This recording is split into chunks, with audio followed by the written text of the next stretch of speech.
The following program is rated TV MAL. It contains strong language and is intended. Go fuck yourself. Off is the direction you can fuck. How's everybody's father feeling today? Escúchenme. Everybody listen. Ha ha. To me. Go fuck yourself. We are fucking back! We're back! Classic! We are back!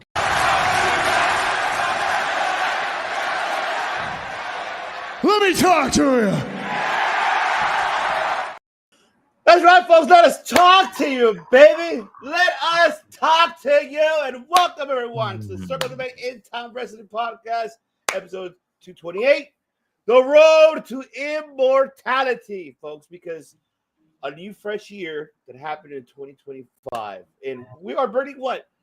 Can we consider this the second week of January or really the first?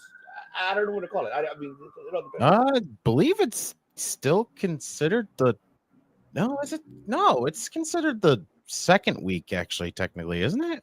It is the second week, yeah. It's the second week. Yeah, so Okay, we'll consider that for sure.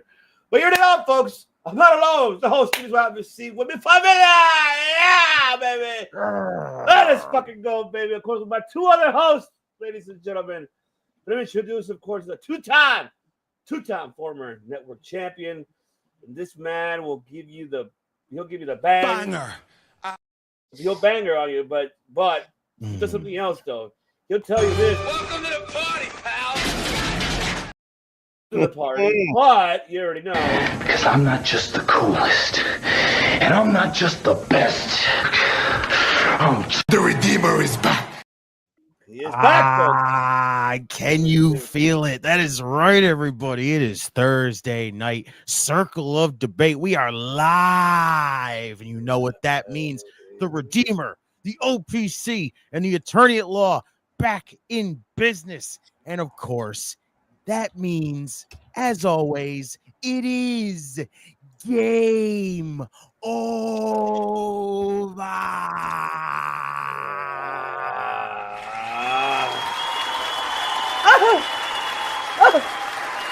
Oh shit! It's gonna be wild, baby. It's gonna be wild. Oh god. Whoa, man. Oh, that gets me wild. Jesus. Every time when I hear that, man. But I want to hear this man. You fuck Johnny Cochran. You got to talk about this man right here, the Attorney at Law, baby. Because you know, ladies and gentlemen, this man is the Attorney at Law that fights for everyone, folks. And that is, of course, Pepsi Phil Hathaway Esquire, the Attorney at Law that fights for all of you guys. That's right. Fuck Johnny Cochran. Fuck everybody else, because you want to call this man if you're stuck. Like I said, if you had a bad time, watching Dynamite, or you had the worst time ever seeing, I'm not going to mention his name because he got booed the shit out of on Netflix, but you know who the hell I'm talking about. I'm not going to say his name. Or, or let's say you were making love and then, it just, I don't know where it just, I don't know. It went down. It didn't work out. I don't know what the fuck. Or let's say, your burrito from Taco Bell was not the greatest. So call this man today at 1-900-Mussolini, $3.99 consultation fee, folks, with a free can of Pepsi. Ain't that right, Redeemer? That's absolutely right. And you must always remember that Pepsi Phil and Pepsi are not responsible for the wrong kind of Pepsi. Top Rope Wrestling, Talking Circle Debate are all responsible for this ad. Call today. Money's on the way. Call Call Pepsi Phil today. Right now. Because he will fight for you. So you got your number there, Johnny Cochran. I'll tell you that right now. Shit. Man, Johnny Cochran just catching strays tonight. Like I said, going through my records, going through the briefs. Going through tonight's briefs, I see banger after banger in our future. Johnny Cochran's gonna catch strays. The dude from freaking TMZ, the lawyer, is gonna catch strays tonight. For what it's worth, I could definitely take, if me and Johnny Cochran was in court right now, I would definitely run rings around his ass. Mostly because he's dead.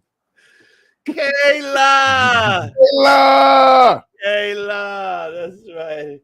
Oh, Yes, Mr. Opinion. What is going on, Good. fams? What is going on?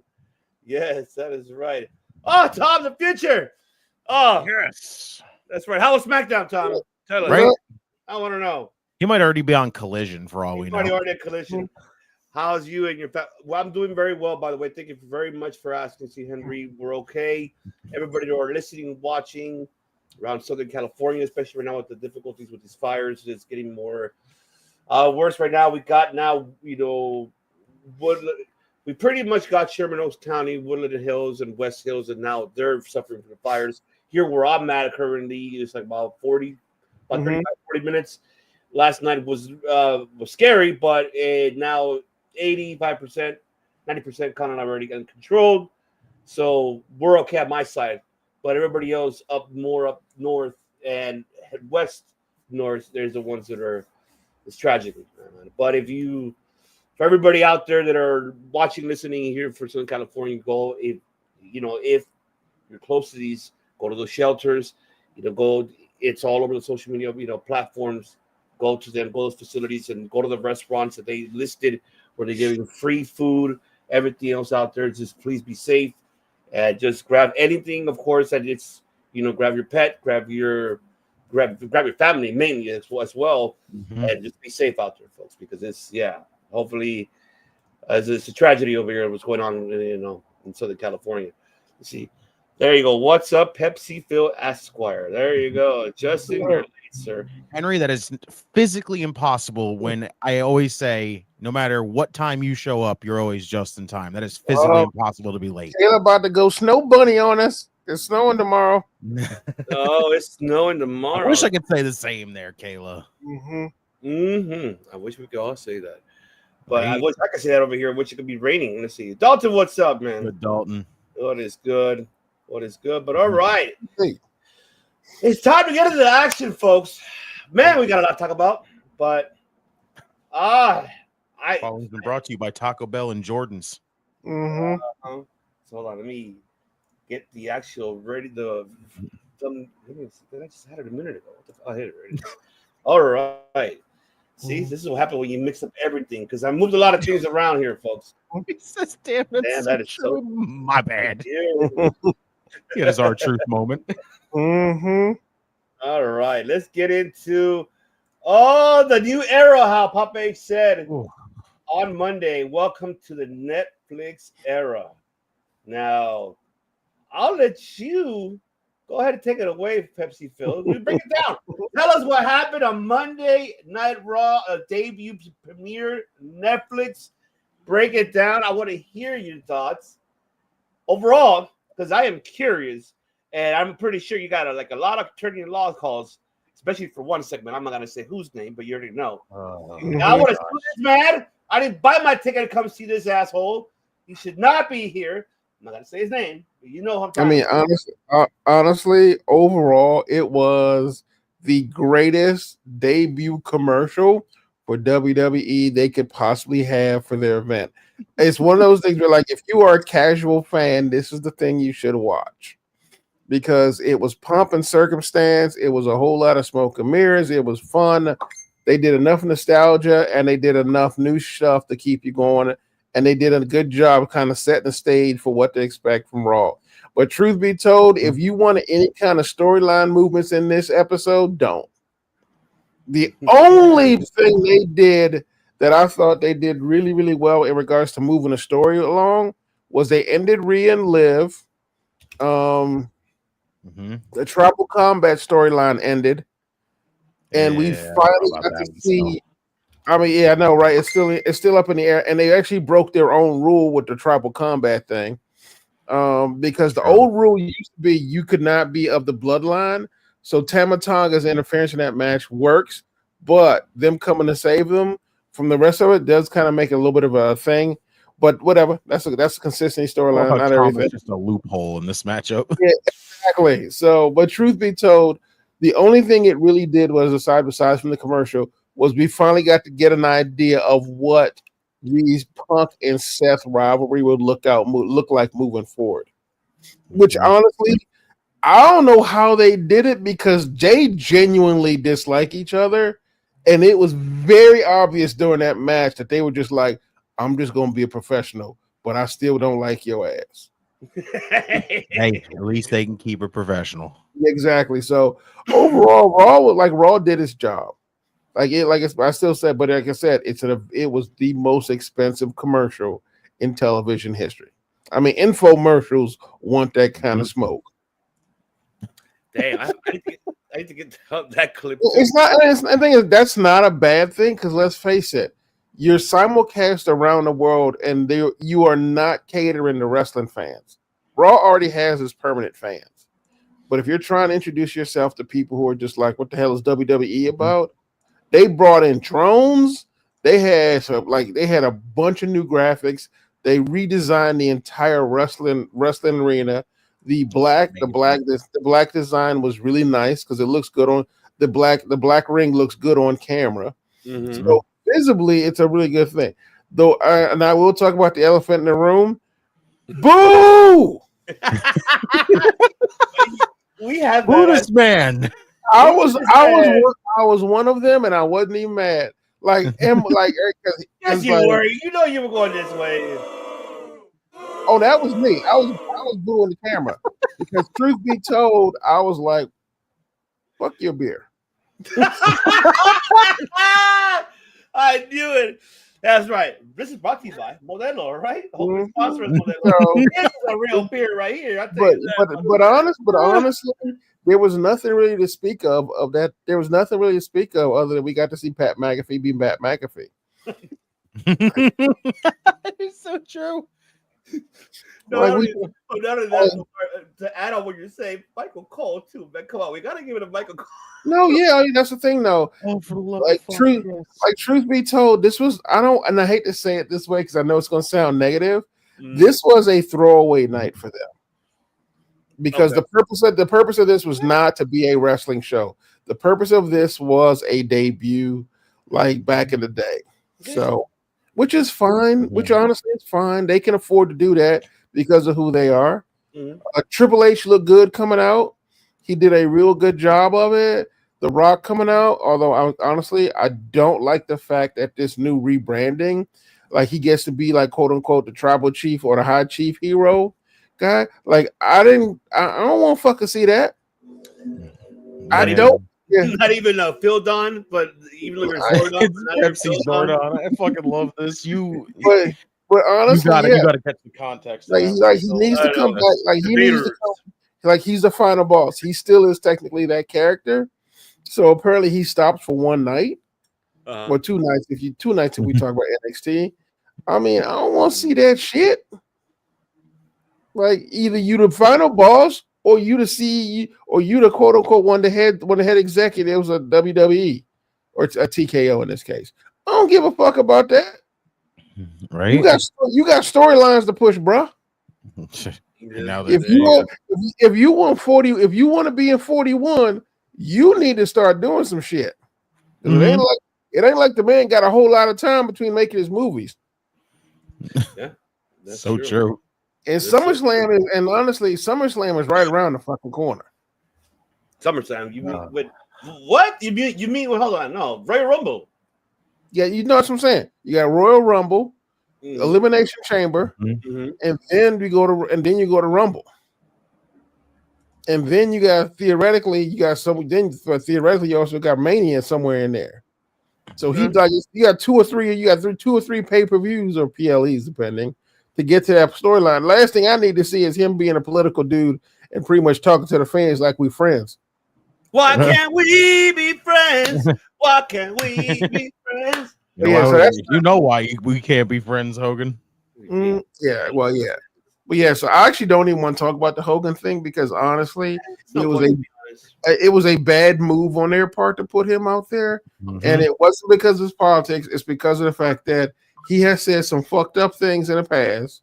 He has done some fucked up things. I still am pissed about Hogan Knows Best. And truth of the matter is, he ain't done shit he has done nothing to literally fix his brand at all. No, not even the other part too. I'm not gonna say, but you know what I'm talking about. The last thing, and then he, then he became a reborn, and then all of a sudden, you know what I mean. I'm not gonna touch that. Yeah. So, you know what I mean. So yeah, honestly, it's the same thing. Like he never took accountability for it. He just disappeared and came back. After banger, baby. Banger, sir. Yeah. So that's about it. That's about it. I mean, the only thing that surprised me was we did not get a debut or return of Charlotte or Becky. Yeah. I was genuinely surprised they didn't show up. But again, that right there told me that this was not a wrestling event. It was a commercial and a pep rally. That's fair. That's fair. But man, shout out to the banger of now debuting now every Tuesday right after NXT. Of course, you'll see it every clips. You see it later on in the evening. Wrestling wrap up. That's right, because this man is. That's what he is right there. He bang every Tuesday. Forget him Wednesdays. Banger, you can go to HR because of that if you want to, brother. Finger bang bang.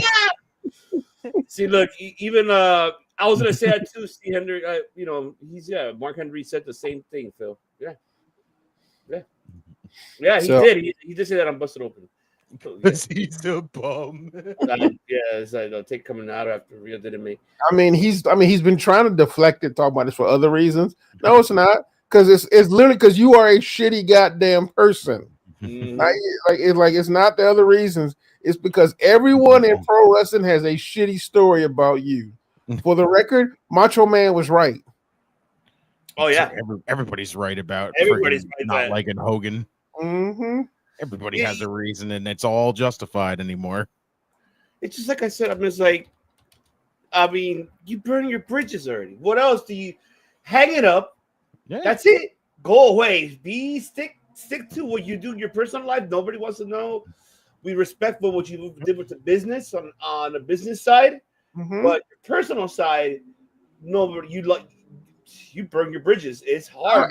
I'll be honest. If he could actually fucking apologize for the shit he did and stop lying, that would go a long way to probably fixing this shit. Like, just stop lying and apologize for lying in the first place. Yeah, that, and keep your shit private and don't have cameras or don't have videotapes recording what you do behind the scenes in the bedroom, and then get exposed for that too. Mm-hmm. Like, yeah, there's a lot of things that man needs to learn. I don't know. Don't make anything you say fucking public. How about that, Hogan? I mean, I'll be honest. Right now, Hogan is the Kardashian of the wrestling world. That's pretty much what he is. Wow, that is accurate. Damn. It's very accurate. I mean, can we say he was like the beginning of that before Kardashian? Yeah. I mean, the problem is that he got really famous really fast, and deservedly so, because he, like you said, he did do a thing. And when he fell off, I don't think he knew how to handle it. And then he just went full Kardashian. Oh, yeah, he fucking did. He went super duper indubitably. Mm-hmm. Indubitably. Oh, for sure. Oh, yes, that's right. Indubitably. So honestly, I'm ready I want to talk about NXT because that shit was amazing. Oh yeah. No. Even shout out to Hit and Pod on Instagram. I mean, Redeemer's girlfriend won the number one contenders match. So I know. But shout out to Hit and Pod on Instagram saying on a comment, Hogan is on Mount Rushmore. But it's a shame of what he's done, like TJ. Yeah, it is. Shout out to you, TJ. Yes. It's a shame. Agreed. Mm-hmm. It is. It is, because like literally, I don't know a single person that would not add Hogan to their Mount Rushmore because of what he's done for wrestling. But when you look back at it, he's always gonna have that freaking funk of just he can't keep his mouth shut. He says the stupidest fucking things, and instead of going out there and trying to solve his own fucking problems and trying to fix it, he just goes out there and says more shit to fuck himself up even more. Technically did. I mean, like that's pretty much it right there. So, and the thing is, what bothers me most is the fact that he has been dominating a portion of the conversation about Raw. Yeah. Yeah. Because truth be told, the conversation really should be about the fact that this was perhaps it was a good event. It was a funny event. I like the fact they made fun of the fact that The Rock made fun of the fact, and even though I said I was mad about him being a face, I like the fact that they made fun of the fact that he was like, Ted Sarandos, if this thing starts buffering, I'm whooping your ass. I thought that was hilarious. Like that shit right there was hilarious. That is funny. So, and Pat McAfee's always funny. So theoretically, from a production standpoint, this was like amazing. And the drones that they controlled during that match was great. I don't know who that production dude they got right there, the new one. Man, he's been waiting for this all his life. He was waiting for this all his life. Lee Fitting, right? Mm-hmm. Yeah, so, but he's kind of got his own thing going with him right now. So yeah. So, but like I said, either way, it was like it was good for what it was. So, but yeah, but honestly, we know who you're talking about, Henry. Yes, I know. Right? Why is Broken Skull IPA not fucking a sponsor for WWE? Come on. Oh, I think they actually have a deal. They have a private distributor already. I think they already said for a distributor in Texas. Yeah, El Segundo Brewery. Yeah. So he actually doesn't. Like, I mean, Austin did it smart. Like he literally doesn't need it. I mean, if he goes national, he probably will. But it's pretty much a local. It's basically. I mean, even though it's a brewery, and I've had his beer, it's basically a micro brew that he has through El Segundo, through most of Texas. That you can order it, but it's a micro brew, which isn't a bad thing. But it just means like it's not a. He's not trying to go national with it just yet. Oh shit. Well, he's national, he's national here in certain states in North America here, but yeah. I mean, you still order. You can still order it, like, but it's not like PBR or like Miller Lite, like that kind of national. Yeah, right. No, you agree. But custom places will have the beer. So yeah, that shit starts popping off big time, and fucking everybody's fucking quoting Stone Cold every goddamn time. Mm-hmm. If you go to the store, make sure you get your Broken Skull IPA. What? But Henry's right. They should be sponsoring Stone Cold's beer because at the very least, he's got a better brand for doing that shit. Right? So you're right about that. But yeah, but honestly, like I said, I'm pretty much that's pretty much about all you can say about the Raw. Like I said, where they excelled, however, was NXT. That's where WWE had their good night. I still haven't heard you this Phil Brooks and Seth Rollins match. Oh no, it was an amazing match. Phil Brooks did a really good job. He was definitely healed. Seth also did a really good job with his match. I think as professionals, they did a very good job. Do they think they're on each other's Christmas list? No. Hell no. But I think they know how to make money together. They know how to make money, which is what we saw. Because truth be told, the way that night ended, that's exactly how I would have ended it too. Yes. Okay. The biggest match that night literally paid off for me. And I would not be bad if they ran it back for the next pay PLE. Yes. Indubitably. That's another one. Right, Daniel Bryan on that one. Just yes. I got you. Where is it? What the fuck did I do? Remove it? No, it should be here. No. Damn it, I think it's not there. I can one second. Oh well, fuck it. But I'm sorry, okay? Don't get upset, all right? All of you. Daddy, chill. What the hell is even that? I got it. Oh no. Oh yeah. Oh god, we're gonna hit a lot of people with that clip soon. How many did we Oh have? god. We had like 200 or something. We lost count, huh? Hey, Justin, what's going on, man? Shout out to what's good, bro. Happy Thursday, brother. What was it yesterday? Like 200 and what? 20? I think so. Oh gosh. Yeah. We'll keep it at that. It was at 220. So now it's 220, 222. There we go. All right. There you go. All right, Redeemer. The floor is yours, brother. Take it away. Even after Monday, like I said it, that I really enjoyed this show. But again, there was a lot of things that I didn't really mention after the show came to an end because, I wanted to kind of save it for here. Because, again, there was a lot of like you can call it nitpicky if you want. There was a few things on this show that like really got to me. Like I'll say this. I'll jump right to the main event to kick it off. Like Rollins and Punk, I fucking love this feud.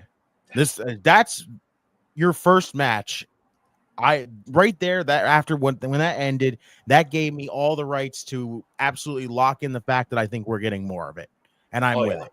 I want more. At this point, if they could, if again, like Phil said, you can tell that these two have animosity for each other. They do not like each other actually in real life, but they know how to keep it professional. They know how to go out there and be like, listen, we may not like each other, but we can go out there and make some damn good money out of this. So fucking A. Congrats to Seth and Punk for being able to, keep it together, not snapping off and pulling some AEW type shit where it's going to be like a full on brawl. Thank God. It's fine. I'm happy with it. I'm loving it. I can't wait to see more of it. And like I said, I'm locked in that we're going to get more of it. I'm with it. Yeah. The Rock stuff. First off, like I fucking hated him going out there and just being goody two shoes and dapping up Cody and everything else with that. And I'm like, you are not going to try. I get it. The point is you're bringing the legends out to try to bring in the new faces. I 1000% understand that every single time, but I'm going to look at this and go, clearly that's what the whole night is for. Basically, the Netflix debut is to bring in people and go, listen, if you haven't seen WWE before, it's here on Netflix. This is what you want to lock in on yourself and watch it. You know what? Fine. But like for us, that the really big diehard wrestling fans, we wanted to see some story out of this. And when you come out there and you basically give us Rock dapping up Cody after 2024's whole fiasco of, hey, I'm just going to take your main event that you fucking won, and I'm going to go do this. And we went through this whole spiel of 40 to get The Rock involved in there again, and then have Rock come out there and confront him and say, listen, when I come back, I'm coming for you. And all the freaking shit of beating him down in the parking lot and blooding him up and everything else. And now it's, oh, hey, because we're on Netflix, we got to friggin' pull off this spiel of congratulations, I'm gonna shake your hand and endorse you. And I'm like, fucking no, you keep that to yourself. The point is also, literally, I get it. Yes, you could have done both. You could have given us the new faces, welcoming the new faces, but as well as bringing in, keeping the people who've been watching the show consistently every single freaking week to, continually tell stories. It would have made more sense when Rock's out there bringing back more of the stuff with Cody. Like, I don't get it, right? See, even Dango, yes, I don't get it. It was just so unnecessary when you could have done two things at once. Continuously tell a story, make us and not feel like it's slightly insulting our intelligence the entire time. Right. It's like you basically sacrifice the actual fans who know the story, who are waiting to see more story told out of it, and they're sitting on there watching it, and it's just like, yeah, but the new people are the more important ones. This is what we're gonna tell them. And I'm like, no, you can't do that because you're gonna turn the casual, the continuously watcher away by going, listen, we are happy you guys, you're invested in this story, but we got to get these new people in there. And I'm like, damn, like I don't know. I was a little disappointed by that whole situation. It just felt like an insult to injury kind of thing. Like where it was just, you guys happy that you're on this ride with us still, but you guys just have to sit back and let us handle these guys, World elite. World. Shout out to Dylan, baby. What's going on? Good, Dylan, as always, bro. And check out World Elite Podcast. They're live as well now. You can do a dual stream. Watch us, watch them live as well. Grab two devices and show both some love. Hell yeah. Tribal Combat. Again, this was way better than the first one. I will say it. The first one with Jay and Roman was awful. I could not stand that matchup. This one, fantastic. I still, right now, feel Roman winning was absolutely the wrong choice. Because, again, it is now sacrificed story. Again, it sucks. Because now, I'll say it, the only thing I feel coming out of this right now is we have to see Solo face repercussions at this point. The man has basically said that losing has consequences, yet Solo has faced none of it. Solo has lost multiple big matches to Roman Reigns, and now he's now officially lost the Ulafala that he has claimed himself as tribal chief. This has to be big time consequences where at this point he's got to get kicked out of the group. No one's going to step up and kick him out at this point. We're in that situation. And if that doesn't happen, then Solo being the guy to go out there and say that consequences are going to have to be dealt if you lose just comes off stupid and wrong now. Like at this point, it also sacrificed, I'll jump to it as well, Jay and Drew McIntyre in the show. I thought they were solid for what they had. It just felt like the crowd wasn't into it that much because of the fact that shouts to sports for you. Shout out to our West Coast family right there. Hopefully you guys are okay as well. I know we messaged each other on on X. I'm glad you're safe. We're okay on our side, but I appreciate you, fam. So I'm glad you guys are okay. Stay safe out there, and everybody as well. Follow our familia right here, Sports for You Wrestling Podcast, Sports for You Podcast. Yes. Not only pro wrestling, they do also sports, everything. They provide you the greatest content. Follow my West Coast familia right here. Most definitely shout out to them. Yes. Go ahead, my apologies. That matchup as a whole was good. You can feel it though that it was at the point where we've seen it multiple times and everybody's looking at this going, yes, we are, we've seen this match before, so it's kind of hard to really get invested into it. But again, Drew lost. That's another sacrifice of basically what he said at Saturday night's main event, where he came out there and as he was walking to the back and he said, 1 down, 4 to go. This man literally could have taken Jay out in the process, as well as fucked over Roman Reigns to the point where that story could have had more continuation for the bloodline. Drew would have freaking been able to back up his words more. It just felt like, again, it sucked that we sacrificed continuation of stories for as PepsiVille called it, a commercial, a basically big promotion, and that was all it was. It was that was the one part that the big main glaring issues on this whole show that really, like, for certain things, like big things, like the bloodline stories, that's like we always say it's the biggest thing in WWE. We tell this stuff every single freaking week. We're getting more and more progression, or we're still stopping the story, stalling the story, starting it up again, but we're still continuously telling the story. And now it just felt like, again, for one night when it really could have mattered in multiple different spots, it didn't play out. And that's what really sucked about it, for me. But that's just me. That may be only me. That's fine, But again, I'm happy with Liv and Rhea. Rhea's the champion again. I saw Henry's thing earlier about why did Taker come out? It didn't make much sense. At this point, I don't think really it needed to make any sense, because you know why? It was The Undertaker going out there and endorsing Rhea Ripley. Pretty much. Here's the issue in that situation at that point. I was happy with that. And again, I said it on Monday. You want to just give me any freaking reason to mark out because The Undertaker shows up? Hell yeah, I'm on board every single time. He would have heard this. He would have heard that. And let's go. It's the GOAT. Yes, Nettie for The Undertaker, always. That's right. Cena's promo. Yes, it was very, very good. It's a Cena promo, as you expect.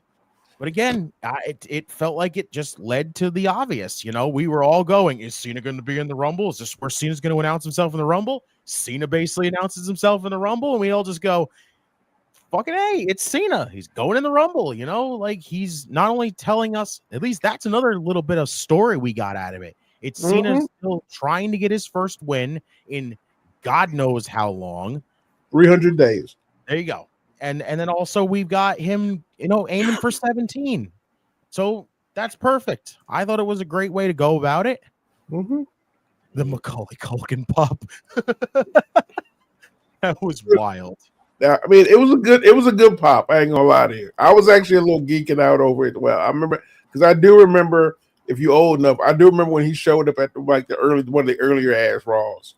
Yep, I remember. And then just like I said earlier, Seth and Punk. I'm happy with that main event, and I'm honestly locking in the fact that I think we're getting more, and I am all for it, 1,000%. So yes. Do I think that this was a successful debut for Netflix? Absolutely. But do I feel like it had its moments where I look at it and go, like Phil said, was it just one big giant commercial? Absolutely. I feel like, again, you could have done the continuation of still telling some stories to even then locking in the fact that if you're going to bring in these new people while bringing in all these other faces, like all these legends and stuff, you're bringing all these new faces. Now you're bring them in and showing them this is the stories we're telling. This is the stuff that you missed out. Now you want to go back and go look at it kind of situation. But you just basically said, yeah, no stories tonight. We're just going to go with that. And it was like, you could have just done both. Here's a question for you. Did it feel like the programming was not well put together? Wait, say that one more time? Does it feel like the night's programming, not booking, but the way the show was programmed was a little disjointed and out of sorts? Yes, it was. Yeah. It was because they had to cut a couple of matches. Segments seemed to run long, and it just didn't feel. It wasn't as smooth as a regular Raw event. No. I think that's the one thing that was bothering me the most. Like everything felt, and I mean, I understand like it's a live television show. It's not going to be 100% perfect. Yeah. Honestly, it felt like, oh shit, we were behind on everything. Yeah. I mean, you're not lying there, Phil. Like literally, like look at what we just got in the chat here. Gable versus Penta. They basically have confirmed. They basically didn't even need to confirm that. We've already figured this out. Mysterious Luchador facing Chad Gable next week. We saw the full-on fucking reveal that it's Penta coming in the freaking vignette. Like Finn and Damian. Like you basically promoted a lot of this during the build to the first show on Netflix, and then you pulled it off at the last minute to go, we don't have to really fully overload this show because we want to save some more in the coming weeks, which I'm fine with. I like that idea. You don't want to just blow everything on one night and then be like, all right, what do we do for the rest of the weeks after that? Like, that's fine. So in the end, it's not the worst decision. It just, again, you can definitely tell the show felt very disjointed, like you said. It felt very all over the place. I mean, yeah, and it wasn't, and not that it was overstuffed. It was just, oh shit, we are behind. And I mean, it's okay. Like I said, it's a live event. It's Netflix. It's their biggest debut night, and like I said, I don't hold. Like I said, I wasn't disappointed by the night like you, Justin. I wasn't disappointed. I loved it. It was a fantastic. I thought it was a fantastic debut on NXT or on Netflix. And I'm locked in. I can't wait to see what they're got for the next coming weeks. Yeah, and objectively speaking, the show was a success. But like you said, as a casual fan, I'm sure you were happy with it. As a diehard fan, you were like, "That's it." Yeah, it was. Okay. In the end, it was good to play both sides of the field. Like if you come in and you were a hardcore fan and you've been watching this like consistently, you're gonna feel disappointed. But at least your casual fan side can go in this and be like, you know what, I'm not that disappointed. So in the end, it played both sides of the field. So I'm sorry. I'm sorry. Shout out to Nick Irons for chilling next week. Fucking absolutely. Shout out to Nick Irons for the Reefer Eggs. Follow them too, man. Technically, Nick, I'll be raw and chilling next week. Yeah. Nick, if you're still honest like this, right here. Daddy, chill. What the hell is even that? Does that mean I have to like officially say that I'll be Netflix and raw dogging? Mhm. There you go. That is the most. Hey, you better say that for with you notorious on Monday. Say that. We're gonna be, Welcome to Monday night. We are Netflix and raw dogging. Love that. No protection necessary. So, Ivan, what'd you think about Raw? All right. Yeah, I agree. Like it was really more. You know what it reminds me of, and I'm going old school here because it's almost like when it was the first premiere, not the the Saturday night main event, like here what we saw, but the very first Saturday night night main event. It's similar to it. And like Phil knows what I'm talking about, and like it's very similar because I wasn't expecting for them. I was really curious if they were going to go over to the 3 hours, which they did. I think they went. You recall, Redeemer? I think they went like 3 hours and 8, 3:10, somewhere around there. Yeah, at least probably it went just over 3 hours, just by like 3 minutes. It literally ended at 11:03. Okay, so yeah, which is which is fine, because like I said, it's just really we're 4 weeks away from Royal Rumble to know where this is going. Mm-hmm. And yes, it's a season premiere. Of course, they're going to focus more on people that are there in attendance, celebrities, and everything else except for one person. We already talked about that person, but I don't care about him. Of course, Steve Austin was not able to show up. He had personal, things to take care of. Becky Lynch, they saved that for another moment because they didn't want to squash the moment for Rhea because she deserved to have that moment. And I'm glad she had it with Taker. That was a great moment. Like how you said, Redeemer, that was her getting supportive and being sponsored by the Undertaker. Hey, endorsed you got by the Undertaker. Endorsed by the Undertaker. You do anything better than that? Oh yeah. Mm-hmm. Benjamin, I know, but I'm gonna get to that, Benjamin. I'll get to that right now. I'm gonna save myself. Talk about that on NXT. Oh yeah, but then seeing the Pentagon, I get it. They had to do that, which is I think is the best way for him to go as an individual. I know people are like, why against Chad Gable? Chad Gable knows how to put people over, and I feel like he's gonna put over Pentagon in his first matchup in his debut on Raw, and I'm excited to see how that match is gonna be. That Chad is gonna sell the fuck out of for Penta on that matchup. He's gonna put him over. Yeah, he's on a losing streak, but remember he's going to SmackDown with American Made. I know they're going to SmackDown, so I'm looking forward to seeing that tomorrow if they appear on SmackDown. But I'm excited to see that, and then oh man, can't wait to see that. If he comes out with that, I will go fucking ape shit. I'll be honest with you. I know Chad's job is supposed to get over and kind of introduce Chad be the one there. I don't think people understand Chad Gable, and I think y'all know Chad Gable's amazing. He is. He's an incredible wrestler. Incredible. I think this is. It'll be a good job to introduce Penta. Yep. At the same time, Chad has never felt like a guy who could be on SmackDown because of the way he wrestles. Not that he's not great wrestler. It's like he's in a different style. He always wrestled differently in Raw. I think it's a good debut for him on SmackDown because, like I said, SmackDown's always been kind of the smaller, more faster, more sort of like, I don't want to say athletic because that's not the right word, but more like the agility-based wrestling stuff. And I think this will be a good debut for him. So, yeah, I agree. I do think he loses. But I think the more important thing is we get to see a different side of Chad Gable wrestling. Because Penta is probably the best opponent for Chad right now to show him. He's brand new. Honestly, I'm actually okay with that because I think I would have been pissed if Penta debuted during that Monday Night Raw. Because the way it was structured, he would have been buried. His debut would have been buried under Netflix. A lot of people probably were just like, I'm glad I wasn't out there on that show. Yeah. Like the other one who showed up there could handle coming in through Netflix that era. But like Penta, who hasn't had like a lot of television exposure, Chad as well, or even Ray, God bless him. Right. But a lot of folks have, so it does make sense. It's disappointing on some level because actually I think Penta would have been great as like a new guy.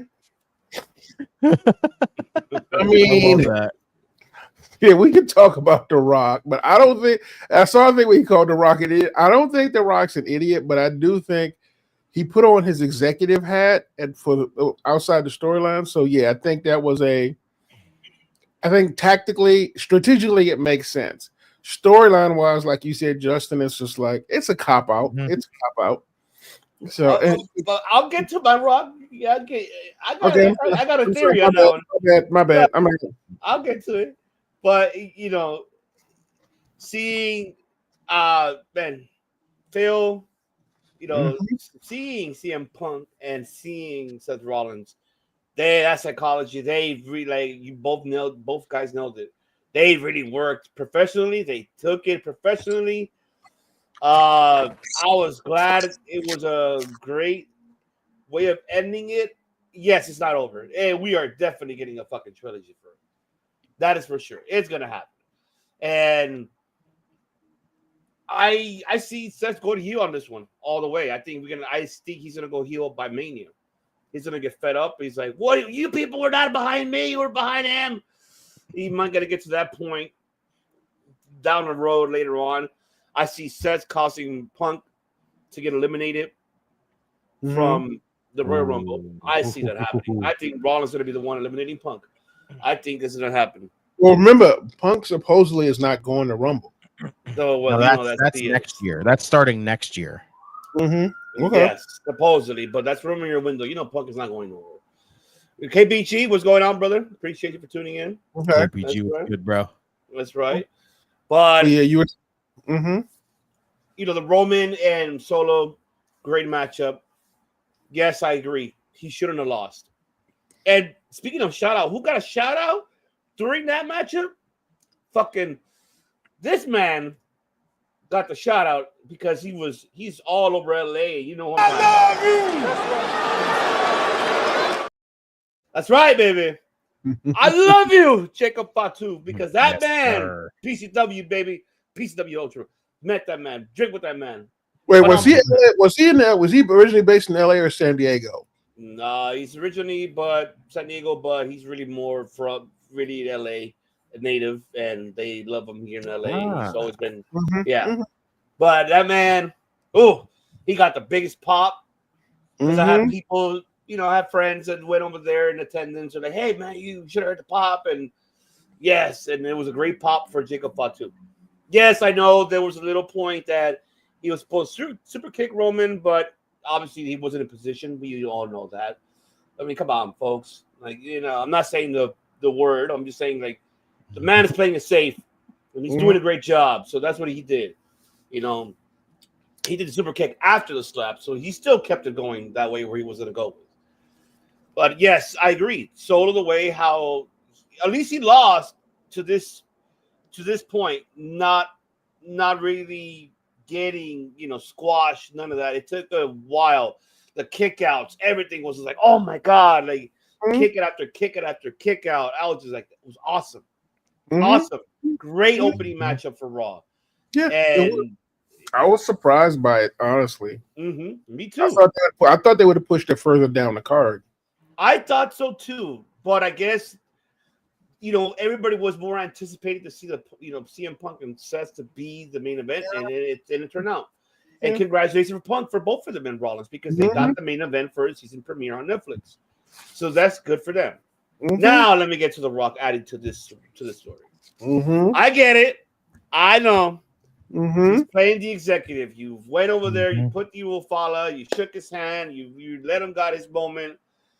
And what I wish they could have made this more intriguing if the camera would have pointed at Solo, him walking away like, fuck, like he lost.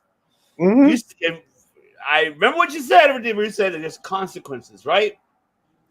What did we talk about like a week ago, 2 weeks ago, probably all the time? I'm saying this right now. Benjamin, and I know you're here I'm telling you this right now. That for sure is all a fucking play. Everything what the fuck's he doing, we know what's gonna come down to. He's gonna be he's gonna, if he takes the story like his real life, he bought the extra shares to be part of the fucking, being part of the board, be more, acting interactive with the board, with TKO. If he takes that and goes with it, like he showed up on Tuesday, like besides being on Monday, he's playing it off like, he could pull this shit off. I'm telling you, he's gonna be the fucking Thanos of that fucking story. He is right now. The consequences are coming. I think we're gonna see that consequences. Not anytime soon, though. I'll tell you that we'll see it by Royal Rumble. I'll say this By legitimately. I'll say this legitimately. When Rock and Roman had that face to face, and Rock took his glasses off and looked at Roman, like before they did the Predator freaking handshake. The first thing I thought was, as soon as they went to pull in, as soon as they grabbed each other and did the freaking handshake, I go, Rock's gonna pull him in and hit him with a rock bottom, isn't he? Right now, and I just waited for it, and I waited. Yeah, I think we all were. I think we all were looking for that and hoping for that. But it felt like it was coming because even the hesitation he had looking at Roman, I was like, that was the storyline we wanted. That was the storyline we wanted to happen. I mean, shout out to Paul Heyman for selling the shit out that moment. Oh, hell yeah. Shout out to Robert Brown. What's popping, brother? I love that Rock didn't come out with music either. Yeah. He didn't hog the moment. He didn't hog the moment. He waited. He just like kind of snuck out there. And it was just like you were expecting, like, oh, we're gonna hear the music. We're gonna get the freaking big moment where everyone's gonna be like, oh my God, Rock, he's here to confront Roman. Everything like, no, it was that sneak moment where he just kind of slowly walks out there, and it's just like no music, and it's like, ooh, okay, clever. So then he sees that moment where he gave him that look, and I'm like, okay, that right there gave me something where it's like we are gonna get something out of the two of them down the road now. Yes. Yeah. You know what I was hoping for if they were going to go that route where The Rock stays a face at this point was, don't let him come out in his final boss gear. Let him come out in a suit. He got enough money. He can afford sleeves. Right. Let the man come out in a suit. Why don't literally just show up in some old fucking Team Bring It stuff? No, not even that. Like literally, like he's an executive. That's what we saw. Honestly, was him as an executive. He called out Ted Sarandos. He called the entire executive Ted Netflix team. Yep. All of that. And literally called, not in a bad way. He just called them out. Called out the entire era. Called out the fans in the era. Shit, dude, just come out in your suit. Technically, you weren't playing the final boss that night. Corporate Rock, you should have been. Well, yeah, you were corporate. Oh Jesus, that's more that would be cool. But corporate Rock came out. You went, oh, okay. So everything he would have done in a corporate suit would have literally sold it as just, I'm going to pause the storyline for you. But coming out in the sleeveless vest, the $500 sleeveless vest, you're sitting there going, when is Rock going to turn on him? What do you mean The Rock's being nice to Cody?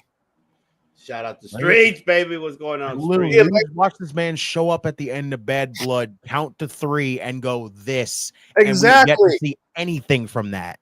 Exactly. That's what I'm telling you, that he's delaying and like he's played like. I understand the delay. I guess the problem I'm having is that from a visibility standpoint, it basically feels like you're clashing two worlds. So it makes it harder for people to fall into the kayfabe aspect of it versus the Rock being Dwayne Johnson, the TKO super executive. And but remember what Papa H said in the post conference. What he said. Remember what he said. He's like, you know what we're doing. You know, I'm not hiding. We're not hiding anything. You already see what he's doing. That's fine, but there is a thing called presentation. Right, but that's what I'm telling you. We still got 4 more weeks before everything is being input into place. That's what I'm telling you. The point is, Phil. The point is, what you just said right now about the scenarios, like in his persona. It got us that way. That's the key to have us that way. I'm not saying they can't do it. I'm referring to just that night. Okay, no, yeah, like obviously they can book it to pretty much have The Rock go to final boss again. That's perfectly fine. But for that night, That right there was so disjointed. That was not the Rock we needed. Like that look for the Rock was not the look we needed. I agree with you on that. When you have The him look coming wise, out I am with you. When you have him coming out to friggin' Final Boss music, friggin' wearing the same exact gear, like look of Final Boss, yet he's out here. Again, it's one of those things where you see the hardcore people and they're like, yes, the Final Boss is here. He's about to do some stuff. And then here he is, dapping up Cody and saying he's doing such a great job as freaking as champion so far, and then just confronting Roman just to give him the freaking Ulafala, shake hands and walk off, and it's all just like we've all just seen throat slits and basically saying this isn't gonna, like, we're not gonna let this shit fly. Like, you're not just gonna team up with each other all of a sudden and expect me not to have a say on this. Like, and I'll be honest, here's him in Final Boss character, but he's out here just being like a baby face. It's like, that don't work that way. And honestly, I'll give him credit, but Justin's right. Yeah, I understand that you're trying to appeal to, you're using the Rock's old nostalgia to appeal to the new fans, and that's fine. But like I said, at the very least, yeah, I mean, like it's the way wrestling. Remember back when wrestlers used to like change gear to represent who they are at the time? That's how I feel like the Rock should have done that night. Not because I don't think the Rock's not great, but I do think he's in different mode. He was in different modes that night. So because he wasn't like you said, he wasn't that boss. He was the guy who was like, look, I just bought a shitload of stock in TKO. I'm not only just a board member, I run this shit. So and look at Triple H. Triple H could have easily come out with a sledgehammer and a DX uniform if he wanted to, but he didn't. You want to talk about nostalgia? Said, hey, Sean, you want to get the band back together for a night again? Exactly. But like I said, they know. What's going on, Rusty? What's good, Rusty? So so either way, but like I said, in the end, it was a presentation thing. But I mean, it is what it is. Raw was what it was. Like I said, I'm ready. But what is worth talking about is NXT. We're gonna get now. We are, but I'm just saying that this case is, like I said, he's throwing a lot of scenarios here that has the IWC. Like, what the fuck? Where are you going with this story? And I'm saying it right now. This asshole is gonna bust the Thanos that is gonna go either two directions. It's either gonna be Cody Rhodes or Roman Reigns. Well, I mean, we're not arguing that point because we all know. No. I'm just saying that. It's just like, but what I'm adding to it is just like what Redeemer said about consequences, and I feel that we're gonna get it from Solo. I would be surprised if Tama Tonga and Jacob Fatu jumping Solo for fucking. There's the consequences, and then like we don't know who the fuck is leading the faction now while he's getting hurt, and he's like, instead of being a tribal chief, he's gonna be just like a soldier now. So because he fucked up his duties that he was supposed that wasn't in charge, and guess who's gonna be the one? It's gonna be Dwayne the Rock Johnson coming out saying it was me all along. I am that final boss, and these guys fucked up their agenda that was given. And I feel that it's gonna head that direction. By Royal Rumble, we will find that out where that direction goes. I guess by Royal Rumble. I guess my thing is how do we know we'll see the new bloodline anymore? That's a good question. How do we know that? Like I said, the Tamanta, like I said, God could go their separate ways. Jacob could probably go solo. Solo could go solo. But truth be told, honestly, there is no reason for that unit to be together. If like the consequences could be the fact that the new bloodline went away. Because let's face it, right now there's just like the OG bloodline faction now has against the new hateful three, I call them. Between like KO. Shout out to GETCHO. Yeah, GETCHO. You got KO. You got KO, Seth, and Drew on one side, and like you got the OG bloodline with Punk. So truth be told, Solo is no longer a factor. Solo's new bloodline isn't a factor anymore. Yeah, because basically the only reason that existed was because he had the Ulafala. Yeah, that's what I'm telling you. That I feel like that. I think this is where we're going to see the input of Dwayne the Rock and Johnson in this situation, and punishing Solo, like how Redeemer said. Like I think we're going to see that.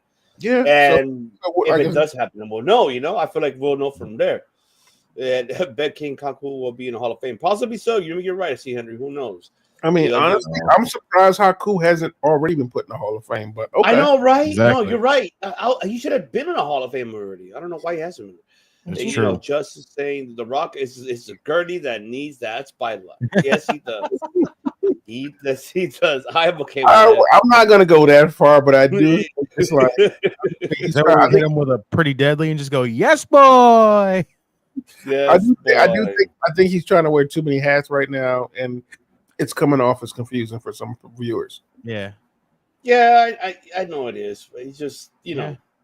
I mean, even Phil's right, though, with the whole, new bloodline. Like, at this point, if the point is, like we keep saying, for Solo to finally face his consequences for losing so much, what's the point of the faction existing anymore at that point? Yeah. So, okay. It's true. I mean, it is. So, I mean, I love it. Hey, what's next? What's next on the menu? What's next on the menu? Nathan is saying, Nathan Johnson saying, I'm okay with that. I saw that Io Sky and Dakota were on Raw Netflix for about a minute too. I mean, yeah. They were in the crowd. I know a lot of people were not happy about the presentations of how everybody was presented, but it's fine. Like I said, it's a season premiere. We're not gonna get going crazy shit. Like, hey, just let them be. We know. It's okay. There's nothing.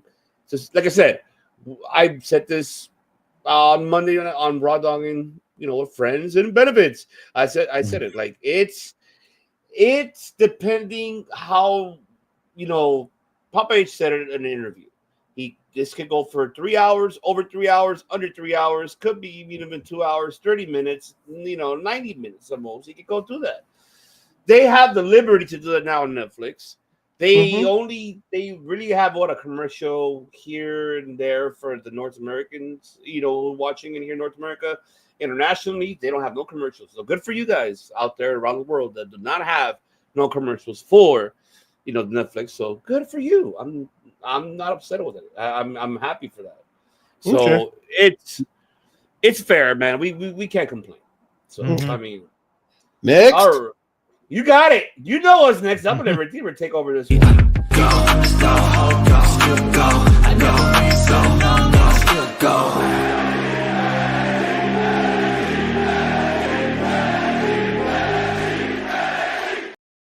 Oh yeah. You know what's next. That's right.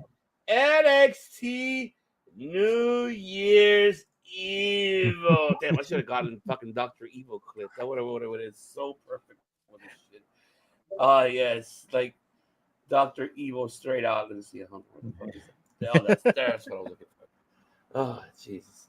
I organized a lot of bone here. Yeah.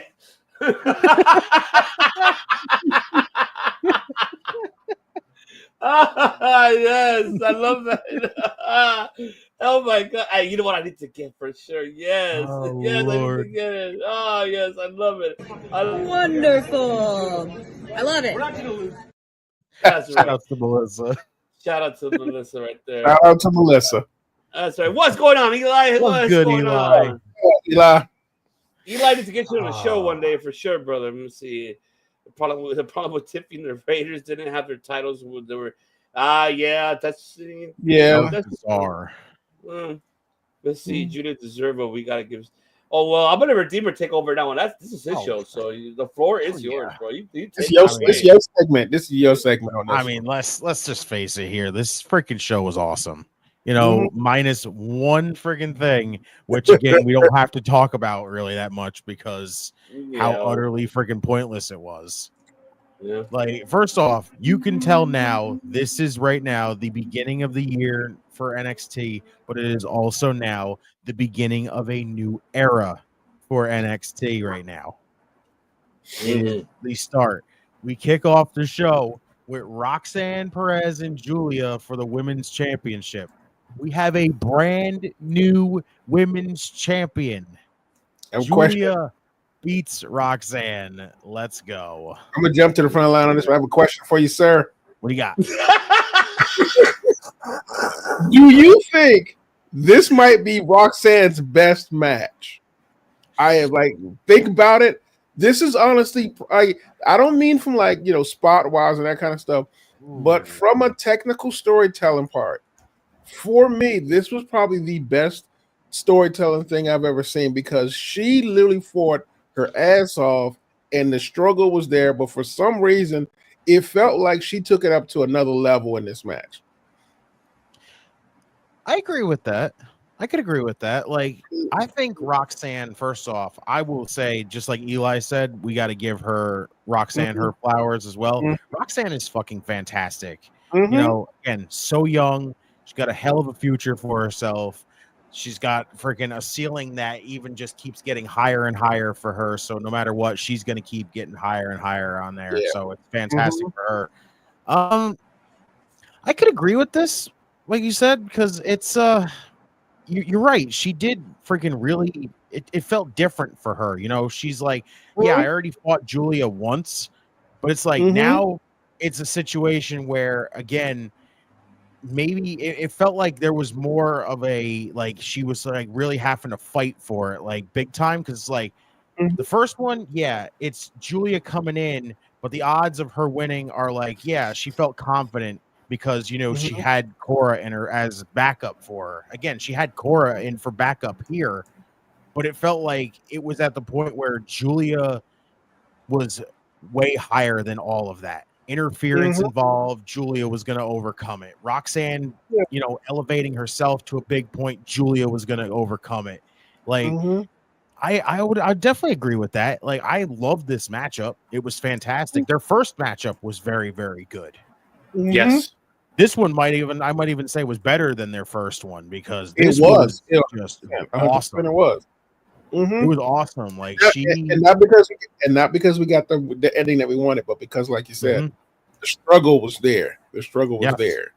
Yes, you could tell it's one of those situations where Roxanne's like, "Oh my god, if I lose this championship, this could be my last time here," kind of situation. So she went to any kind of odds she could. She really stepped her own game up to bring it to Julia to make sure it's I don't want to leave NXT just yet, but It had to come down to that point because we've said it how many times on this show where it's just Roxanne's at the point where she's at a level where she doesn't need to be in NXT no more. She doesn't need to be sitting in here no longer.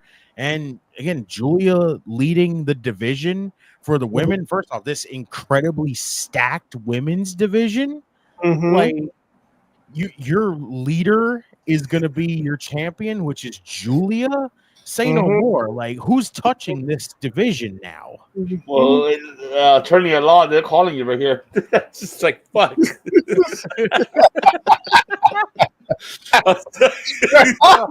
the hell, bro? Joe, I'm gonna need you to call 1-800. Wasn't me. And I'll get your first consultation for free. There you go. But first of all, shout out to the women's division. Here's my only real complaint about the women's division. They so tiny. Literally, these are not tall women. I keep about that line for Rudy because you're 5 foot nothing. You're 100 nothing. As much as I love Roxanne, I keep thinking, you are not a tall person. Because I always get freaked out because Lola Vice is about average height, about 5'6", 5'6", and I look at her against everybody else. I'm going, that is not you ain't gonna get height with this particular women's division. It's just, and it's perhaps the most pettiest thing for me to be complaining about, considering how talented these women are. But I'm like, you ain't got one tall chick in the entire division. Right now, Henry's got a point there, though. This one right here. Lash is tall, though. Yeah. Lord help me. Yes, she is. Lord help me. I think you should tell that to Trick Williams because that's his girlfriend. Yeah, I ain't getting in the middle of that. I know. I'm not getting in the middle of that either. But hey, What I do want to do for Just because he hasn't seen it yet. Everyone in the IWC needs to. Daddy, chill. What the hell is even that? Although he, All of you. Daddy, chill. All right. although Just does make a good point, I'm not entirely sure, but for some reason the IWC does have a kind of special beef with the entire NXT division for some reason, and I don't know why exactly. Why? Yeah. Like I don't understand it either. Like, what's the like? It's almost like they're getting flack because they're jacking because they're like loading up their women's division, which I don't understand why you would get pissed off at that kind of situation. I think the IWC misses black and gold. I think the IWC misses the black and gold era. I mean, because think about it, back during the black and gold era, they were close to IWC style, and now NXT, because of Triple H, are now looks more incorporated into the regular brand mainstream style, right? Which is unnecessary. Which, I mean, even Regal said the black and gold era ended a long time ago because they had to, because like they had done everything they were supposed to do. Right. But even now, it still kind of feels like you know, black and gold NXT on occasions. So I think that talent wise, yes, but I think it definitely does not have the same look. But talent wise, I agree with you. Yes, for sure. You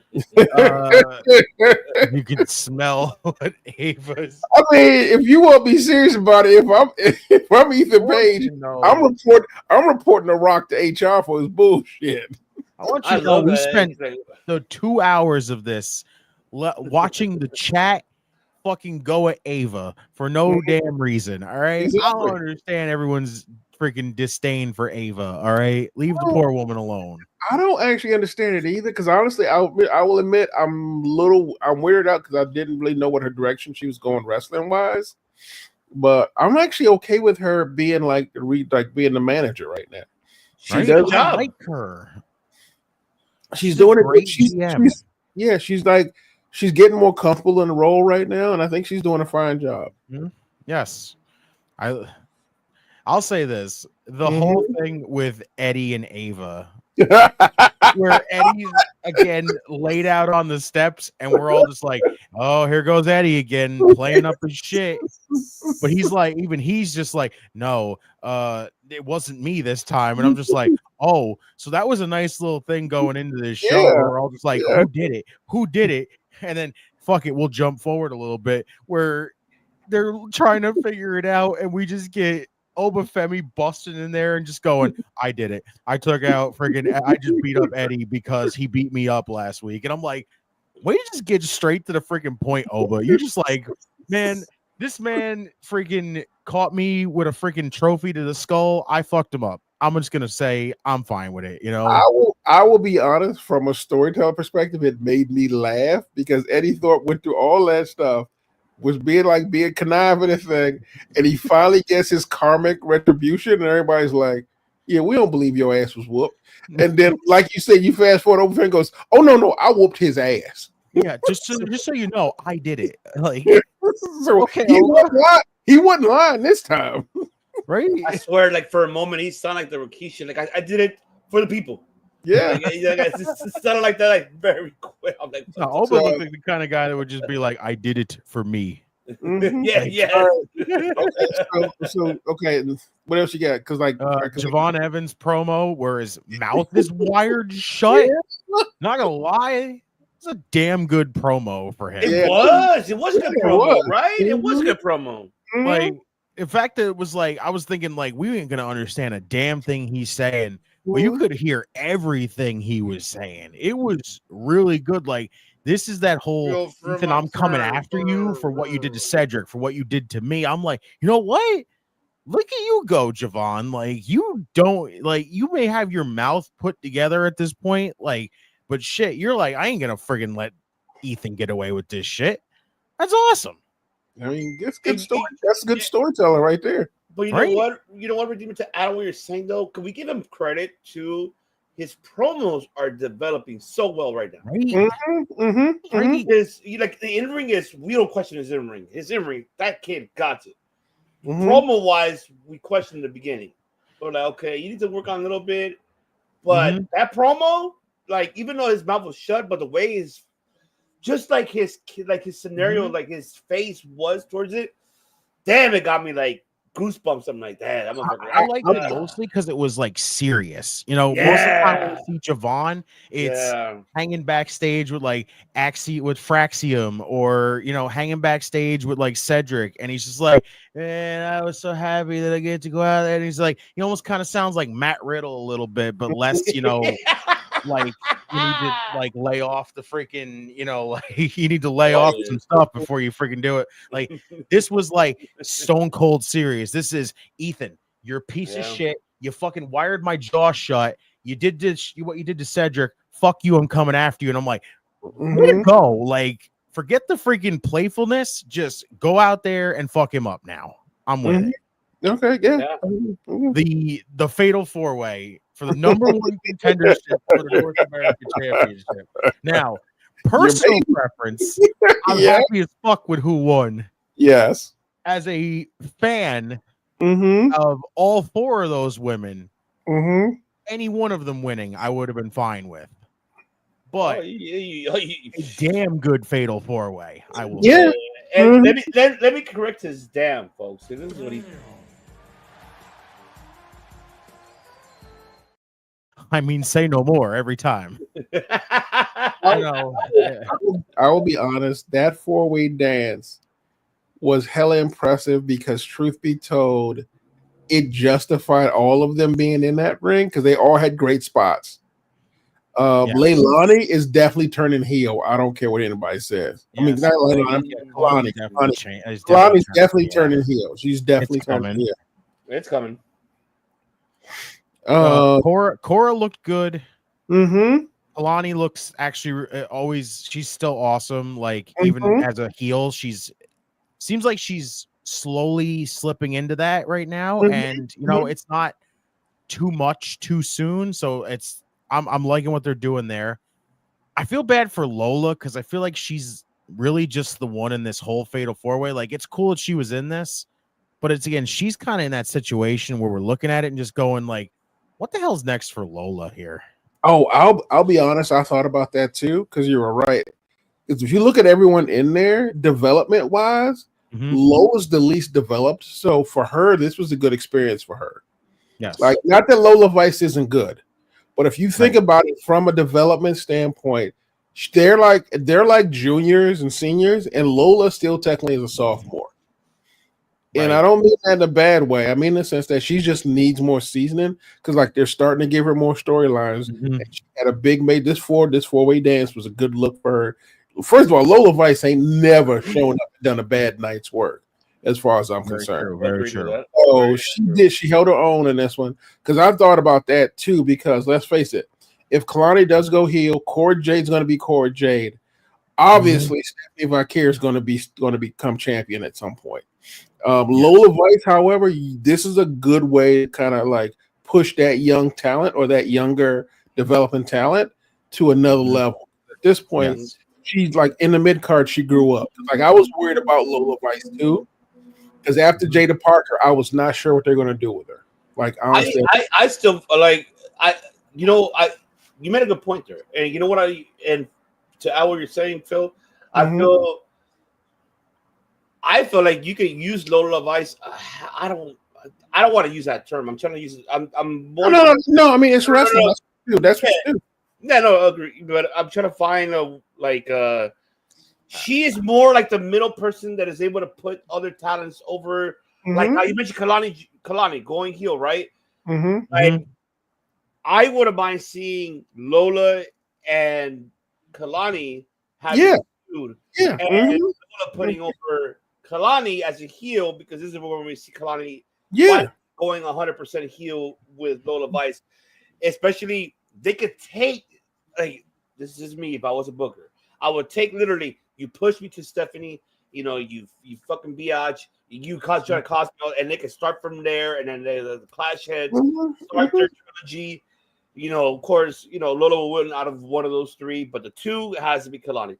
For her to get over as a heel, I'm with that if they can do that.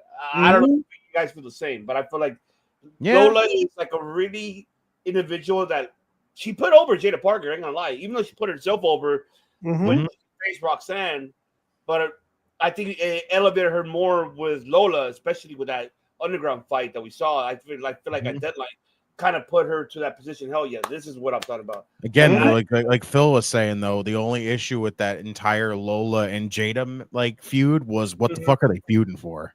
They're just feuding because and that was it. But like in the end, it was fine because Lola got put herself over and freaking Jada got put over in the process. Like so, it was a successful feud, even though it was really, had no reason why it was a thing, but it happened. And it was good for both women. Yeah. The only thing is, like, again, Rusty's but honestly, Cora Jade was really good before her injury, but seems slow. Yeah. I Yeah. don't know what it is with Cora. Like, I think like her early stuff before even before she turned heel, honestly, was fine. But it's like when she turned heel, I don't know. It was like a different, wrestling style and a different attitude, and then she got hurt and it's just like added to it where it was just like, oh, okay, and now it's just like, I don't know, she does still feel off. I mean, that's truth be told, that's probably why they pushed her back down to NXT, which is good. That's why. So yeah, I mean, worst case scenario would just mean she has to train to wrestle differently. Yeah, like I think that's what I think. For me, I think that's what I see. I think she got hurt. It's a really bad injury that she came back from because I think what was it? She was gone for nearly a year. Yeah, it was like a year and some months that she was gone. Yeah, so I think was it ACL or MCL? Or was it both? I don't remember. I think it was both. I think it was both. Yeah, I think she's still learning how her body works, and it definitely does mean that she has to kind of start all over. Yeah. And I feel bad for her because, like you said, people think that she's not trying hard, she's not doing great. I just think she has to relearn how to do stuff. Because, like I said, the bounce back for a lot of people is just slow. Yeah. So it's like but the thing is, she still looks good in the ring for what she does. It's just like I said, there's certain things that she did before the injury that she can't do the same thing. It's like when Stone Cold had to change because after he broke his neck. Had to change his wrestling style when he broke his neck. Yeah, like he couldn't do the technical stuff with like he did with Owen that he did back in the day. But after he got hurt, he became a more brawler style, so he did less technical stuff. Yeah, and you know what? And I agree, Phil, because I feel the same that Cora could do the same thing in her style, and she could tell a story in the ring psychologically. It doesn't have to be heavy, only in certain I would say use that when it comes to certain top matches that are important. Yes. Not all of them. It doesn't have to be all of them. She could psychologically tell the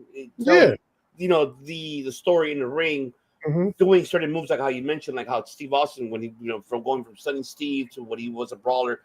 I feel like Cora could do the same thing. So I absolutely agree. I feel like she could do that, and I'm still be impressed with her. I don't see nothing, wrong. I mean, I'll be honest. I'm glad they have NXT for that because think about it. If she had to learn that on the main roster, she would get buried. Yeah, I agree with that. You have to get buried. Yeah. But honestly, with NXT, she actually has a place to develop. She has a performance center to do some extra work, and she doesn't have to get force pushed into a lot of storylines to keep her relevant, because I do know she's still a favorite. Cora Jade is still a favorite because she's still she is a good character. Yeah. So I'm fine with the way that they're handling her, and I agree.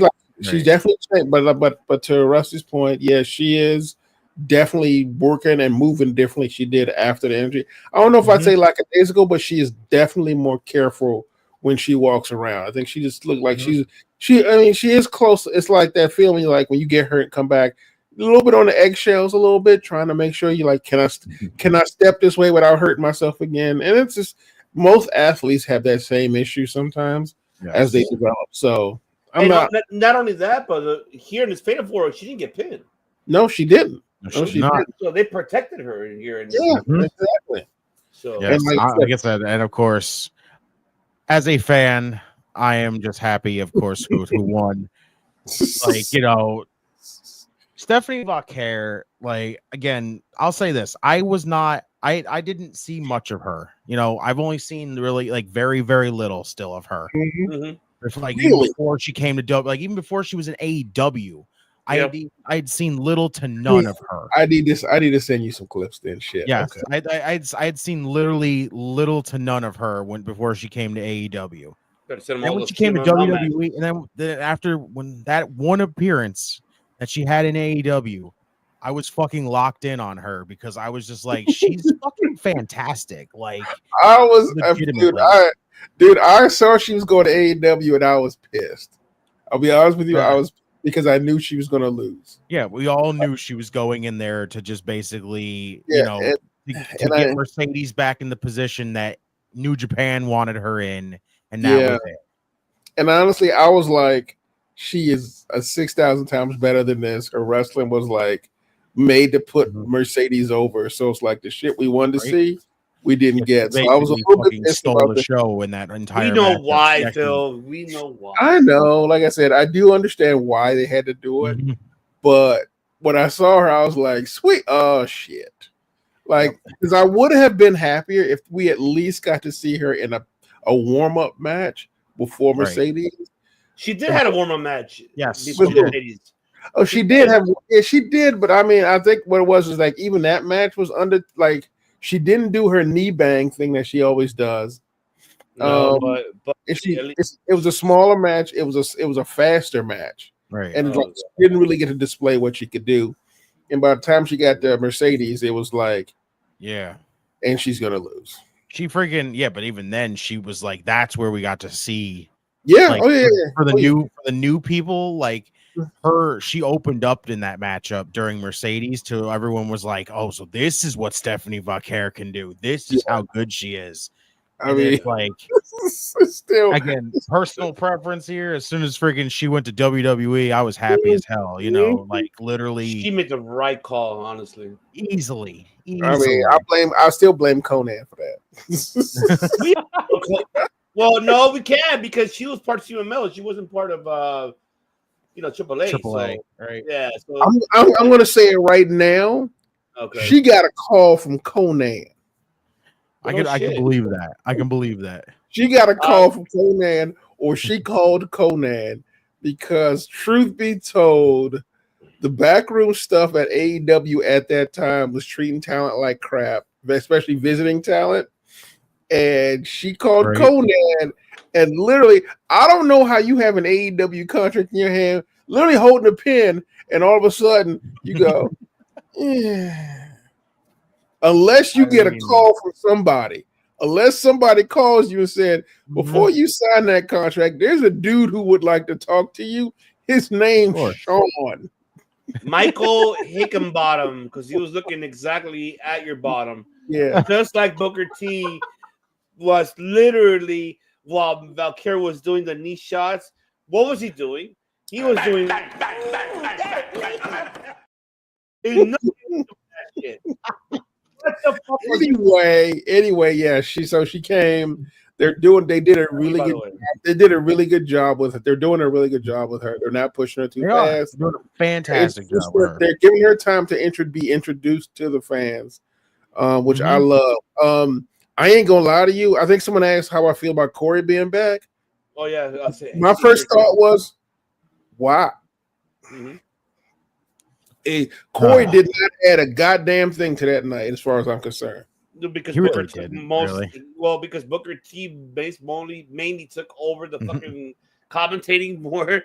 Remember, Booker T's like a double guy right there. He's like, no, I mean, I'm okay with Booker T and Joe Tessitore are doing fine. No, Vic Joseph, Joseph. But either way, I don't know why Corey needed to be there. Because right now, this is football season. I mean, football season is over. Pat McAfee is going to take over. Once he goes back, then that's when Corey Graves will go back to Raw and help Michael Cole. I understand. That makes perfect sense. If that's going to be the case, was it necessary to put Corey Graves on that table? Because they have been doing that shit fine without him and I don't think he brought anything extra special New Year's Eve. No, he didn't really. It's like it's bare- cool I to mean- see Corey on commentary because he's a damn good commentator. Yeah, But it's not like freaking NXT was like, oh my god, this show is going to be so different with Corey Graves on commentary. Like, Mhm. it was, Nah, just it like, wa- again, it it was really cool wasn't. to see him. That was it. I mean that's about it. And then waiting to see how you talk about the Powerpuff Girls. Oh Did- yes, did- woman tag match Let's was talk about that. First off, Fuck. shouts to NXT for having 3 women's matches in a fucking row. Yep. Mm-hmm. This I was a think, very enjoyable 6-woman tag match. Like, Yes, first it off, was. I am fucking loving the pairing of Gigi Dolan, Shotzi, and Tatum Paxi. Like, you tell me at this fucking point that they are not just NXT's version of the Powerpuff Girls. Like, Mhm. legitimately, they are at this fucking point. But I will, and I'll give Corey Graves just a bit of grace. This is why we give Corey Graves a bit of grace. The fact he made the joke that I don't know how many chinchillas died for Gigi Dolan's boost was the funniest shit I ever heard. Legitimately, that is the funniest shit I ever heard. All 3 of them were wearing fuzzy boots. So That's imagine my how point. many fucking chinchillas I had don't to know be why killed for all 3 of them. Yeah, I don't know why he was picking on Gigi Dolan, but apparently he decided to single her out. But she was right there, I guess. Mm-hmm. So but yeah, they very are enjoyable they are- 6-woman tag match. So okay, They what do are you call good so what do you call your Powerpuff Girls? So remind me, who is remind me. Oh, you mean Buttercup? Yeah. Yeah, well, Okay, Shotzi's yeah. clearly Buttercup because fucking Yeah, the green exactly. hair. Yeah. Was it Tatum, I so honestly Tatum can't- by default is so Tatum is Bubbles, Yeah, Tatum is Bubble. and that means Gigi by default has to be Blossom. Yeah. I mean, honestly, if you look at them, they are, the thing is, if you look at them, what else could they be? Right? Like, Like, tell and me the thing they're is, not they- just NXT just saying, hey, it's like Shawn Michaels went home to his fucking kids and he sat down and he was like, hey, remember when you guys used to watch Powerpuff Girls? And then all of a sudden he was like, wait a minute, I got an idea. And I was like, wait a second, Shawn, the hell are you doing? Right now in the ring, they have the best chemistry together. I am glad that I think is it I know it's Shotzi and Tatum or Shotzi and Gigi going for the tag titles? No, I think it's Gigi and Tatum. Shotzi and Yeah, Tatum. Gigi and Tatum. Yeah, Gigi and Tatum going for the number one contendership of the women's tag titles. Mm-hmm. So, which I actually think that's a really good idea because that at least makes shot that literally gives me the ability that keeps Shotzi as a number one main eventer. She's watching her grid like she has that's basically a new faction right there that I love seeing. So, You know what I want? Now you mentioned that shit, Redeemer. Like I really want for Halloween Havoc if they're still together. They better dress up like the Powerpuff Girls. I fucking hope they do. I'm telling you, I'm waiting for the day that the 3 of them come up with a tag team finisher, a 3-way tag team finisher, and they literally just call it Chemical X. And I'm gonna tell you, they're watching. I will tell you right now, there's a part of me that wants to rejoin Twitter just so I can post a photo of like the Powerpuff Girls and 3 of them together going, this is the same picture. It's the same thing. I'm gonna do that shit tonight. You know what? Thank you. I'm gonna do that. Honestly, it's the same picture. It is the same The fucking NXT Performance Center. It's just like, you know what? I'm gonna post that picture. I guess that I'm makes gonna tag them. I guess that makes for the Shawn Michaels the father of like the father. What is his name? Professor Utonium. Yeah, Chris there you go. Utonium, yeah. I fucking love that. I gotta tell you, you know what my surprise match of that night was? Lexis King. That was a surprise because I don't want to say I was burnt out on it, but I was like, I have no idea where this is going. And that match killed.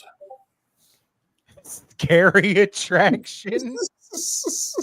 That's a hysterical name for it. I love that. I love that, Rusty. But truth be told, only 2 of them are scary. Gigi Jones is not scary. She really is more. She really is more Powerpuff than scary.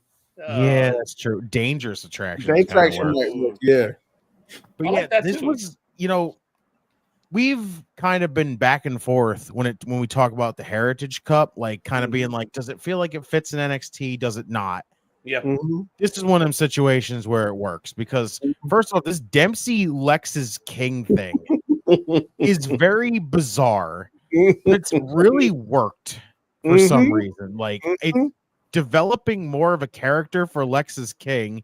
It's continuously getting more of No Quarter Catch Crew, not only TV time, but help developing all of them, which is good in its own right. Like, because I fucking love No Quarter Catch Crew, and of course, me and Bakley, you know, just big fans of fucking Ren Sinclair always. Yeah. Respectfully. Decimal at the end. To answer Christopher's question, Roxanne will probably show up on SmackDown because they've already stated that SmackDown's job is to be the next step in their development. So all the folks that are being developed go through SmackDown first before they get to Raw. Yeah, I'll say my take on that. But I think they just fit better on SmackDown only because of the fact that, you know, they should, you know, if SmackDown right now sticking at 3 hours before it's eventually ever going to go back to 2. At this point, you make the most of what you have at 3 hours and you load that roster up. Yep. So that way, even when you go back to 2, your roster's full. You know what to do with it, and then you go from there. Yeah.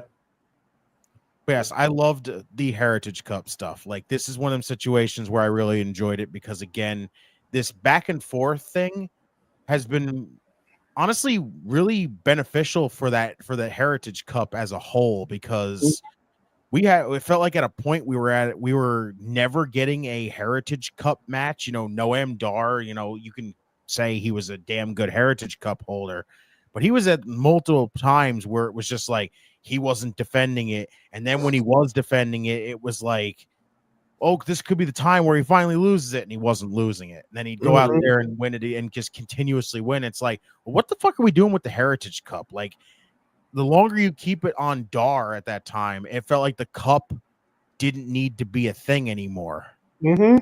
But then now it's like, now that it's starting to, you know, travel around, it feels like it's gotten more meaning. Like, even doing this back and forth with King and Dempsey, like having King win that thing back after he just won it, and then he lost it, and then he won it back again. Like, it almost feels like some kind of, it's like a weird twist of saying the cup feels special in a way.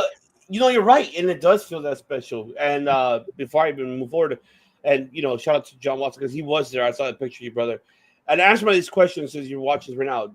Were the crowd went crazy for Lexus King winning the Heritage Cup? Because I'm curious. When we did the watch along on Tuesday, I heard that the crowd was really like, they were really involved. They were like, yes, I was so happy for him. And I remember I said that, keep an eye on that match. We're going to see Lexus King where we wanted to see his in-ring abilities, not what we saw, like, you know, fucking clip, might as well, but I have it here.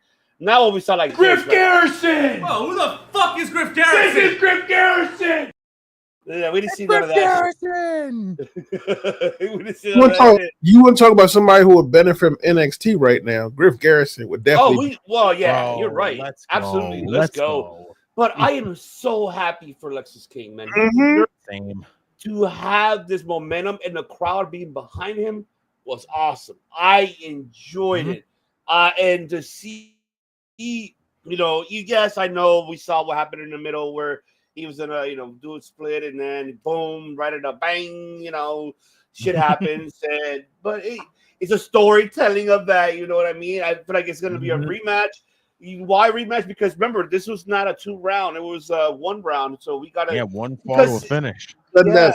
Yeah. So I feel like it's gonna go story. What I would like to see, I hope Lexus does it. Besides carrying a cup, I will be so thrilled if this guy brings the actual belt for that and holds a little small trophy of it and be like, I am the Heritage. I'll be awesome. Like, put Lexus King over that he deserves that push, man. I'm so happy for him. Congratulations to Lexus King.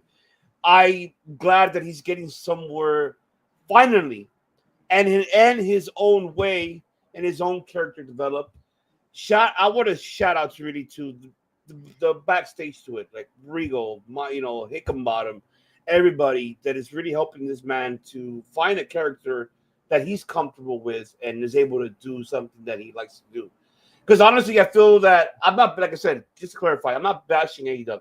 I just feel like he was just like, oh, yeah, run with that, let's go with it. Like, there was too much like leniency and freedom, which I'm not saying is not bad, but there's sometimes that certain talents needs a direction of, hey, how to find yourself, your character, and understanding the psychology more in the ring of how to tell a story of your character in the ring, besides just doing, a basic independent circuit wrestling style, which I love independent circuit, by the way. I'm just clarifying everything when I'm saying I'm not bashing nothing. I'm just saying that I'm glad for Lexus King to find a development that he was able to find something for himself, that he's like, hell yeah, this is something. He got the crowd behind him. And what a way for William Regal to really kind of help a little bit on that, to put his, himself in that situation in the beginning part when he passed the brass knuckles to his son. Didn't work out, and it was awesome. I'm so happy for Lexus King. I'm looking forward to this story. I'm excited for him and Dempsey. I'm with you right now, OPC, because I think about it, looking at it, and how many times have we said on here, what the fuck are we doing with Lexus King? Like, what is he doing? Like, what kind of character is he trying to be? What is he doing? Like, what kind of story is he trying to tell? Meanwhile, here he is going, you know what?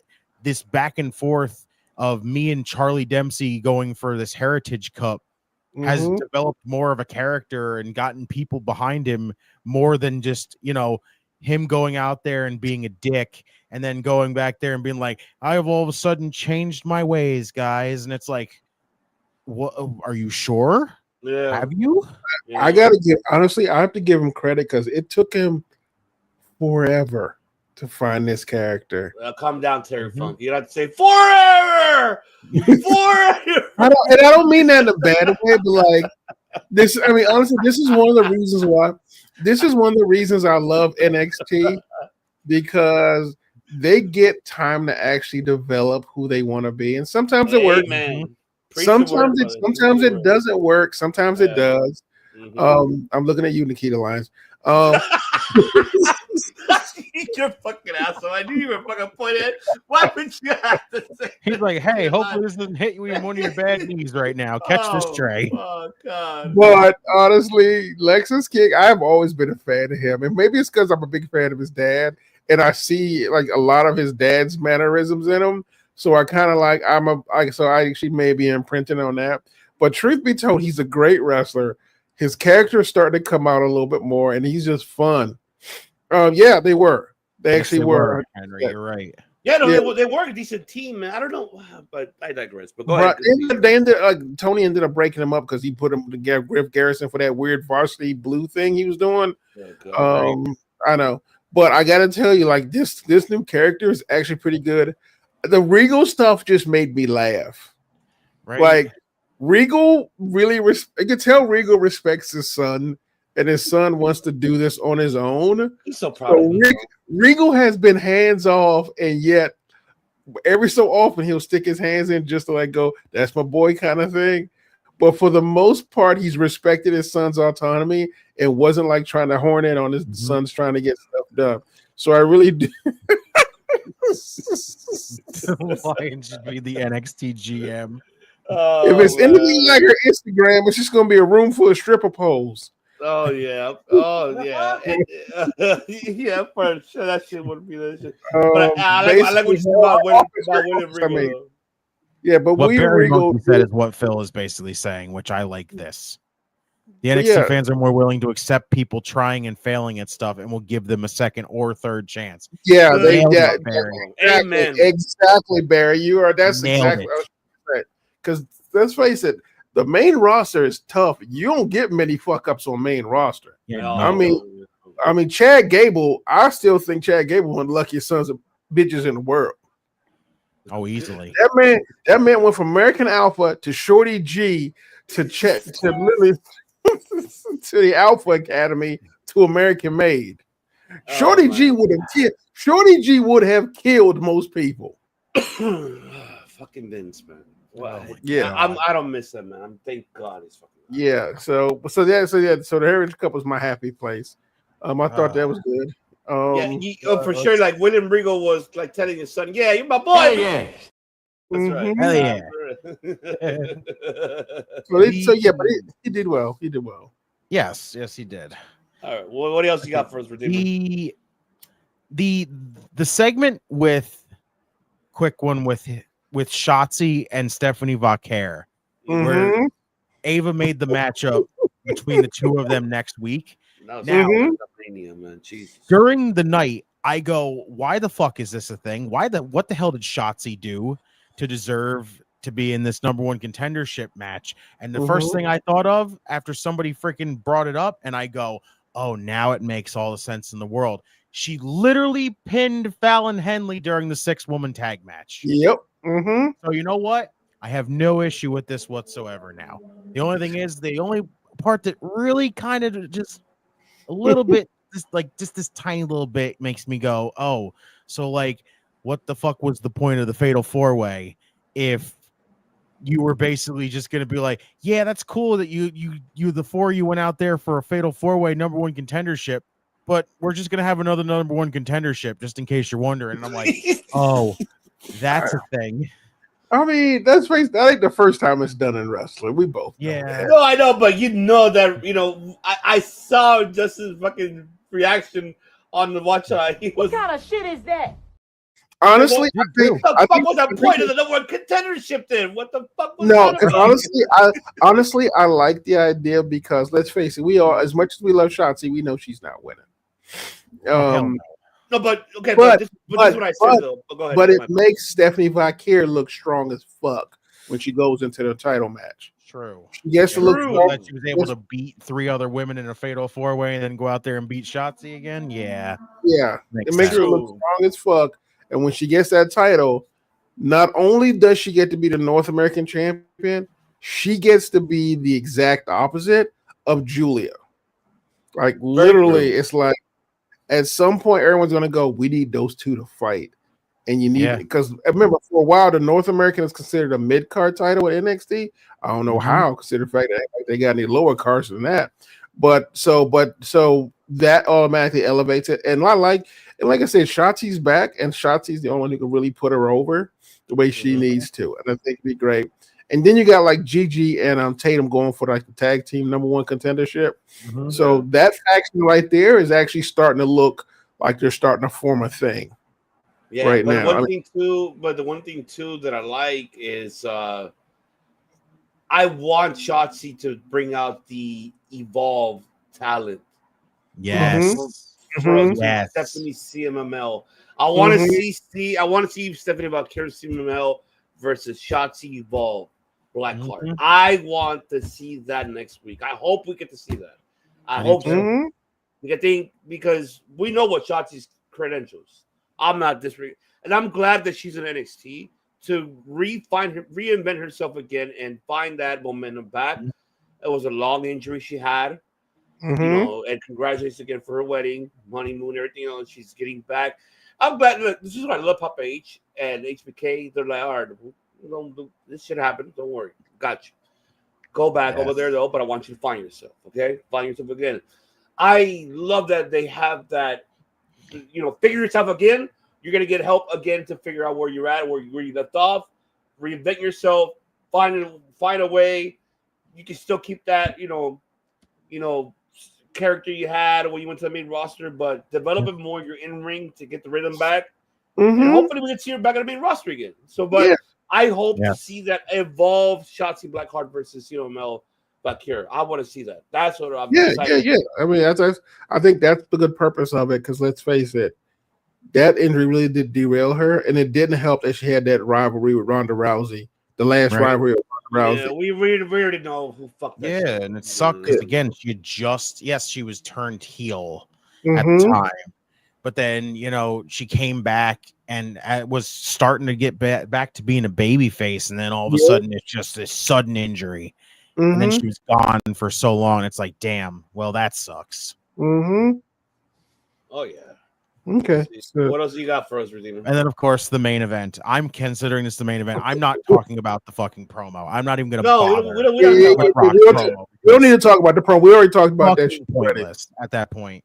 But the main event, triple threat for the NXT Championship. I really enjoyed it. Like, again, yes, was the basically all just Trick and Oba? Yes. Honestly, in the end. Wait, you didn't appreciate Eddie? You ain't appreciate Eddie Thorpe coming out broken out, look on. I got this, coach. I got this. Honestly, it did nothing for me. Okay. He can come out there and say, "Oh, I got beat up by Obafemi, and I'm gonna come out there and I'm gonna get my revenge." And I'm like, Eddie, I don't care, bro. Like, you could have came out there with your arm in a sling and walking on a crutch and been like, "Feel bad for me because Oba beat me up." I'd have been like, "Guess what? No, you deserve it. You deserve it." Yes, you deserve it at that point. Well, you know what? Here's the thing, though. Do you know why? Here's my question. Do you know why we believe he deserved it? Because of all that bullshit he did to get into the match in the first place. Mm-hmm. That, I mean, as much as I know you're like, that's a whole lot of shit to do. Yeah, like, that's a whole lot of shit. It was a whole lot of shit, but honestly, from a storyline perspective, the ironic karma of that shit is hilarious. All that work, and he ends up getting knocked the fuck out in the middle of the back, and then trying to come in and do something, and still ends up being knocked the fuck out. They got a message for you from shout out to Stephen Chambers. Got a message for you, Phil. Shout out to Stephen Chambers. Here's Diet Coke Steve. Apparently, my mortal enemy has joined the chat. If you missed a payment on a Tesla, does it drive itself back to the dealership? As attorney of law, I'm gonna be honest. I think that's probably what happens. I mean, in truth, though, is it probably blows up on the way there. Yes, I enjoyed the main event. Like, the only thing that came off weird to me was the finish. Yeah, like, it felt bizarre how, Eddie comes in with the chair mid freaking while Trick's going for the knee, and it looked like it was so like all jumbled, where it was like, was the chair supposed to be the surprise thing that was supposed to do it? Like, was it supposed to be like Eddie gets hit with the chair with the knee? Like, it came off bizarre, but I think in the end it's I thought the match overall was very good, and and again, the outcome of having Oba win the title, I think we all knew it was coming at this point. Trick is, again, we've had just like back and forth like thoughts of, does Trick feel like he's ready for the main roster? Some people say yes, some people say no.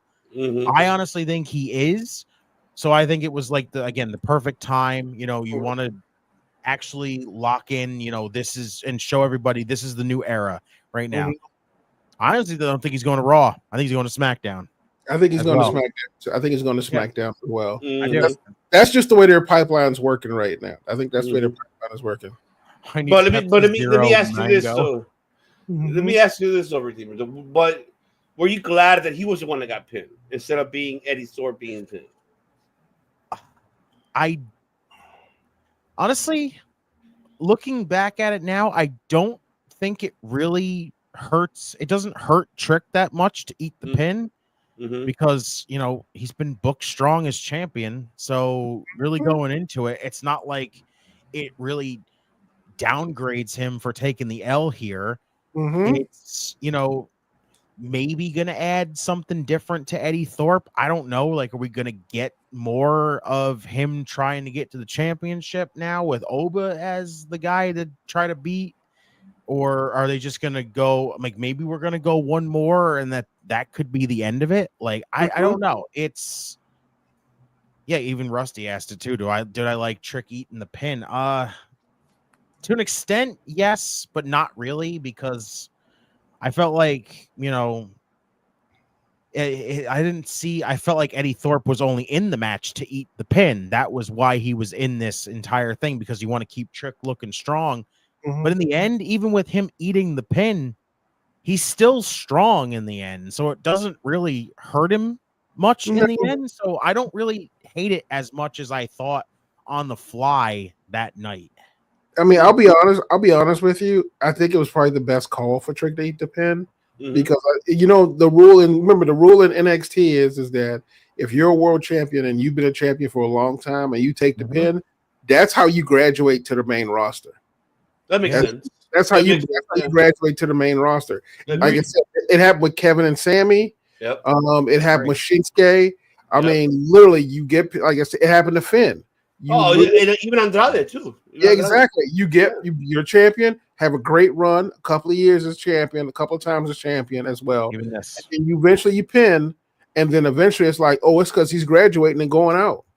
Because Trick, like you said, Trick is ready for the main roster, and like him losing.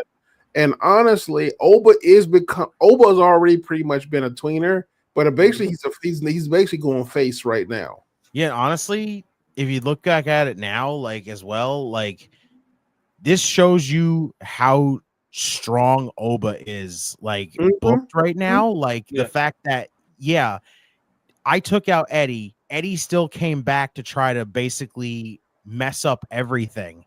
And I still was able to pin the champion. That's a hell of a way to look at it, like right now. So in the end, I don't hate it as much as I thought I did that night. It's now, it's perfectly fine. You now have a dominant, unstoppable threat as your champion leading into this new era for the entire freaking division, like entire brand right now. So you know what? I got no issues with it. I just want to know what the fuck are we doing with Eddie Thorpe at this point, because it's just, I'm still not sold on the entire story so far.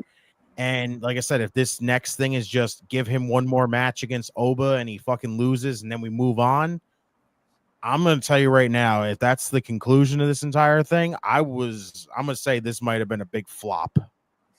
I'm 50-50, but go ahead, Phil. Here's the problem I have with here's the only thing I see as a potential concern with Oba. You built him up as a monster, right? That's fucked up. You built him up as a monster. Truth be told, like Trick is the only one who could take him. At this point, if you look at that roster, the only person who could genuinely take him on as a match and make it competitive feels like Tony D, because Tony D has a pin against him. And truth be told, there isn't anyone on that. I don't see a male on that roster. Are you reading my mind? What the hell's wrong with you? Because I want to say the same thing. Fuck. Like Oba does not have an equal right there right now. It was the same problem they had with like Little Steiner, Braun Breaker. At a certain point, Braun Breaker had to go to the main roster and lose the belt because there really wasn't. They built him up so hardcore, they didn't have nobody who could actually go toe to toe with him. So I mean, the thing I'm most concerned about is I think Oba's going to be reduced to literally just a bunch of like triple threats for his championship just to make the match interesting. Yeah. In the end, like I said, I think it was the right move to go with, and now it's just what more story like are we gonna get out of Eddie's whole situation right now? It's really like I'm with you. It's tough. I thought it was Rock who beat him up in the fucking hallway. You know, I know, he's been fucking with Ava for so damn what, over a month now. And now all of a sudden, Rock shows up in the damn company in the damn brand, and you're not gonna tell me that Rock fucking beat him up? Like, come on. I'll be honest, that does make it that would make a better storyline in my opinion. Although at the same time, who the fuck knows? Like, right. I'm with you too. Like, I feel like Tony D'Angelo is the last resort for Obafemi by Mania. Like, I agree with Henry.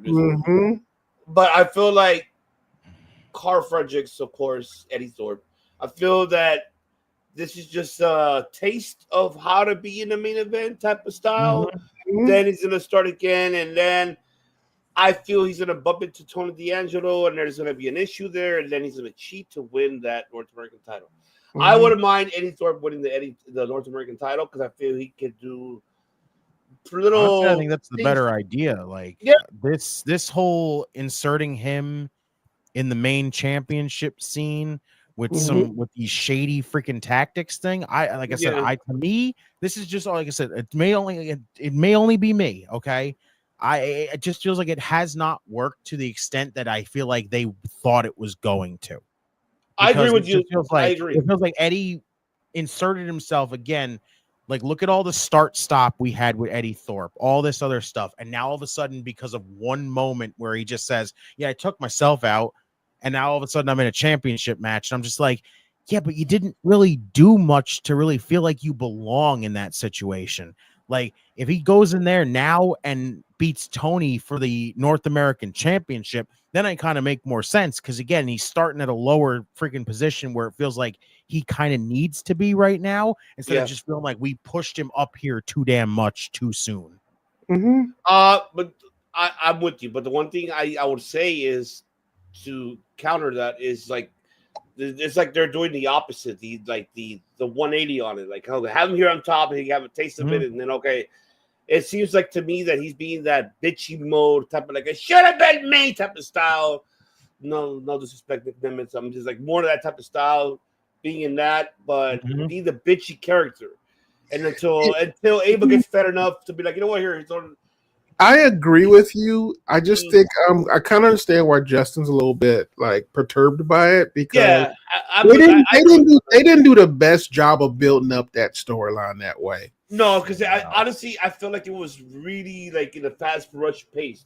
Yeah. And it wasn't. I'll say this also: if it's just another play on the "it should have been me" character, look how little that really did for Dolph in the long run. It didn't help him, honestly. Yeah, so that's the one thing that I'm really concerned about. Like, if this ends up just being another "it should have been me" situation, where he goes in there constantly every freaking week and just keeps going, it should have been me. I should have had this. I should have won the title. I should have done this. I'm going to be like, the last time we tried to do a it should have been me character, it didn't really work well. And if you're just trying to make a twist on it to be like, to cover it up and be like, it's going to work this time. It's going to work this time. Well, you didn't really make it feel like it worked. Yeah, no, you're right. But the difference though is that Nick Demis. Well, you correct me, because this is fucking been a long time. I remember. Was he doing that bitching to the GM at that time, or he was just really more bitching out to the public? He was bitching out in public. Yeah. Okay, so the difference here is that this guy's bitching more at Ava Raine more than to the public. So it's like that's the only difference there we're getting. I don't know how it's gonna work. It could work, maybe not. We just got to see how it goes. No, it didn't work. It didn't work. No, I know. No. Well, okay, yeah, okay. Since we know it didn't work, so now we got to see. Unless Ava puts him into a test, all right, you got to start from the bottom again, buddy, to get what you get when you're top. And I think unless that's when we see him and bump into Tony D'Angelo clowns him. That's when he starts getting at D'Angelo. That start attacking the family one by one, beating them one by one, and then gets after Tony D'Angelo. But then again, we forgot about one story with that in Tony D'Angelo's story that is not over yet. That is the Sean Spears story. We don't even know where the hell is that even going yet, because they haven't even started with that one. I know they probably didn't want that one to be input in this one, so it won't be overshadowed. But I'm hoping that we get that story starting next week, the finishing story of Sean Spears' faction versus the family. I hope so. Then we can see how that story's been playing out, because, like, think about it. Ever since that one big moment where Spears kind of eyed Rizzo, nothing's really followed after that. Spears exactly, again, which is weird. I'm with you on that. That's why, I just hope that they're able to next week go back to that story, give D'Angelo and Sean Spears and their factions a story and the time. I hope so, because I think that story needs to finish in order for Eddie Thorpe to get involved in that North American title picture. I think that got to finish first. Then first get a better understanding. Unless they're saving Eddie Thorpe for Mania weekend, like how Henry said about Obafemi, Tony D'Angelo. Who knows? Well, I don't know. We still got a long way to go how they're gonna book that one, but I know I know this week was all premiere type of style for both shows, and a new, like I said. This is why the title of the show is called Road to Immortality, because now we got three, I would say, champions. I would include, Let's king on this. We got 3 now new crown champions that are now going to take 2025 to the next level. Yes. The biggest question is, how far can they get? And who is going to be the next one in line for all those 3? Will the story continue between all 3 of them on the stories that were input? That's the biggest question that we had to see the following weeks and to see where it heads to. So, but I'm excited for NXT, and I'm excited for even the tag team division. Hopefully, this could be even though I like OTM's promo, what they did, I like it. I did like it because it went serious. Yes. I was impressed of that promo. So I was like, yes, all right. Give me that impressiveness in the ring, please. That's all I ask. You guys got the voice. You guys got the character. I like it. It kind of reminds me a little bit. I might get shit on this on chat here and audio, but kind of reminds me a little bit of LEX at the beginning of it. Just a little bit. Yeah. I'm not saying all fair. of it. That's fair. Yeah, I'm just saying, right? I mean, I don't know. See it. I can see it. Yeah, I mean, I think it was fine. And like I said, this is kind of the energy I wanted for Raw, honestly. Like this is kind of the energy. Like all these matches literally meant something, and they were going somewhere. So I was pretty happy with this one myself. So I cut them, like I said. But again, there were 2 different brands, 2 different storylines. Yeah. I'm trying to figure out in my head. I'm thinking about match of the night, and I guess it might. I guess it would be Julia and Roxanne for me. Yeah. Easily, honestly. Yeah, I mean, could we all all it agree? beat out the main event. I feel like it edged out the main event. Mm-hmm. The 6-woman tag match was fine. It was fun. I enjoyed it. You know, the Fatal 4-Way was really good. Yeah, the match tonight might have been Julia and Roxanne for sure. Mm-hmm. I don't see that, Benjamin. I don't think so. That's why they brought that speed title for that reason to replace that. I know. I don't like it either. I don't. Well, I think the speed title was just for like them trying social media's bullshit. Yeah. Honestly, I think they should bring back a cruiserweight-esque title. Yeah. On some level, because I think right now when you basically have 2 3-hour shows, especially on SmackDown, you could probably get away with it. Honestly, they could, but I just hope that they're fucking. My thing is really more with NXT CW. They gotta fucking give them more time. They need more time because no. But you didn't finish. I'm saying at least 5 minutes. I'm saying. Now, I'm not saying like an hour. No, I'm not saying 3 hours. I'm saying 5 minutes, 5 extra minutes at least. Let them go over their 2 hours, at least by 5-10 minutes. I'm not saying no, it's 3 hours. I'm not saying that. I'm just saying 10 minutes.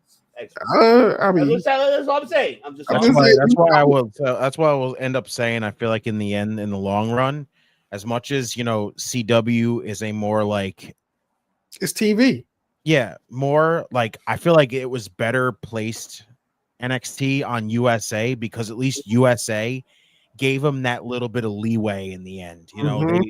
Like this whole like.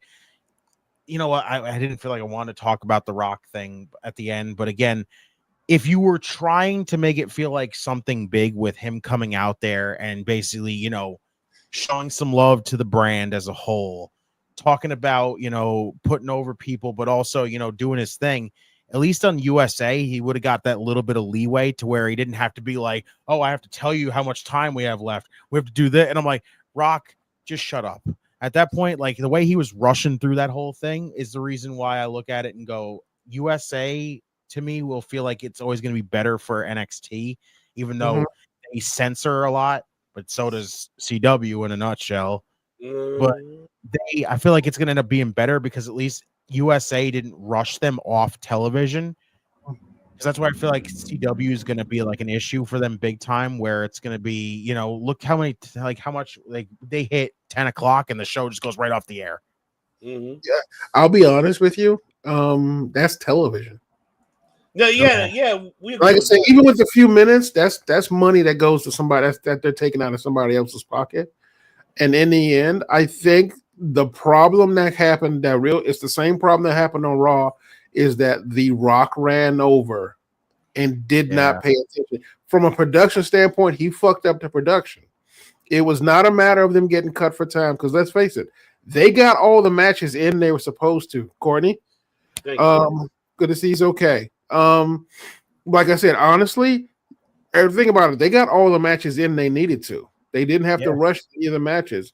The reason it should have gone over or would have or ended up needing to go over was because of The Rock fucking up the programming. Yeah, which we already know that. I mean, okay, we already know that he helped the fucking viewership. Of course, we already know 950. No, I mean that's fine. I mean, yeah, again, but we don't. That's not what we're talking about. But go ahead, I apologize. But in truth, if that segment isn't there, it's a perfect show.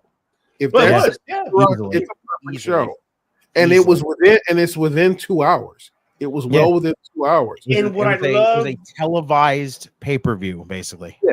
Yes. And the only thing, if let's say that segment was not there, I felt that the Julia and Roxanne and the triple threat would have gotten more time.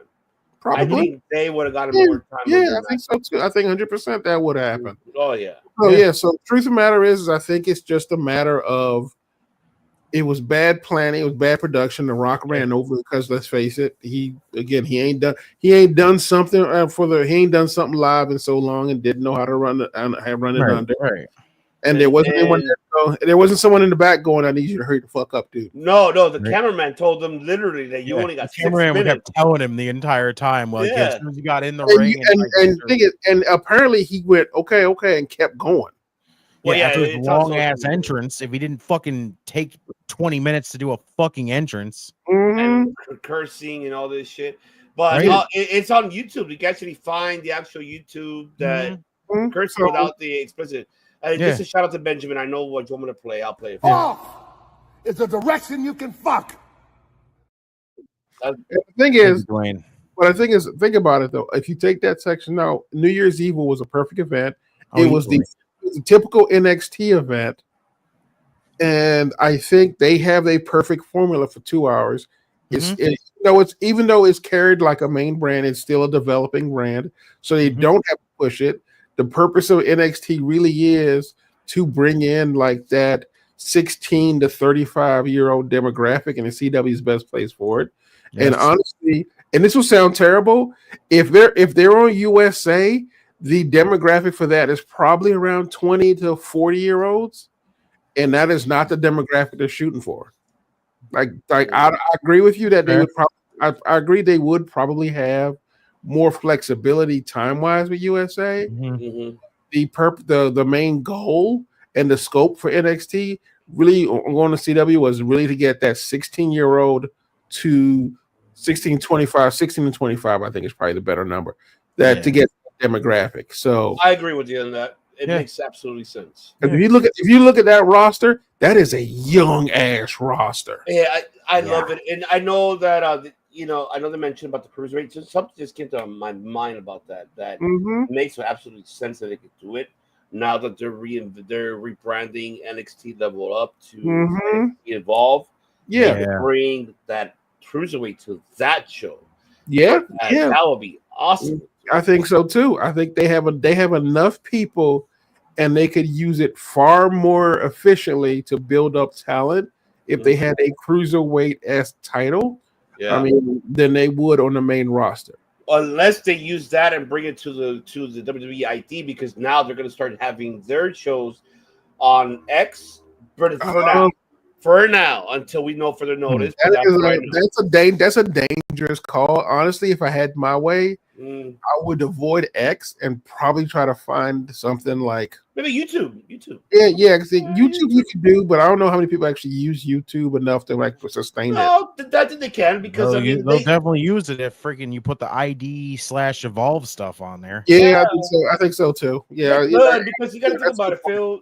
Remember when Ring of Honor, they did the same thing, and they were up there to the market on fucking YouTube when they were going. Yeah, that's a good point. Yeah, I guess that's because because I have a negative opinion, because I still think about NWA when they were on YouTube. Well, they had a great time, but that's a whole different. I mean, they did a good job on YouTube, but at the same time, it was one of those.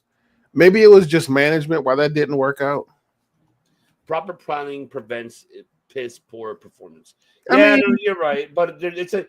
Phil can answer that question, but I'll go ahead. I Phil. mean, it's true, and I 100% agree with you. But let's face it, like it's like the old saying goes: make the plan, follow the plan, and then when the plan goes off the rails, fuck the plan, which is pretty much what ends up happening with a live event. That's usually what ends up happening.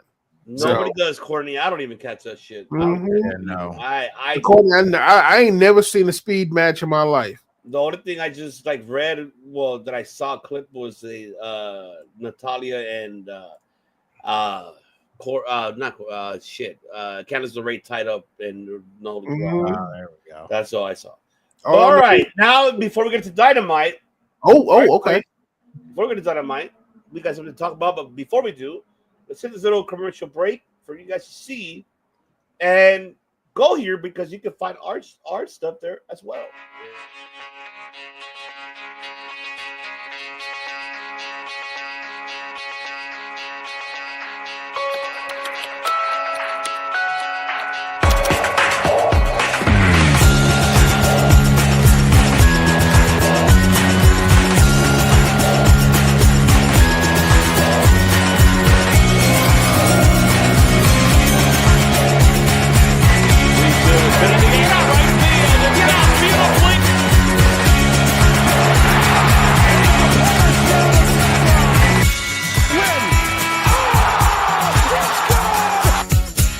Some men aren't looking for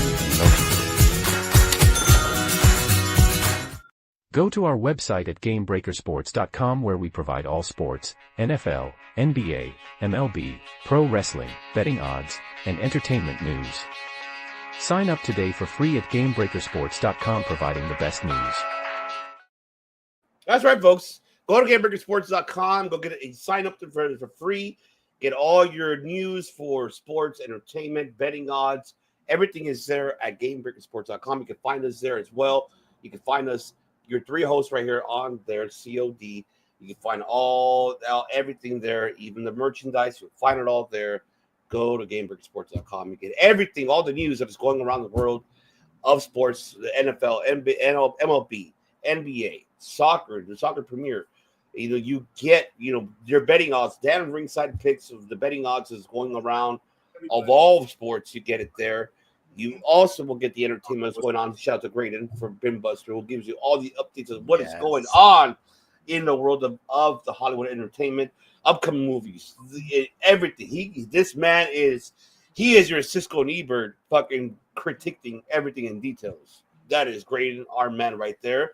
And shout out to Dylan and Streets and Marcus, everybody, Bakley, that everybody writes right there. All your entertainment and sports, everything there. GameBreakerSports.com. Sign up free today, folks. So you already know. Yes. That is right. Now, it is time for the debate of the week before we get into Dynamite because Pepsi Phil brought this up. Debate of the week, folks.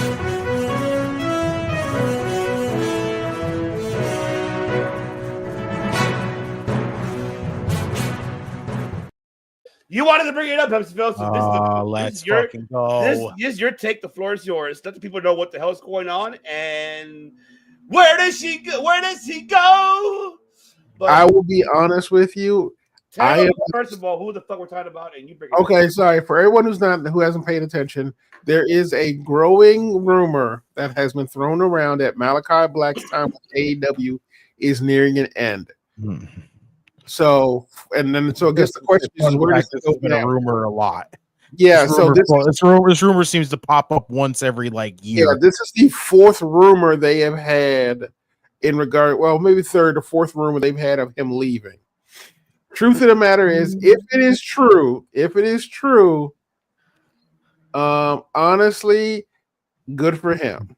Truth be told, he's been dealing with a lot. So, like I said, it's just nothing's really clicked for him with AEW since Cody left.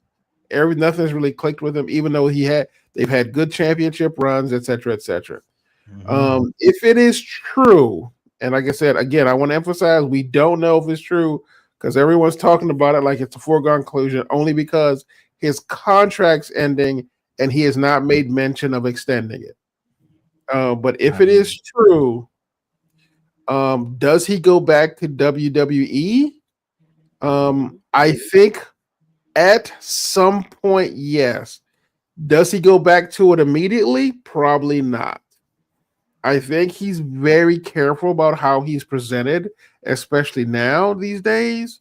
So I think it'll be one of those modes where it's like he'll probably spend some time on the independent circuit a little bit, if that. Or honestly, he's got a pretty much a good thriving school and a martial arts school at the same time that he's definitely got a lot of work in. So whenever he ends, I think it'll probably be a 6-month delay before you hear anything.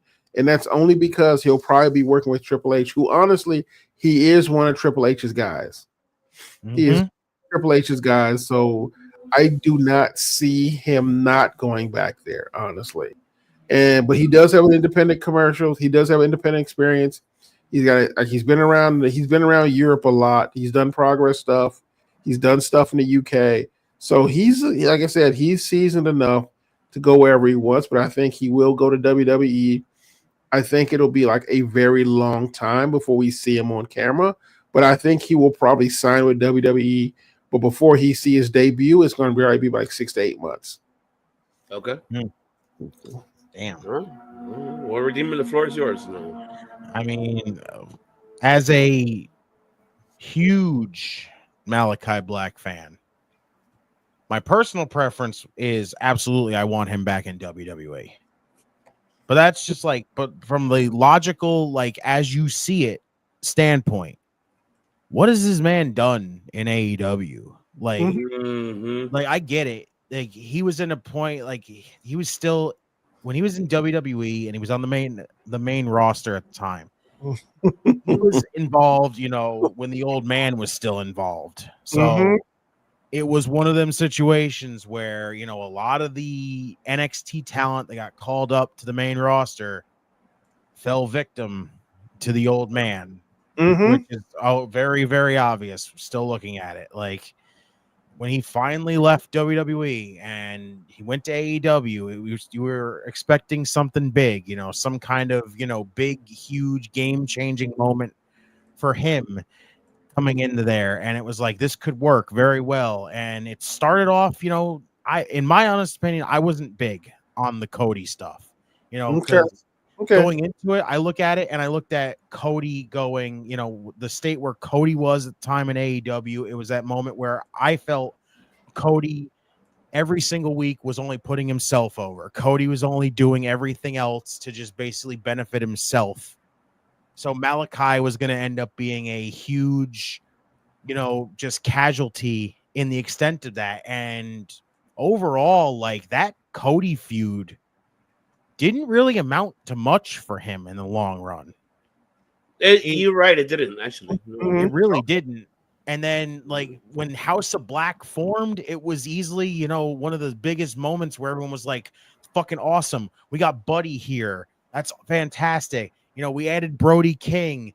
You finally, you know, it took forever to get Julia Hart in there, but when you finally got her in there, now look what it's done for her. House of Black has been a hell of a freaking improvement for her in the long run. Yeah. But it's like after that, you gave him a trios title run, and then what happened? We were all sitting there going, where's Malachi Black? Where is House of Black as a whole anymore?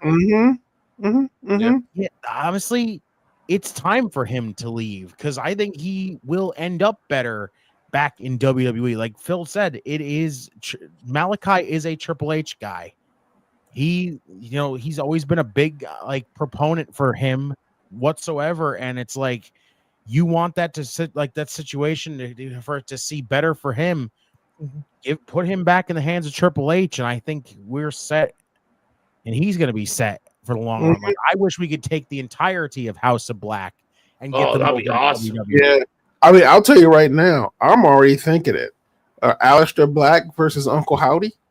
Oh my God, Lord! I'm already saying it. Like, honestly, I want to see that shit.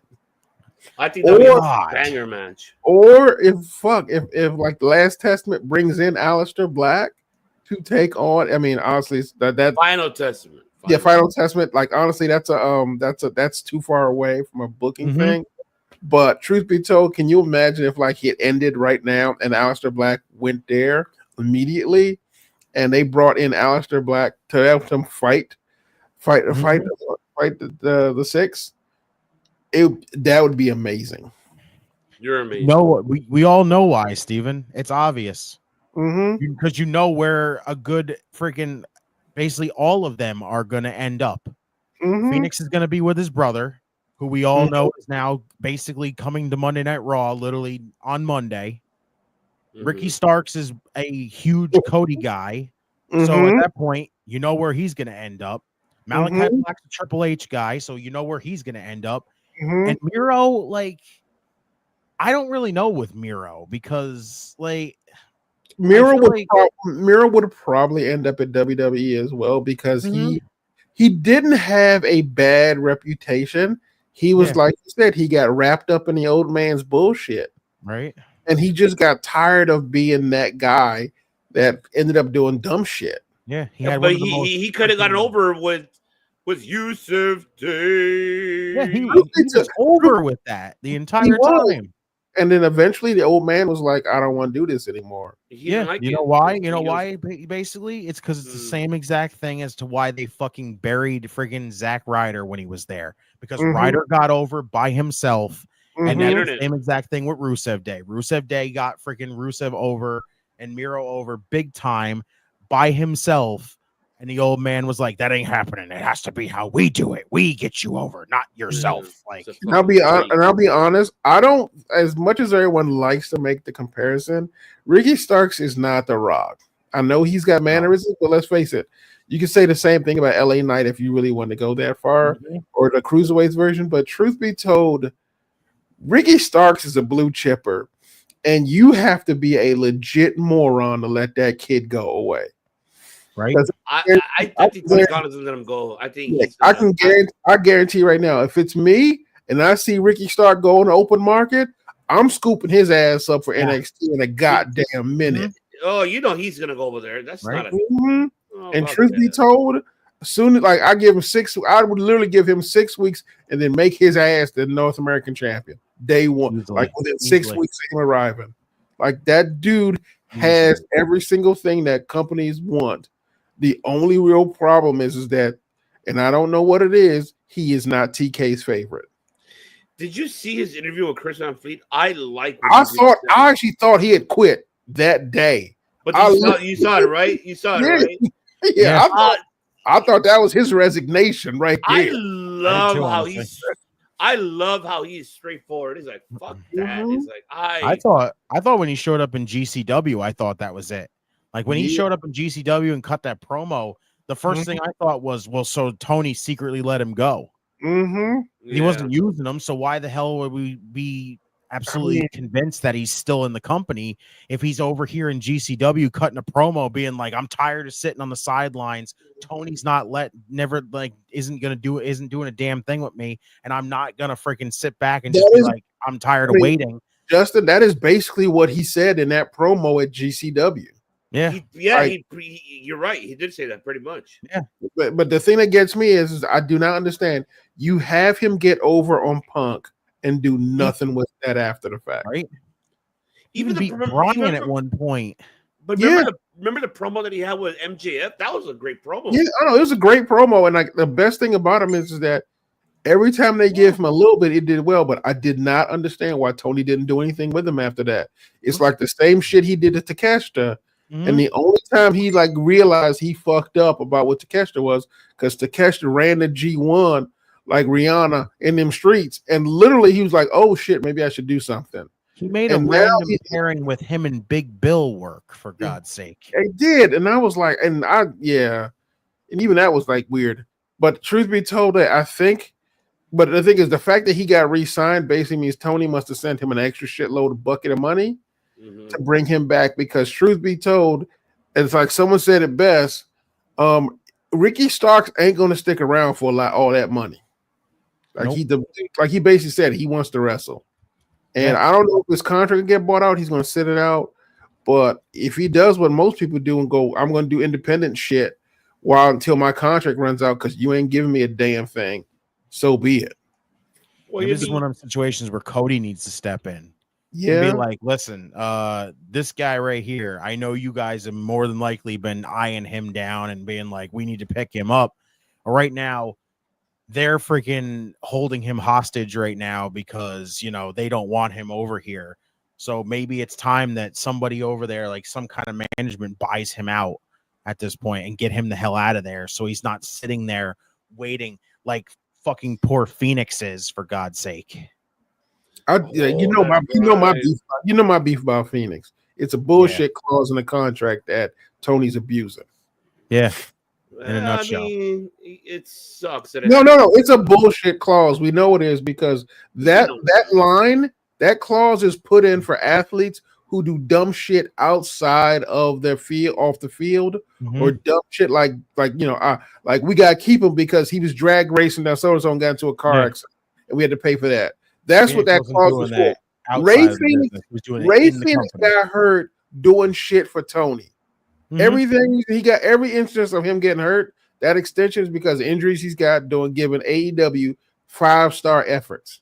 Yes. So yeah, I agree. I'm not saying you're wrong with that because like I said, it is a bullshit clause because Tony's being petty because he knows that pretty much. I mean, like, is he sad because he thinks they were talking to WWE behind his back?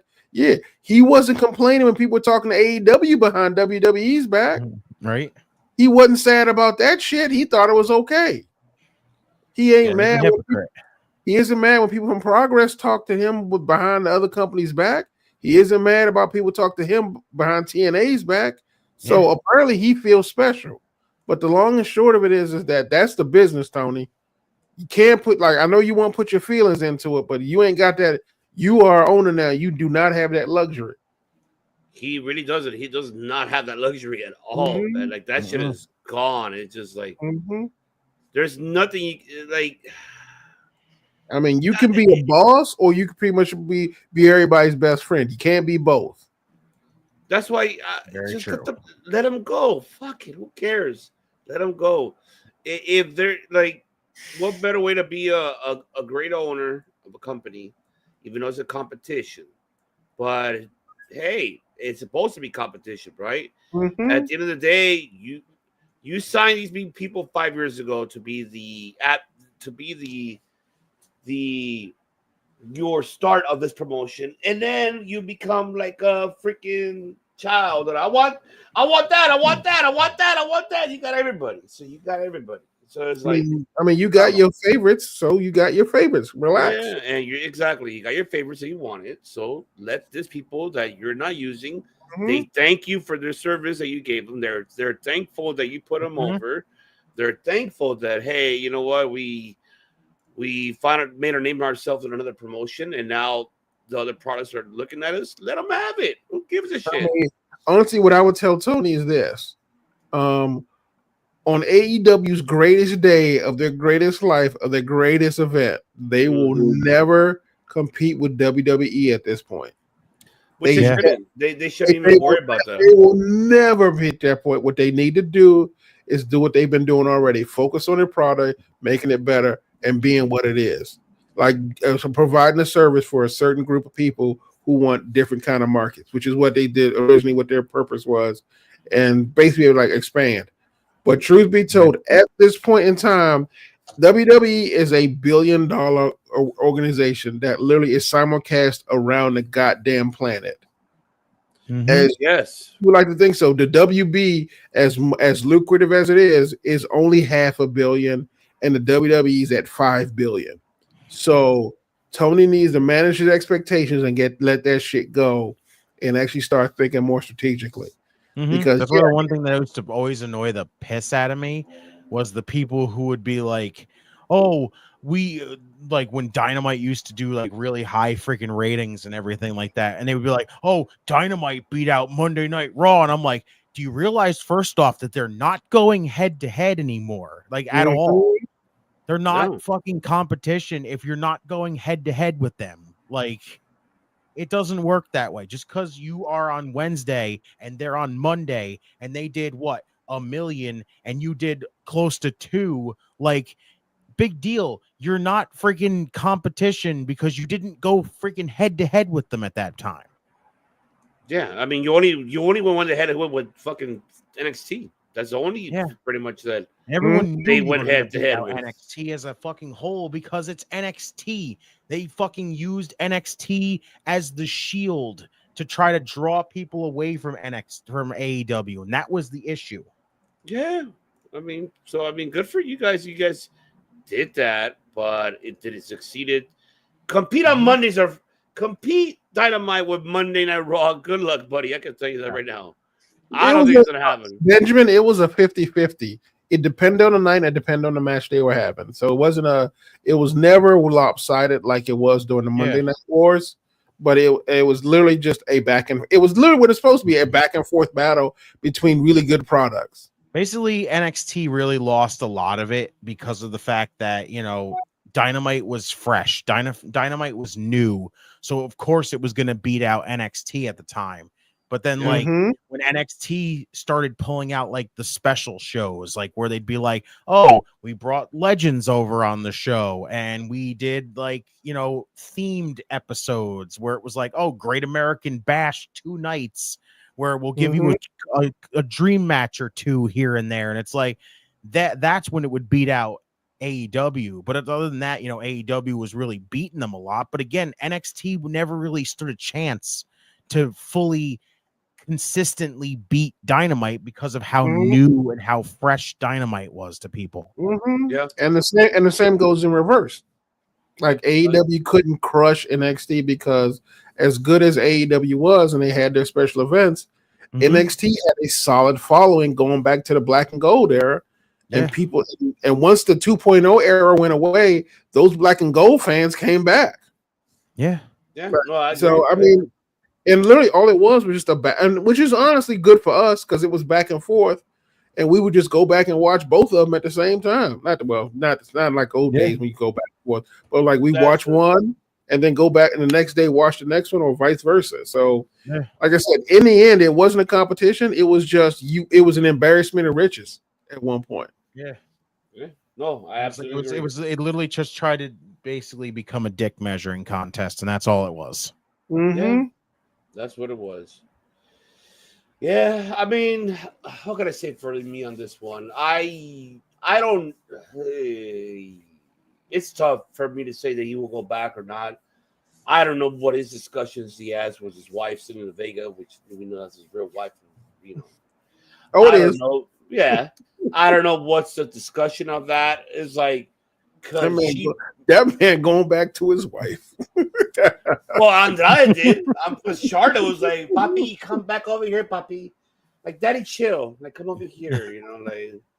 First of all, don't act like your ass don't want Zelina Vega said, "Come back over here, Papi." Don't act like you ain't trying to hear it. I mean, come on. You know. I mean, if she called you right now, you'd be like, "Well, shit, I guess I got to get a flight." I mean, the only thing I'll be saying if Zelina Vega saying that shit to me is,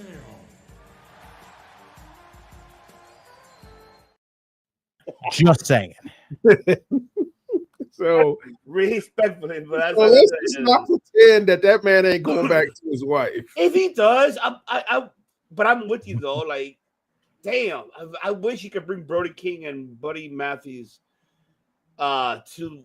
Oh man, or even how you said like have Karrion Kross introduce his secret weapon, which will be Malachi versus the Wyatt family. Oh my god, it'll be so. Not even like just picture what a fucking full on like if you could have gotten House of Black there. What would a House of Black like versus like the Wyatt Six be like? What if the Final Testament finally got some love and got built up big time to the point where now House of Black has to face Final Testament? Like, come on. Or not, or how about it to say Malachi and Alexa Bliss? Just them two. Oh, maybe. I mean, I'll be honest with you. What if this was a perfect way to get Zelina in House of Black as well? Like with, like, say if you could have got Julia over there. What if you could have got Zelina in there, where you could finally get her to kind of get a dark character kind of going on? We could. I mean, honestly, Karrion Kross versus Malachi Black ain't a bad option either. Now, no, it's not. No, it's not. It's not. I'm with it. I'm with it. There's some man. That's. I mean, I will say this though. I know, not to give him a shout out. The Wrestling DeLorean podcast is doing a really good segment on Malachi Black, and they're doing one of my favorite parts of Malachi Black when he killed Arn Anderson. He kicked that man back to the 80s. Shout out to Brother Nero from Wrestling Nero, yeah, but so hard he forgot what the Glock was. Exactly. They said Benjamin, and money always is the biggest penis. Yes, we already know that. I mean, it's true. It does. I mean, I'll be honest with you. I would agree with you if they were up and coming, but guys like Malachi Black and guys who've been doing it that long and they've been yeah, they love the money because obviously they're not doing that shit for free. No one can. But I think at a certain point, it's about fulfillment as well. Because let's face it, Ricky Starr could have just as easily just sat in the fucking back and catering, just eating, not worrying about it. But that dude loves wrestling. Same with Malachi Black. I think at a certain point, money becomes a second thought because it's like you can make all the money in the world, but if you ain't doing what you love, right? There is a part of you that goes, "What the fuck am I doing with my life?" That's what that's why I love like how he broke it down. What the fuck? What are they gonna tell me? I went over there. I'm a fan. I went over there to attend. I love it. I love pro wrestling. I love his interview with Chris Van. Shout out to Chris Van Fleet, man. That's another man that I appreciate. I thought he had quit. I thought that was how he said he quit. Because I expected the interview to end with him going, so I left AEW. Yeah, I thought it was him basically saying he was done with AEW and that was it. And then even the GCW stuff I thought was the biggest lockdown, like no more AEW, no more Ricky and AEW. Guess what? I'm out of here. I'm free. And then it ended up just being, oh, Tony's just a little bitch and decided to go get the fuck back over here. Steven, I'm with you, but even let's say, but imagine if Andrade and Black is a tag team. Damn, we got the two good guys that married with. That'd be kind of dope. Respectfully high. I will be honest. WWE did book Andrade terribly in the beginning. Before he went on this weird hiatus he's on, he actually had a good, decent run with Carmelo. Like I actually liked his run with Carmelo. I don't know. I know he's on hiatus. I know he's on hiatus right now. But that best of 7 series with Andrade, we really got to see how great he is, and same with Carmelo. So I think Malachi be a little bit different if he came in because he is Triple H's guy. He knows what he wants to give and what works for Triple H. I wouldn't even mind Malachi being the one who's really controlling Sean Spears if he goes to NXT and have him be that, rest in peace, Brody King, not Brody King. I apologize. You know what I'm talking about. Brody Lee. He could be that way for Sean Spears. And we really gonna send him back to NXT? No, just to I'm not saying no. Hear me out. I'm not saying to be there permanently, but just to start that beginning and then him. I would like that man is main roster material. There is no reason to send him back. But imagine for him to be the one doing that while he's in the main roster. I would have him show up there, but I would not make him a member of the roster. I would literally show up there. Yeah, show up. That's it. I'd have him do a little tiny stint down there. Not even a stint. Honestly, not even a stint. Like a 5-minute segment where he does the little dark evil master and then takes off. That's what I'm saying. He could do it for Sean Spears and fucking that was my point. That was you nailed the coffin. Yeah, because I think part of the problem is that Malachi Black now is so main roster. It's a demotion to put him anywhere near NXT for an extended period of time. But have him show up like Rhea Ripley did when all the swole girls were down there at one point. Right. And I like to call it would be very nice and cute. You're nice and cute. You're nice and cute. You're nice. What? You know what? You know what time? Let's do it. Let's do it. You know what's not as cute and what's swole? This is what time? It's time. It's Dynamite. That is right, folks. Dynamite. That happened 24 hours ago because it was swole, cute, and sexy, just like this man, our attorney-in-law. God Almighty! What a show! This was this was 2019 AEW at one point. It was, but it surprised people on the matches that I mean. I can tell you this: it surprised a lot of us of the outcome of it. Nobody expected, you know. You mean nobody? I wish God, Dom, if you were here, yes. I wish Dom was here. He can fucking do it, man. Because I used to record Dom doing it. I could put it as a clip. Shout out to Notorious, man. I know that he's kind of feeling under the weather, but no, you know what, Steven? Not really. Somehow, I think the opening matchup was the one that really got everybody. Oh my God, yeah, well, we know. I'm just gonna go very brief on this one. Yeah. Before I pass it, man, literally, Will Ospreay did fantastic. Him and Buddy Matthews, fuck yeah, let's fucking go, baby. That was match of the week. Match of the week. I can tell you that right now. We got to see who Buddy Matthews is. Love it. I fucking love it. And it's just like everything was up. That was bang, bang, bang type of stuff, but but I took away that clip because I'll put more on the list. Wonderful. I love it. We did it. It was awesome. It was a great matchup. Awesome. Like, and for him to tell him that, like, hey man, you need someone. That's how we know that Malachi may be leaving, because that, even though we brought that up before Dynamite, because what happened in the aftermath, see him, he called him Buddy Matthews, he said. Right away. He's like, oh yeah, you kind of fucked up there, probably. Watch what he's saying. So, it's Will Ospreay. Will Ospreay's a man, dude. I've always been saying it. I feel like, and I said it before, Ospreay is putting over the talent, and I feel like he's putting himself to the bottom again to find himself and to get that rhythm with the North American audience. Because don't get me wrong, the man in North America, he's still not getting into people, but people internationally, they know who he is. Us who are, yes, MJF, we are. You fucking mark! We are marks. We know who Will Ospreay is. We know his credentials. We know what he does. That man is a GOAT. I'll give a damn. I'll give a fuck or damn anybody what says. That man is a GOAT. That man can go and knows how to put talent over. I gotta tell you, you know what I love what Will Ospreay's doing right now is he's making challenges for himself. Exactly. I was gonna get to. You're right. Yeah, that's the point. Like, he can't. The man can't fight himself. He can't fight himself. And let's face it, he can't keep fighting Kyle Fletcher all the time. So he's making guys he's building up guys that he can fight later on, which I thought was probably one of the smartest things. Shout out to the chef. I'm sorry to break into this one. I want to talk about the crowd being flat. I will be honest with you. It's not that the crowd's flat. Like, they have a smaller crowd because, let's face it, that's where they went. But the interesting thing about that crowd is that they popped when they were supposed to.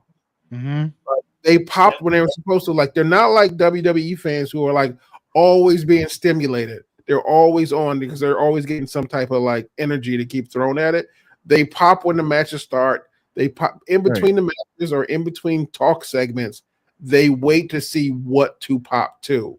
There is a certain thing that they do. And I understand that if you're watching it from the outside, it can seem like they're not like as animated as a fan. That's true. There's not. They're more like, I guess it's really weird the way how to explain it, but they're more of a, we want to see what you give us something to make us pop before we actually pop. Like, just popping for the sake of popping feels disingenuous to me. That's true. Like, it's, we keep saying like the best way to kind of counteract these like really smaller crowds from AEW now is just to basically be like, you got to work the smaller venues, and that's what really has been working for them. So, like you said, though, they saved their energy. They saved for what the like moments they needed it to be. Like, oh, this is the moment we should pop. Here we go. We'll do it here. oh, this was one where you don't really need to like get that excited for. Here you go. We'll kind of just calm down. Like they made their own kind of like rest spot kind of areas for themselves. Mm-hmm. Which is good. It wasn't overkill. Yeah, and I think that's an interesting way, because if you think about it, that's how Japanese pro wrestling events go.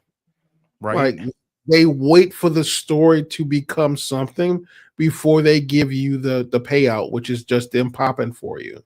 Yes. And I understand that might seem a little weird for some people, and that might not be the comparison people want to hear, or it might quote unquote seem like oh, you're just making excuses. But honestly, yeah, you can't be on 24/7 for a 3 hour. You're going to be fucking exhausted and passing out before the even night's over if you're going to be popping like that all the time. Right. My God. In my opinion, anyway. Yeah. So, but either way, it was fine. But yeah, so the first match happened, like you said, that was amazing. Oh fuck yeah, it was. I mean, fucking amazing.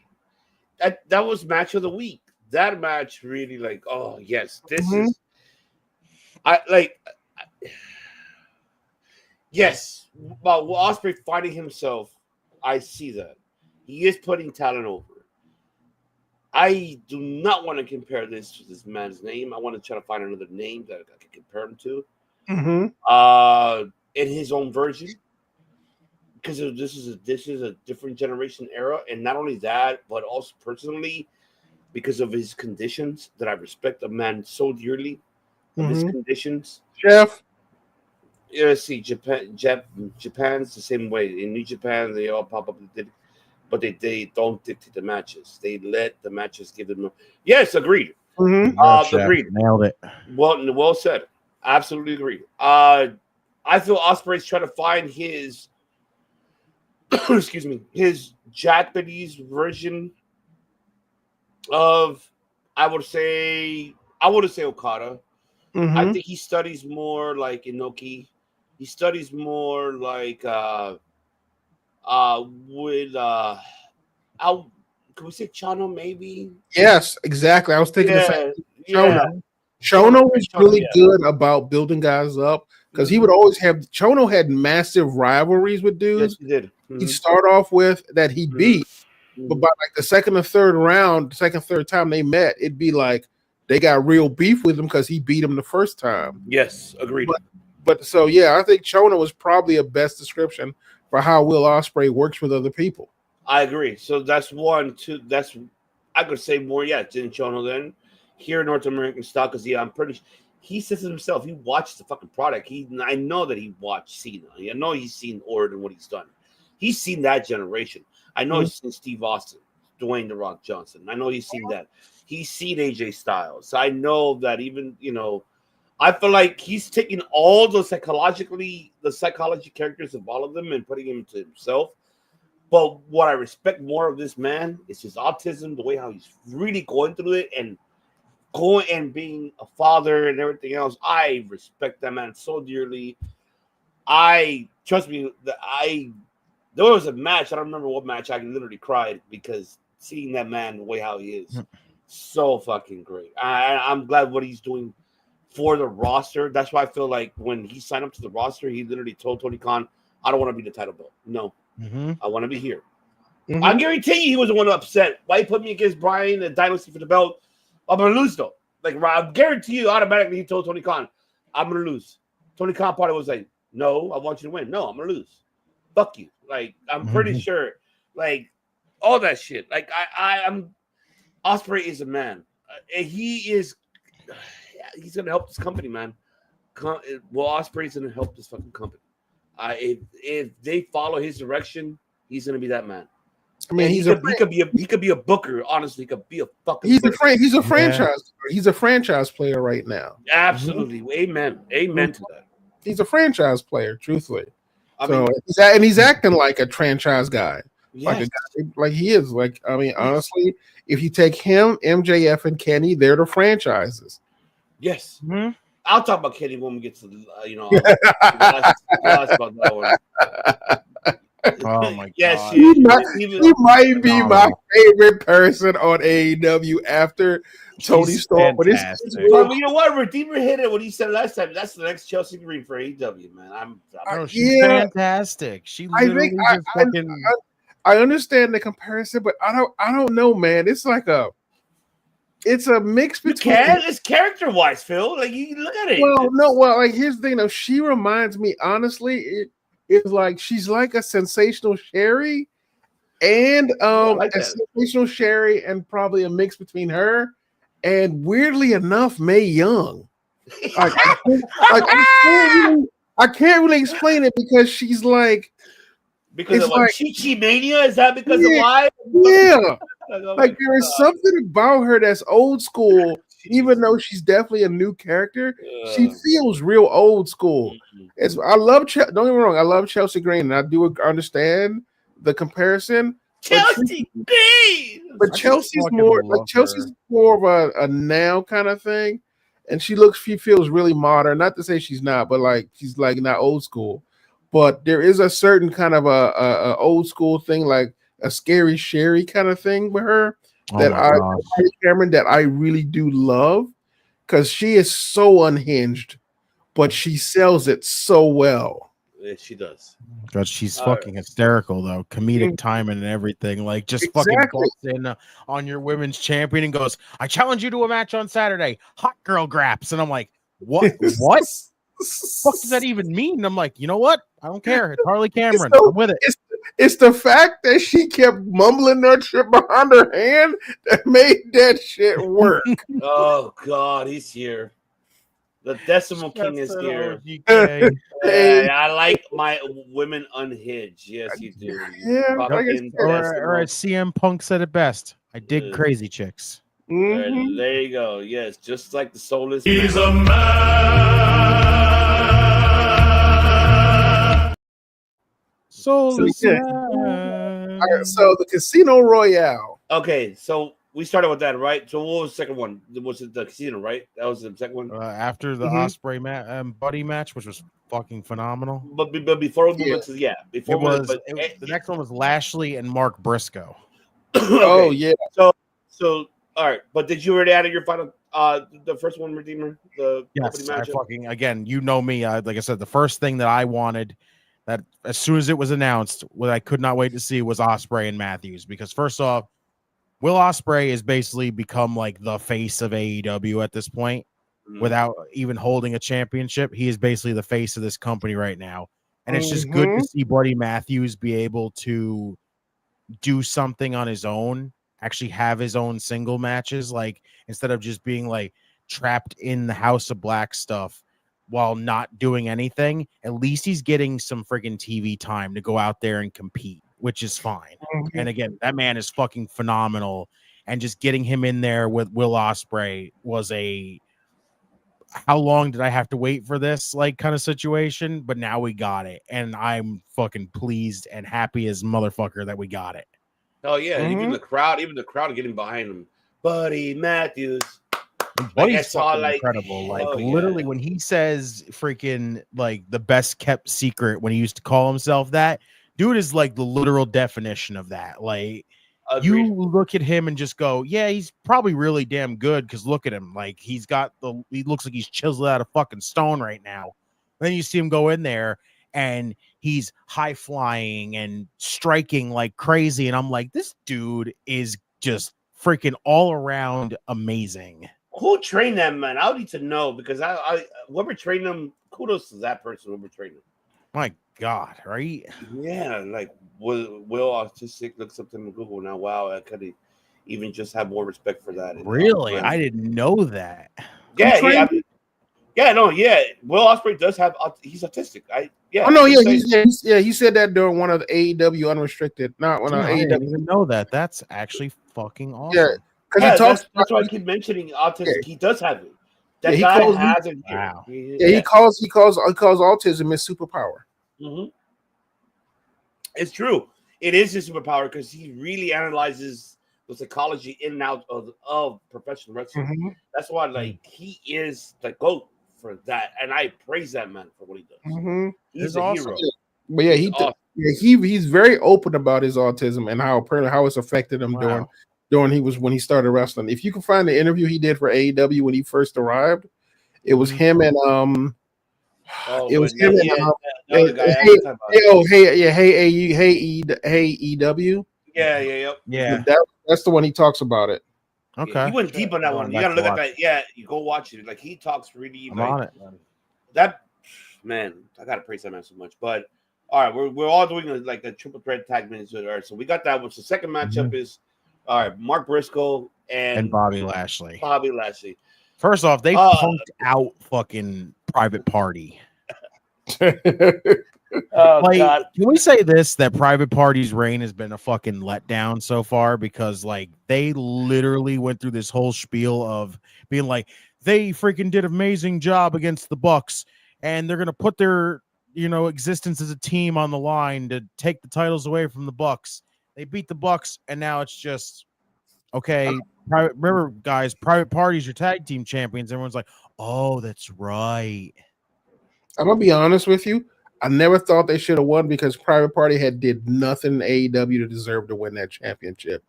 Besides, what the fuck? I want you. The only reason they even entered the title picture was because they beat the Bucks one time early on. They never deserved to say that. I was going to say, Phil, I'm with you there. Like that's pretty sad.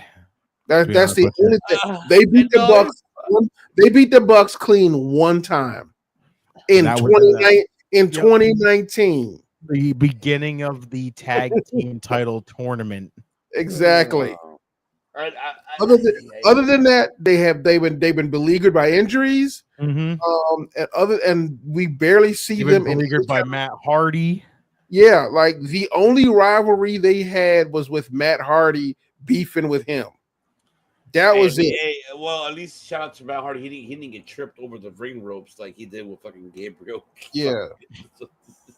But the basic premise behind it was what did they do? They haven't done anything. Because well, why did you ask this man? That's fucking bullshit. You bullshit, Tony Khan. That's right, you're bullshit, Tony Khan. You're fucking bullshit. What the fuck is doing Pirate Party? But like I said, honestly, when they got punked, I was like, yeah, I would too. Yeah, I would, because they had to sacrifice them as a fucking existence as a team, because the only thing everybody really wanted was to hear fucking Zay whisper in people's ear and moan all the time. I'm gonna be honest with you. If that first match, the only thing keeping them from pretty much from losing to the Hurt Syndicate is they ain't had the match yet. Because would you say they were the existence of, like, say, LAX, like for Proud and Powerful, like where it was like it kind of became a situation where it was like too little, too late kind of situation for them? Because here's the thing: there was no the word. Oh, go ahead. I apologize. Go ahead. There is no situation in which you could justify a Private Party beating the Hurt Syndicate. Yeah. What is that name phrase when you're just like holding for the show? I forgot. My fucking mind is it's here at the moment. What is where you hold the title for a short period of time and then you just transitional champion? Yeah. That's fucking bullshit. I think they're transitional. They're beyond transition. They're beyond the chance of being transitional at this point. Fucking horrible. They're like the substitute. They're the substitute teachers of transitional champion. They had a good matchup against fucking fuck. Like, do not get me wrong. They are very talented, very skilled guys. You are cold-blooded. The problem is what have they done? Like, what have they done since beating the Bucks in 2019? Nothing. Like, I mean, honestly, we talk a lot about building up your guys to win a championship. 2019 to 2024 is not a build-up. They didn't have a build-up from that entire 5-year period. I'm not saying you're wrong about that. I'm just saying you're fucking cold-blooded. You're like this. You're like right now, Connor right now. Bitch. I mean, we remember before this, we went through this entire storyline where we were bitching about the fact Monet just showed up and got a title shot. I mean, at the very least, the private party was there before for a while, but they just showed up and all of a sudden they win.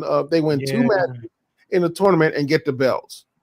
And they did get interjected. They didn't get in. No, they like this was their like this right now. Their reign right now is their first tag team title run right now, and it's just like it's like they basically only got the rematch because of the fact that their first matchup after all that time, since 2019, their first match against the Bucks in like a long ass time, and they were this close to win the tag team titles, and everybody was like so behind private party that they're like, we should stick with this. It's like, okay, cool. And then I like how they did the whole we'll sacrifice ourselves as being a team if we can't win the tag team titles. And I'm like, that's fucking cool. But you made it kind of obvious at that point the private party is going to beat the Bucks. And at that point, you haven't capitalized on them winning the titles. And here's the thing, I'll give the Bucks credit. They let them remember they had to beat the Bucks one time to get a match for the championship before they actually won the belts. So there was that. There was that bit of thing, but again, that's still it was still a lacking of effort. No, I would say Bakley. No, because technically people watch Collision, so it exists. But like, I don't know, maybe because it still feels like the tag team division is still missing a lot. No, it is missing. It is missing, but that is not the reason I was bothered by it. Even if you watch the Collision matches, their promos didn't feel like they were going to be champions. They didn't tell great promos to be champions. The only promo they came up with was, if we don't win, we will break up as a team. That's all we hear. That was the only promo we got. We didn't actually feel a rivalry between the both of them. No, you're right. You're right. I know you're saying you're wrong about that. I feel like I mean, during those promos that they had, or even like their timing I feel like a lot of things had to do with timing. For not them getting the time for us to feel, yes, they're like the tag team champions, like the win they deserve to have a hell yeah, good shit, right? But I didn't seem that way. I feel like here's my it was just given to them. But I get what you're saying. Though. I'm not saying people who are curious what I mean, like thinking outside who are thinking what I mean. Yeah. I will take the two of the best tag teams that we had back in the day, the Usos versus the New Day and their rivalry. Oh, they only had 3 matches that ended in a Hell in a Cell match. That ended in a Hell in a Cell match. But if you look at the promos in between, you can't tell who was going to win that because they both had they had some weird promos, but the promos were so vicious in regards to a rivalry. Like, oh, this is about to become a real beef. That's true because not only that, but they were given the time too. Yeah, exactly. But like with the unfortunately private party, their entire attempt, because the Young Bucks were going out the door for a long break, their entire push was rushed. In my opinion, it was rushed. Oh, you're not wrong. It's true. It was rushed, so they didn't have time to develop a quote unquote rivalry like they did with, say, FTR or they did with the Lucha Bros. So at least with those guys, there's at least a couple of days or at least a couple of weeks of them actually building up actually not even a week, it was like 2 months or so of them building up the rivalry. I think Private Party had 3 weeks to build up something before they took the belt. That's like they'd literally been doing nothing at the time, and then they were just thrown into a tag team title match. And the thing is, keep in mind, remember, they didn't actually have a rivalry. It was like they were inserted into that acclaimed Young Bucks match, and then they went, maybe we give it to Private Party after that match. So literally, there was no build at all. Yeah. So I just wish that Quinn was not hurt. I think it would have been a different story. Yeah, but like I said, basically, right, something was missing, and it just wasn't rocking for me. Yeah, it sucks, but you're not wrong though. You're not wrong. It just, for me, I just feel like seeing Bobby, seeing the Herbert Syndicate, like, oh god. So here we go. Like, I'm not saying that I was mad about it. I'm just more like, here we go, dude. You're literally gonna give these motherfuckers a tag team belts, a transitional fucking champions. like that quick, and like that fucking quick. Like I'm gonna continue to digress about it. I know people hate No, for saying this. I saw Bobby Lashley going behind those ropes, and the first thing I heard him saying is I smell bitch. And I know he did. That's literally what he didn't say it out loud, but that's literally what the look on his face was. I know. You want to talk about Debo? That's Debo right there. But I'm just like, shit. I'm just like, man, you're gonna make these guys. And honestly, I'm fine with it. I'm okay, but then again, I'm not, because I'm just like sick and tired of seeing former WWE stars stop taking away the grown talent. I'm just tired of it. I'm sorry. I'm just saying that. I am tired of that. I'm tired of that. That's a fair complaint. I can't argue with that, sir. You are correct. But honestly, put both those teams in the ring. Who you got winning? Well, no shit, we already know who's fucking win. I'm not gonna say like who. I mean, it's so obvious. It's like Thanos. He is inevitable. Shit, I don't know what to tell you. Fuck, Tony Khan. Like, come on, like, stop with this bullshit. You really look like you. This is. But go ahead, Redeemer. Go ahead, Redeemer. Big Papi, I'm not even gonna lie to you. I am biased against the Hurt Syndicate because I feel like the original Hurt formation got fucked over by Vince because they should have had more gold than they were giving to WWE. Oh no, yeah, I agree with that. I'm not saying you're wrong. So for me, I'm like, well, y'all need to take that shit. Like, we should be glad there's only like literally MVP ain't wrestling, because if it was me, I'd like, y'all need to give MVP a belt as well. Well, basically, when you said that, who do you blame? Who do you blame on that? Not the talent. I don't blame the talent.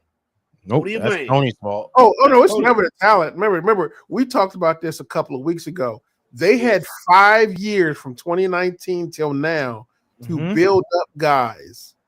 And Tony found his favorites, and that's all he private party. But think about it. That's like, honestly, don't start with your shit. Not right now. Here's the thing. Where's John Silver? Well, they're not Ring of Honor. Yeah. That's the problem. John Silver should not be in Ring of Honor. Think about it. He was like being pushed majorly, and then they stopped because Tony got bored. But the truth of the matter is from 2019 to 2024, they had all that time to build up some young talent. Pandemic aside, they at least had 3 clean years to build up somebody or several people at the same time. And who did they build up? Not many, maybe 2 or 3 people. Yeah, 2-3 people. And then they started bringing in new talent. Basically, I'm not going to get into it with you on that because we're going to derail too much that we already did. But go ahead, Redeemer. You were talking about the Mark Briscoe and Bobby Lashley match. Overall, it was a solid little match. Like, it's not terrible. You know, Lashley, it's just basically just keep Lashley looking good. It's really all it was. And Mark Briscoe's a good way to do that. You know, he'll go in there, he'll bump his ass off for people, he'll look good in the process, which he did. But again, it's just basically just keep Lashley because the fucking crowd loves Bobby Lashley at this point. But other than that, that's really not much you could say about the match. It was fine. All right. The match is next, though, which is the all right. We'll take Attorney Law. Talk to me about the Mark Briscoe, Bobby Lashley, and then I'll go after you.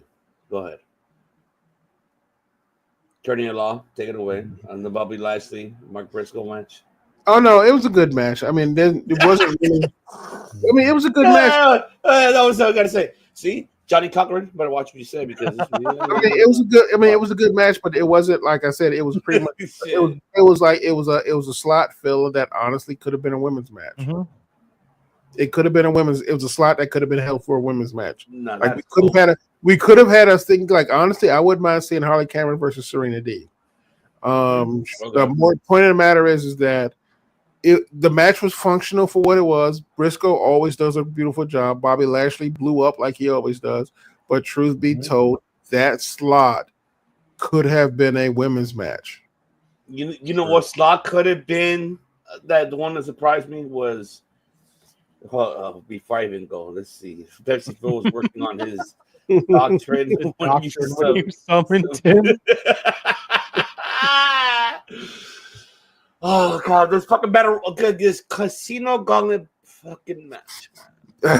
Yeah, I don't. Oh my god. That's in the ending. It was a typical casino gauntlet match. To this day, still seems like the dumbest concept ever. I get it. I get his promo, why, and I get the concept. But then it's like, you fucking piece of shit. Tony Khan. Why? Like, I just don't know. I get bitch about this fucking man so much every fucking week, and I still won't get an answer. Like, can you stop with your fucking that water you're drinking, which we know is vodka, whatever you fucking do to your nose? Stop with this bullshit, because it's like, fuck.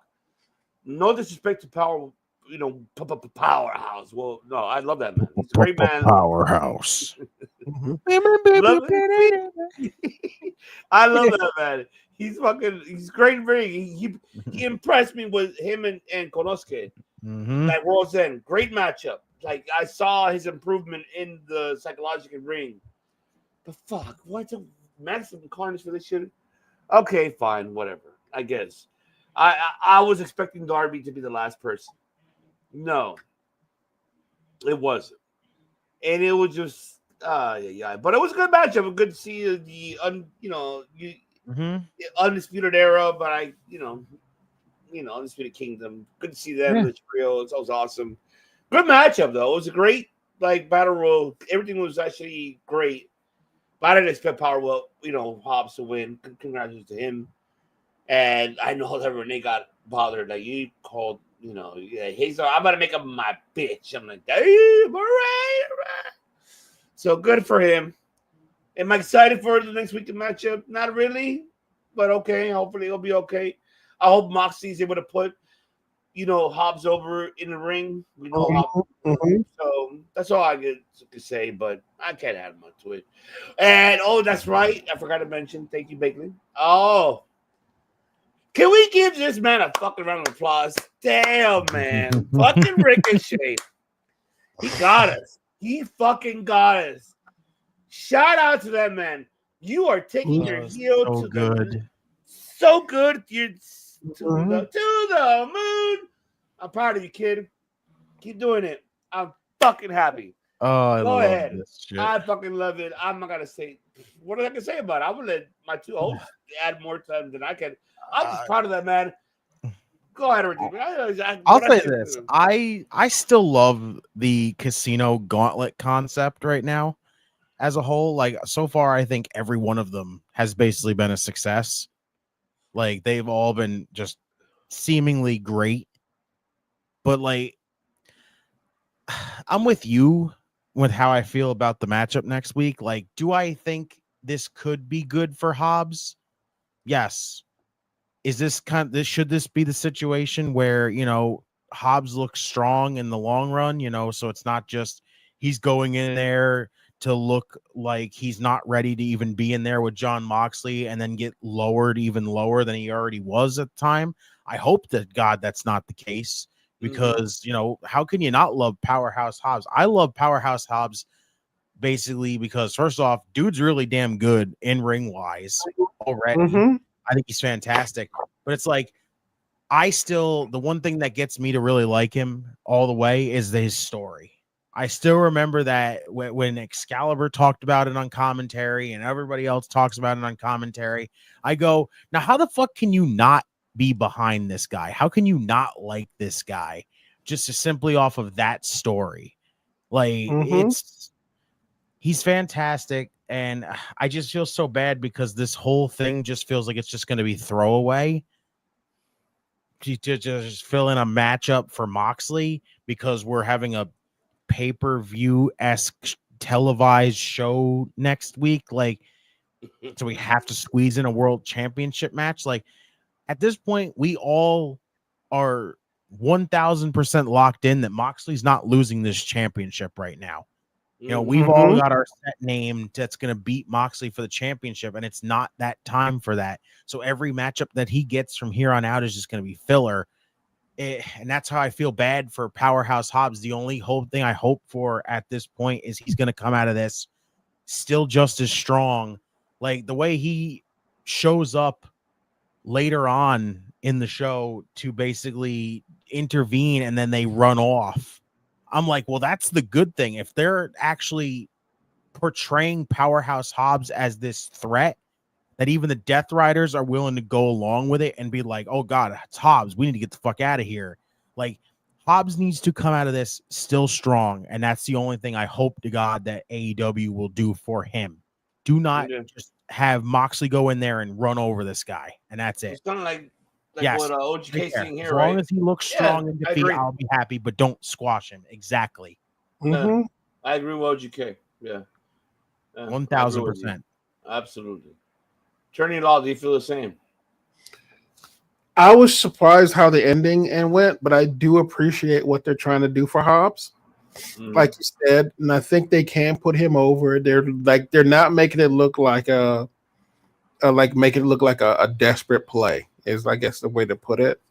My thing is that even if Hobbs loses, like you guys said, and not him being smashed, it's not even about him losing, because we all know he's going to lose. My thing is going to be, is this a fart in the wind for them? We get a big push for Hobbs to get him into this pay-per-view coming up next week. And will we see more from Hobbs after that? Like real? I hope so. Because honestly, at this point in time, they are slowly starting to build up an actual repertoire of guys to fight them. But truth be told, the problem I had is that the only people who can fight the Death Riders are former WWE guys.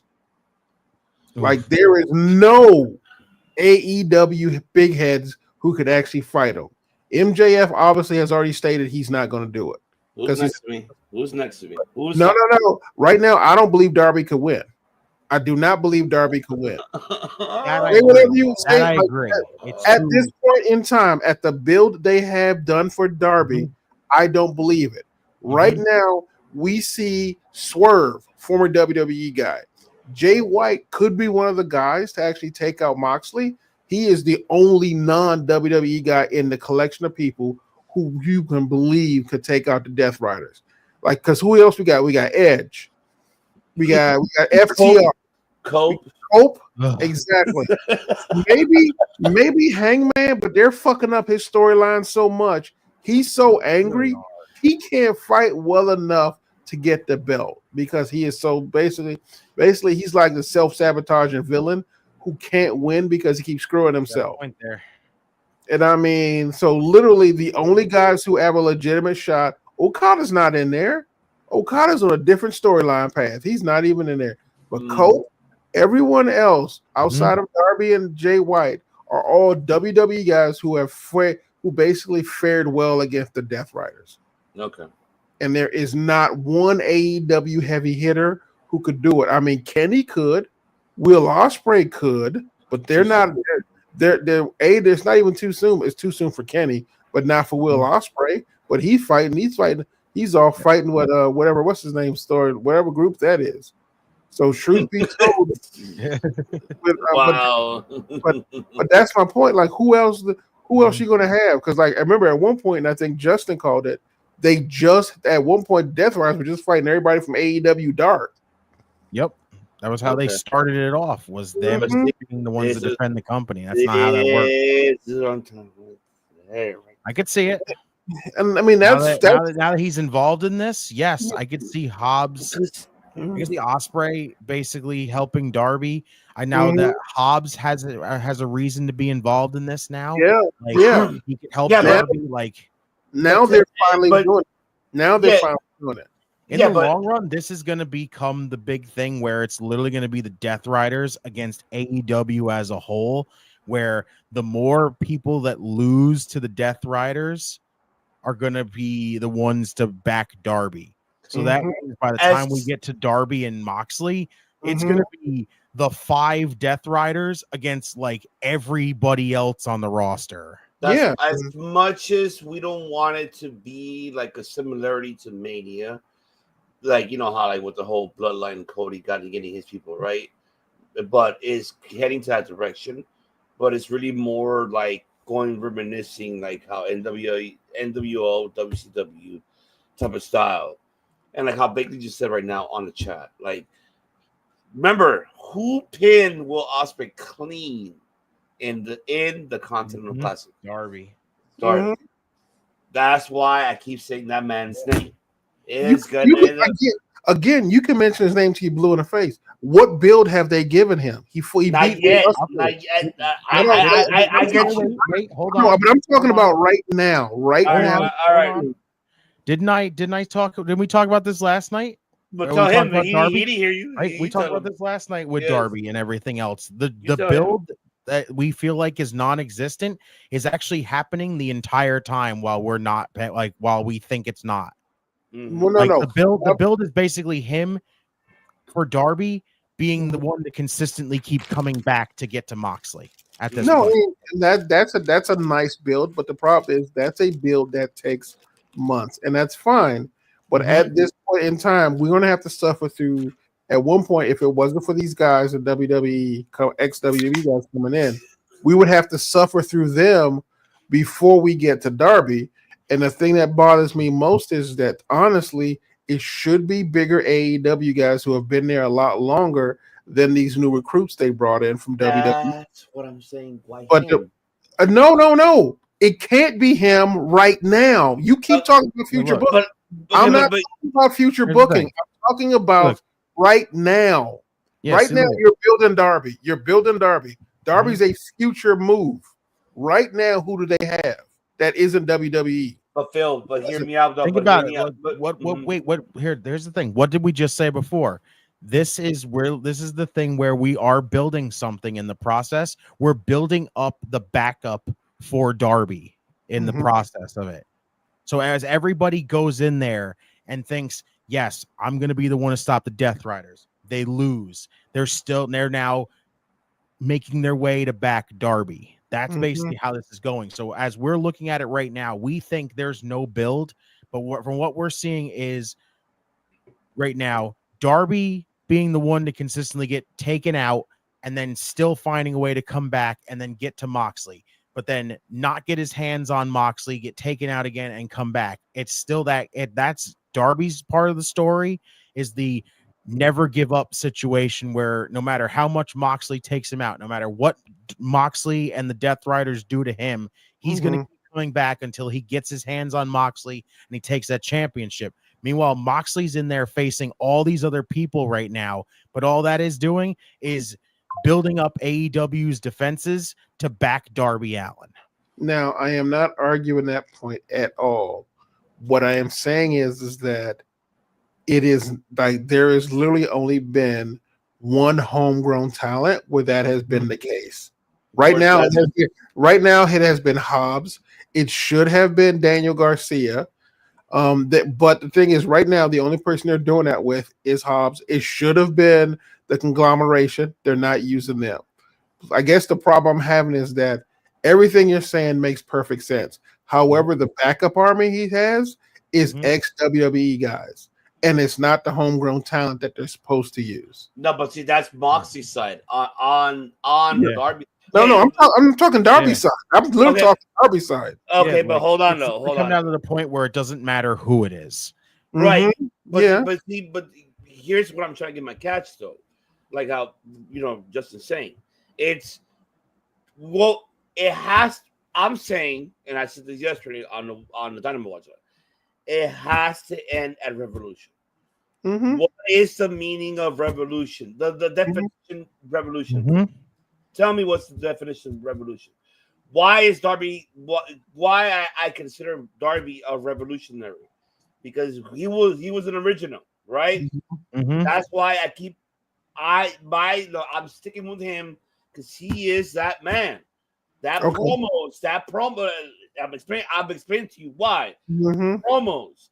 The promos is like just like Darby was there for Sting. I think there was finally winning Sting And well, yes, thank you. That's what exactly he said. Yeah, Sting's not a homegrown AEW person, but he's going to be there to back Darby.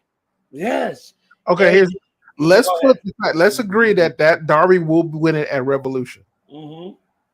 They will build him to win it at Revolution. Right now, who do they have as his backup? Right now, no, don't talk about who building up. Who do they have as his backup? Orange. Who do they have as his backup? Orange Cassidy, Jay White, Hangman Page. Honestly, yep.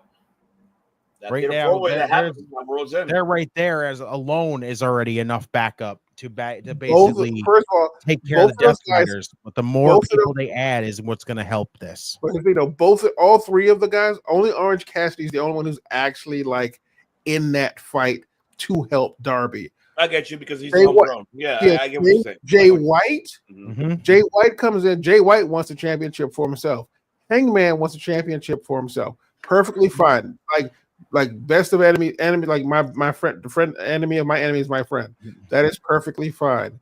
But I guess the problem I'm having is that fell slapped together a little too quickly for my taste. But right now, as they're building those guys up, and the Death Riders run through the roster, the only ones they have are guys who are not necessarily homegrown because they have not built them to get to the point where they can back up Darby.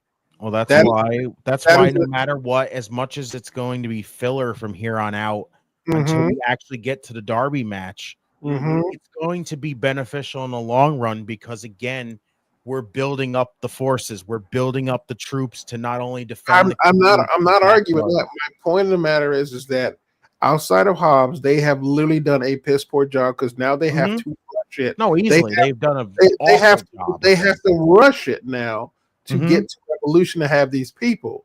Not really, because it's not until March. So they got 2 months to build this opportunity.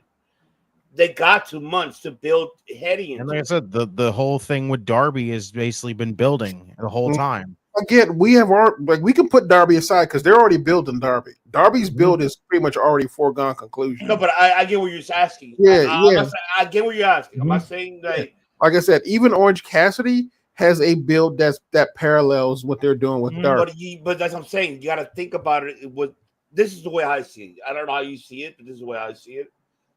I see that these 2 months is, of course, throwing these type of matches. You think I will be happy if Adam Copeland? Now I'm not gonna say Cope. Fuck that, because bullshit going on. I'm not gonna say that shit. You're fucking bullshit.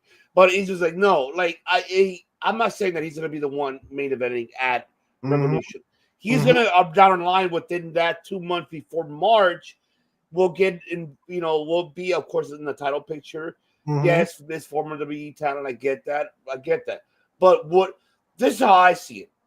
I see these scenarios as a pyramid. It's like you're building it, and then when the last one to the top, who's at the top? Who is waiting for that person who wants to be at the top of the mountain of that fucking promotion? Darby Allin.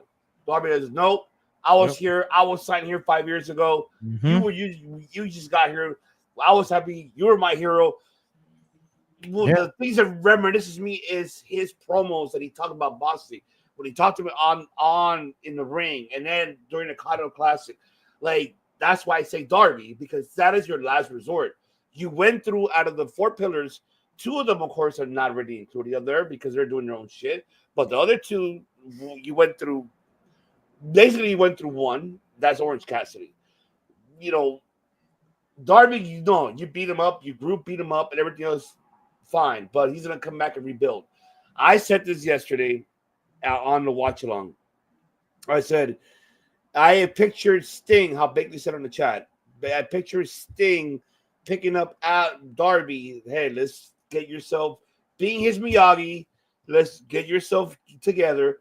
Come to get this fucking title. And that's why I feel that this scenario of Moxley and Death Riders, it's a pyramid that is building till he gets to the top of the mountain, which is going to be Darby Allin waiting. And he's going to be like, yes, that title should go homegrown AEW talent. And he's going to be the one doing it. That's why I feel that we're this direction going. If they do not do that, then you're wasting Darby's time, and the audience is time to have a homegrown talent to win that belt. That's how I feel about it. I don't know if you feel the same, but I feel that way. I don't know how you see it. I'm looking at, like, first off, shouts to De Niro right now. But De Niro! Dude. Oh, I knew you'd come. He said this. My apologies. They're doing a piss poor job building Darby up to. At this point, I'm losing interest in the Death Riders. I'll say this. I honestly don't think they even know what they want to do with the Death Rider stuff anymore. Yeah, me too. I just don't see nothing on it. It's not made to build to basically do for anybody else at this point. Mm-hmm. Like, it's literally not. It's literally just there to try to be like, this is the big story we've got going on in the company. But meanwhile, you started it off so weak by having the nobodies try to be the ones to stand up for the whole company, when literally you got every one of them getting punked out by the Death Riders every week, to the point where it's like, well, if that's what you're going to throw at them, why does anybody fucking care about this story if that's what you're going to throw at them? Then they finally started throwing bigger names in there, like Orange Cassidy and Jay White and Hangman. And it's like, well, finally, why wasn't this the way you started the damn thing, instead of being like, oh, let's call up freaking Alex Reynolds and John Silver and Evil Uno and Top Flight and everybody else to be the ones to stand up and be like, we're here to defend AEW. It's like, you guys can't even fucking wrestle a freaking brown bag out of somebody's hand right now, let alone try to save fucking AEW from the Death Riders.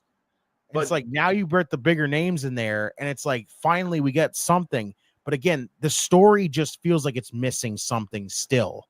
But I didn't know. I had a good point here. And the only thing that would draw huge heat for Mox and build Darby is if Mox attacks Sting. I agree. That will pull the trigger. That will pull the trigger. That needs to be the way to do it.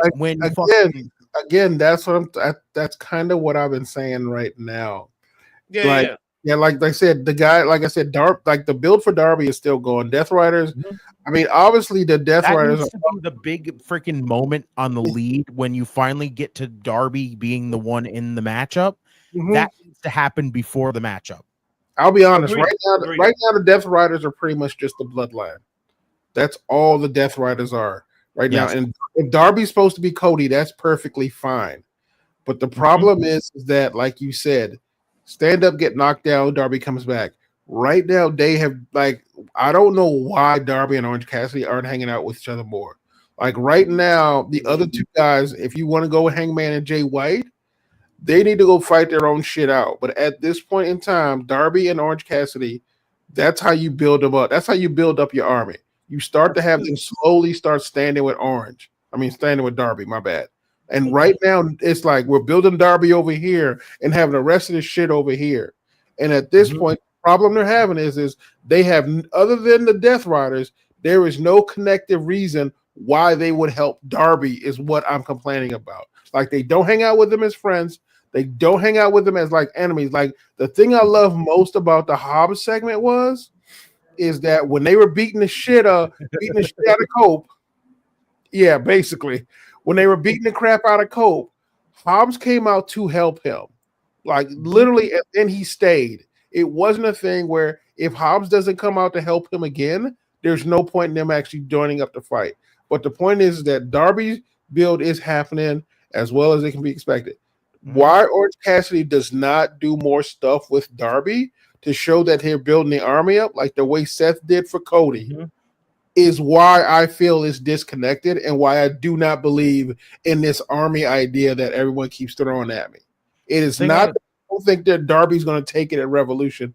It's the fact that this group of people that got beat the shit up by the Death Riders are not stepping up going, we need to help this kid who has a better shot than I do at winning a championship. That's why I feel like. But go ahead. Okay, the thing I'm realizing this is I keep remembering what Darby said.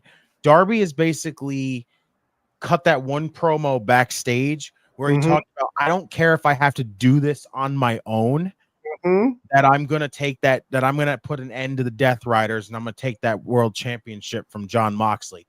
That's the part where it's going to come down to where Darby's going to have to it's going to be more for the Darby build in the long run too, where it's going to be like, listen, you can be as stubborn as you want and think because you don't have any beat down. Yes, exactly. That's what I want to see. That's what I want to see. Yeah, that's what I want to fucking see. Darby is going to go in there so unconfident, where he's going in there going, he's going to be like, I'm so confident that I can do this by myself. I don't need to do it. That's when secretly the army's getting built up behind them, that by the time he realizes, oh my God, I got all these people behind me. That's when that whole thing climaxes together, where they're there to protect Darby. Darby's basically going to be the guy to be like, oh my God, I had people there the whole time. I should never been the guy to chase them away. Like, that's what needs to be the thing right now at this point. Exactly. That's what I'm saying. They're like secretly building all of this. That's the build we don't. That's the build we don't see. Mm-hmm. Oh, I know, what we just see is the death. Right. No, wait, hold on. We just see the death thing, though, actually a little bit. No. We see the Death Riders beating the shit out of everybody, but we do not see them coalescing in any way, shape, or form. Yeah. In any way, shape, or form to look like they might be united just to help Darby this one time. Yep. Like, they don't need to become a faction. They don't need to become a group. No. But they just need to go, you know what? He needs us. Yeah. It just needs to be that one time where we don't think they're going to help Darby, and to the point when it comes down to it, they're going to be there because they have the common enemy. Yeah, exactly. Yeah, and I'm not seeing that. Mm-hmm. No, we're not saying that. You're saying that, but I'm saying that. Yeah, that's like how they were saying. Like, Darby should have kept that, and I feel like he's gonna keep that same energy when he comes back. Because like how you just said right now, like both of you, like he comes back, he doesn't get help, but towards the end, towards when we head into Revolution, he's finally gonna get that help. He's like, let's help this kid. This guy's really, because we're gonna see. Like how Bakley and Dino mentioned, like, okay, we see they say Sig gets jumped, okay, and that's gonna push the trigger for it. When it happens, that trigger, that's when he comes out, and that's it. I'm on my own. Nobody's backing me up. I don't give a shit. He starts thinking of being selfish, but then he realizes people, like, as he's walking. Let's just say I'm already picturing him walking into Revolution, walking into before he heads out. People are right behind him and looking at him like this, or they like, oh my God, yeah, you're our last resort type of style to a homegrown talent. And then people are like, we see like names of homegrown talent, Orange, Hangman. We see, even though Jay White is not a homegrown, but he'll be there. Like, you know what, fuck this guy. Yeah, I'm with you. Common enemies. Common enemies. Let's just go together. Boom. That'll be the. I'm just saying. No, you could do that, but here's the thing, though. If we go back to Justin's theory, which is perfectly fair, what if every time they see him getting his ass whooped, at one point they look at him and they help him stand up or like come out and go, I'm impressed with that. You keep coming back. Like, you do that until you get to Revolution, and they're all sitting there back there waiting for him. Like, there is a build you could do with Darby getting his ass whooped, and it's not Darby forming an army. It's pretty much doing what Kofi did. Basically, you know what I feel like the big issue is because we see the same thing from the Death Riders every week. Yeah, it's true. But the thing with I'm going back. Let me stick with Darby for a second. The thing with Darby is Darby's only real drawback right now is that they are not showing. I mean, he does in the back office because it's a person, but they do not show him getting the respect from that back locker room. Like, they do not show him having moments where the locker room goes, holy shit, that kid's going. Like, you don't see that moment. So you don't really trust the idea of people joining him to help fight, because they may say they're impressed by him, but unless you actually see it in like someone going, or a bunch of guys sitting behind the camera looking at the screen, watching him get up and fight, or him walking in the back, beat the fuck up, and them just kind of going, that kind of thing. Until you get to Revolution, it does not feel like he has the locker room behind him to win, like, say, a Kofi did or Cody did. So I guess that's the case. That's my problem. That's my problem right now with the builds, because like I said, Darby's build feels siloed versus the other guys who are siloed, and I'm not seeing a connection to get them to join Darby's side besides just we hate Moxley. You know, you're right. You're right. You're not wrong what you're saying. My thing is really more is to add to that is whatever in the middle of either the beginning or the middle of February for that to start building. Because from there, let's say he shows up, and then they start explaining within that time, even on Dynamite, on Collision, they start doing promos explaining what the fuck made him come back, and we see those promos that I mentioned earlier, promos of him getting up from the stairs. He was dropped down by Death Riders, and we see a hand. Sting was the one picking him up, like training him back. Like, what the hell is wrong with you? Everything okay? He's fucking like getting ready, because it's almost like, you know, like how Delorean mentioned about what he did, you know, crash into the car, and he was like, keep going.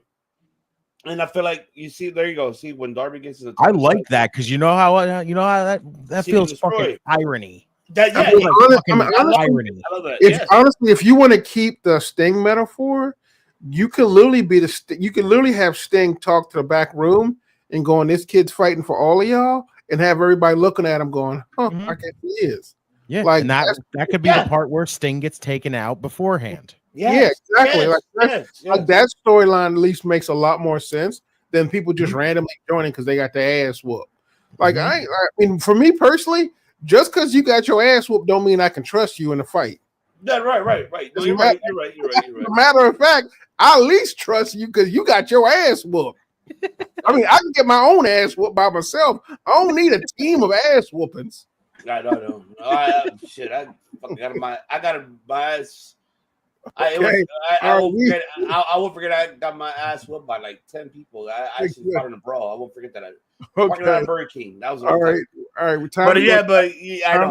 We need to keep going. We need to keep going past. I know we're doing to see. Sting should talk to the locker room and. I mean, that's the point. Exactly. That is the point. Exactly. It's gonna happen that way. Stand up and fight. It should. Yeah. Okay, all right. Well, after Casino Royale, what else you got? All right. So we're only talking about the matches, of course, because we don't need to talk about the fucking Jeff Jarrett shit. No, I don't want to. No, let me talk about that. Okay, let's talk about it because the only thing I'm going to tell you right now. But I promise. Hold on a second. Give me 1 second. Put a time on myself because that shit don't deserve that much time. Hold on. My apologies.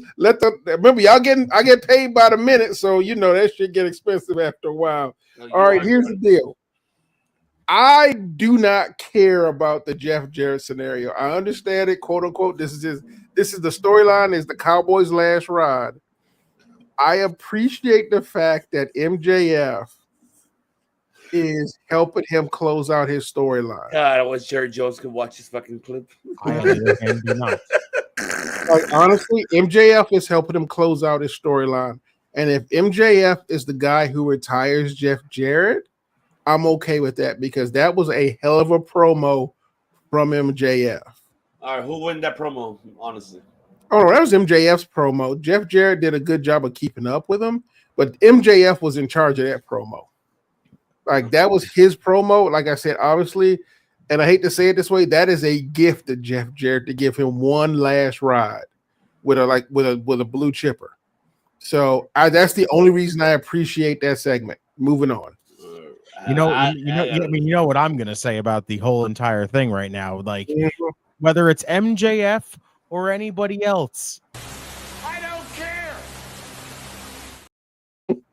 Because I don't care if fucking MJF is gonna be the one to retire him. I don't care who's gonna retire him. As long as fucking Jeff Jarrett is still on my screen, I'm not gonna be freaking intrigued because I don't freaking care about what Jeff Jarrett's doing right now. It's like how Brother Nero always rubs it in my face. Double J. Oh God. MJF is feeling wasted on. I mean, I understand your point. I truly believe, but let's face it. Right now, here's the problem: MJF has to go somewhere, and right now you can't have him go against Jay White, which he probably should. He can't go against Hangman, which he probably should. Give me him and Swerve. That'll be a fucking great promo. Swerve is definitely busy fighting Ricochet, so his storyline's locked in.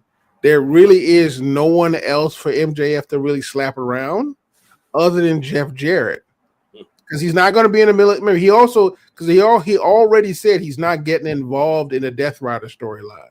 Right. No, So and Swerve has Ricochet, so they're not going to have MJF derail that one, because that was building up nicely. MJF and Cope is interesting, but again, Cope's is in a Death Rider storyline. So in truth, I mean, there is a possible, but Kenny can't be taken because Kenny's already in this fight with Will Ospreay and what's his name? Well, Don Callis. So MJF really only has Jeff Jarrett. Okay. So MJF literally just cut a promo talking about that he wants his Triple B back, and he literally just had the opportunity to, I don't know, get his Triple B back by not being in a goddamn gauntlet match. Mm-hmm. So MJF, not exactly the smartest human being out there right now. I mean, like I said, storyline wise, he couldn't be involved in that. Like I said, he just couldn't. Like they have him built up to fight Jeff Jarrett, but everyone else in the think about it. Everyone else who you could think about him fighting are involved in the Death Rider storyline. Okay. I'm not gonna say anything. I'm already going to skip that. So I mean, MJF stayed when he first returned. He would have been perfect to go up against the Death Riders right now. Yeah, that is absolutely correct. Had Cole not gotten hurt, that would have probably been the case. That probably would have been the case. But like I said, no. I'm serious. I'm not going to sit back and take this fucking shit. You fucking take it. I'm tired of your fucking bullshit. No, on this one, I'm gonna leave Tony alone on this one because let's face it, Cole got hurt and MJF had to switch over. Like I said, Cole got hurt and they need to find a main gap. So plus, not to mention the fact that MJF was going to do Happy Gilmore too anyway. So there was no way you could build MJF against the Death Riders that quickly and that fast. With them taking a break after. It's very weird, but timing wise, but that's just the way it is. But I want to talk about the women, like the women's casino match. All righty, well, you guys that take match that away. Was dope, though. I love that. Shit was awesome. That shit was awesome. I love that triple threat. Like it was also, so damn good. Also, my heart breaks for that rookie Tony Storm. Can I just be fucking brutally honest here? Yeah. I think Tony's gonna win the fucking gauntlet match next week. I mean, probably, but I mean that's how they're selling it. But I do love the fact she was like, "Yeah, it just did show up for me. It wasn't Tony time." I would love it, like if they literally play this off where you have Tony win the gauntlet next week. Mm-hmm. She faces, because I guess the winner of this is going to face Mariah in Australia. Mm-hmm. So I'm gonna tell you right now, Tony wins the gauntlet, Tony wins the title, and that's when we get the big reveal that it was all this big ruse of it's actually timeless. That is what I hope to God happens. It was so fucking good to where she gets the shock victory over.